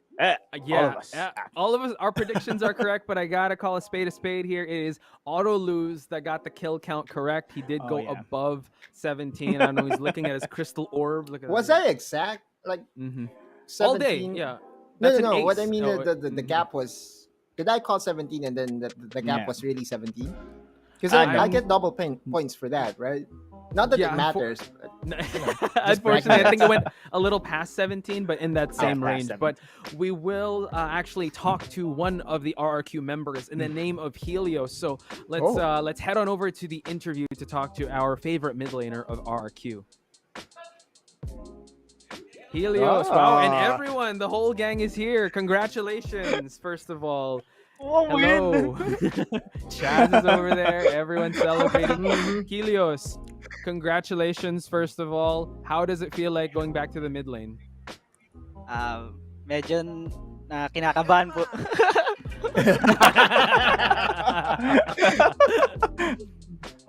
Medyo kinakabahan Sige, po yes, mag-mid kasi kakabalik ko lang po ulit sa mid lane. Yeah, but it showed that you've seemed very well adapted to the Riven in mid, and as Autolus said, like Riven mid seems like something we're gonna be seeing a lot lately. Now, Autolus, Deadeye, let's hear some of the questions. Let's actually start with Deadeye. Yeah, of course, I would like to just follow up the interview from Chaz on day one. So he said that the whole team actually is very excited to face Team Secret there. So we are going to talk about your experience against Team Secret now that you know the power of Team Secrets. So what do you guys think? Sheesh, let's go. Sheesh. So, yes. Yes. Yes. He was so... Ang gulo kasi nila eh. Yeah. Deadeye, please ask the question again. Helios, how do you feel about Team Secret's performance? Are you still looking forward to facing them? Do you see them as the big threat that you guys... Okay, there you go. In simple, yes. Yes pa, malas pa rin po sila. Helios. I have a question. This is for Kaigo actually. And I saw Kaigo kanina. So, si Kaigo kasi mahilig siya mag-post ng kung ano nung social media. Unang-una, kaninong account talaga yung kay Chaz? Parang may isang account si Charles Cruz na na parang, alam mo yun, ang gaganda ng mga pictures na lumalabas. Is that really his own account or is it, an account that was made by you, his friends? Yung coach po dati ni Kaigo, si JM po. Siya yung si Coach nagpapasok. Dualan. Pa. Nice. Si Three Finger po. Shoutout kay Coach Kaigo. May isa pa akong tanong. Si Coach Kaigo, meron din siyang pinopost Yung nung nagkalaro kayo ng Team Secret, nagpost siya ng picture ni James na naka-apron na naglalaba. Pakita mo naman kay Coach Kaigo na kung saan baon niya nakuha. Naglalabas si James. Saan mo daw nakuha yung picture na yun? Sa messenger daw po nila ni James. Hey, it's all fun and congratulations, my man. I expect to have more talks with you and Kaigo and the rest of RRQ. Congratulations, brother. Yeah, last but not least, give us your shout outs and any message you want. The floor is yours, Helios. Shout outs. Shout out to my girlfriend. Hey! Let's go! There we go.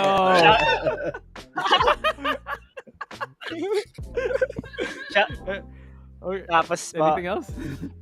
Thank you to Boss Ricky, Boss AP, Boss Nana, and the whole RRQ organization. Boom. Any more? Someone's whispering something. I don't know. Thank you po sa mabait na manager. Nasila na Regatas po. Ooh, RRQ Kingmaker, let's go! Boom! Thank you so much, RR. There he is. Congratulations, Helios. Congratulations, RRQ, ladies and gentlemen. You're winners for Series 4. Thank you so much.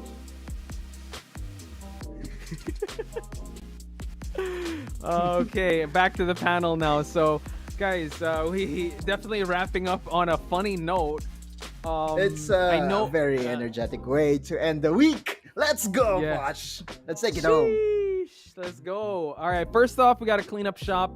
I think I think Autolus got the win here. I was in second place, but it is Mika that loses the panel predictions. So as she did say that she will be posting her last saved picture on her social media, so do follow her at Mika Fabs. Yeah, I wonder what it's gonna be. I think Autolus looks like he's not sweating anymore because once we saw that, and Deadeye over here is just watching what the chaos that is ensuing. Deadeye, I hope you're okay when it comes to panel desk. Before we close things off, anything you guys are looking forward to for next week? Autolus, like we're done with week 1. We checked that off the calendar. What do you think we're gonna witness in week number 2? More action, and the adjustment phase for the teams. I feel next week will be a lot more different when it comes to the meta. There has been a very recent change. Patch 3.0a was just implemented this week, Thursday or Wednesday to be exact.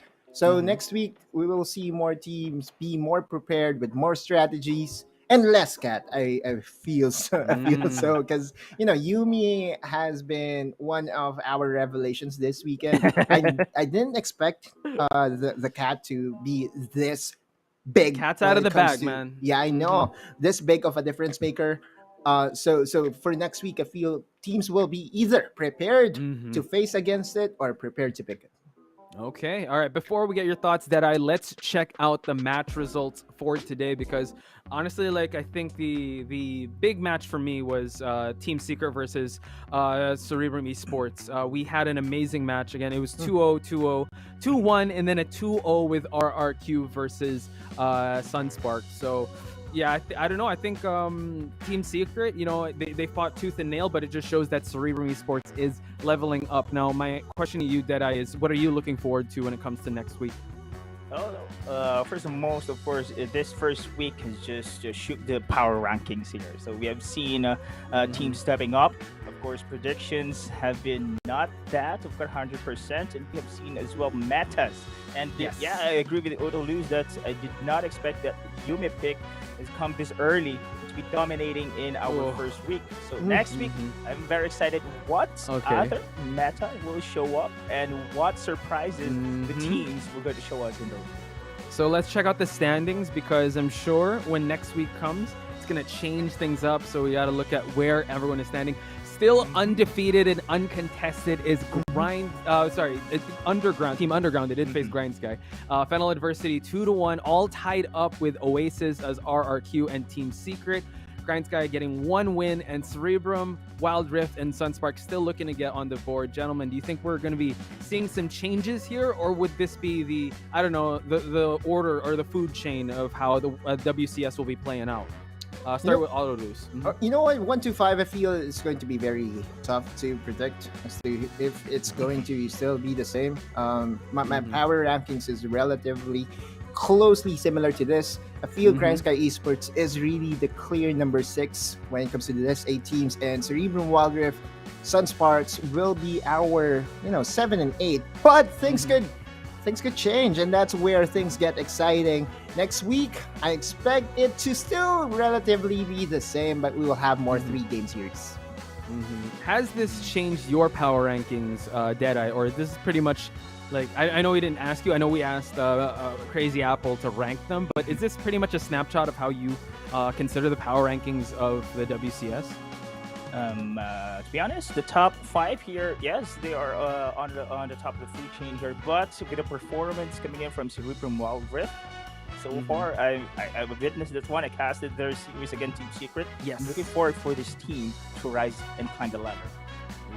Yeah, again, they want to be able to get the top 6 spots before the playoffs. So, and all these teams are fighting tooth and nail. And like Autolus said, what the weekend for them is finally here. They can reset, they can rest, they can go back to the drawing board when it comes to coming back stronger next week because we've only just begun. I don't know. I think I just quoted a song there, but yeah, WCS is just coming into full swing. I'm sure that we're going to have more stats, more standings, and I don't know, even more consequences. I'm not sure. I hope you guys could be kind to us when it comes to that. And I hope this doesn't scare Deadeye when it comes to panel hosting. Yeah, paneling.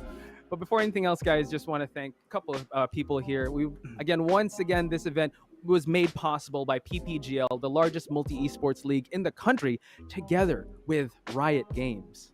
Yeah, and we would also like to acknowledge our official mobile partner in Xiaomi. The hashtag Redmi Note 11 is equipped with 90Hz AMOLED dot display, making it possible for you to experience powerful and responsive gaming. Less waiting time with 33 watts pro fast charging enabled by the all-new MMT technology, and a 6nm Snapdragon 680 for high performance while improving battery life. More information about the Redmi Note 11 at the Xiaomi Philippines Facebook page. Also, I would like to shout out Xiaomi that if you want to send over a phone over to the panel so that we can show our screenshots for consequences. Yes, for why not? theirs. Yes, Let's go. please do. Oh, please, yes.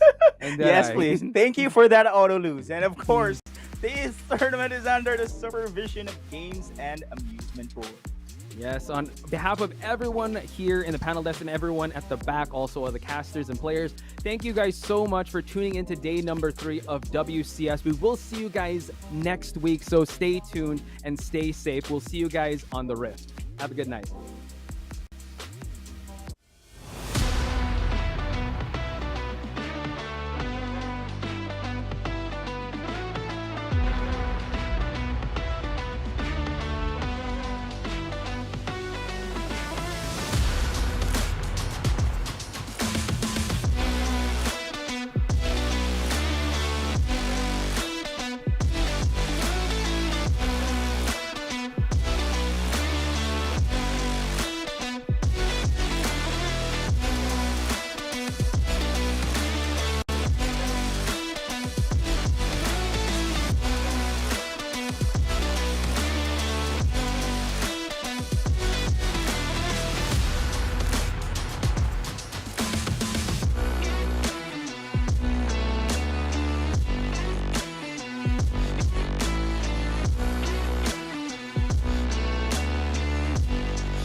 Running wild, out of my mind.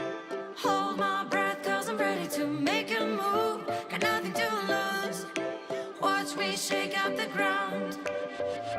Have you seen a phoenix rise? Rising up above the deep blue open skies. Knowing that the way is right.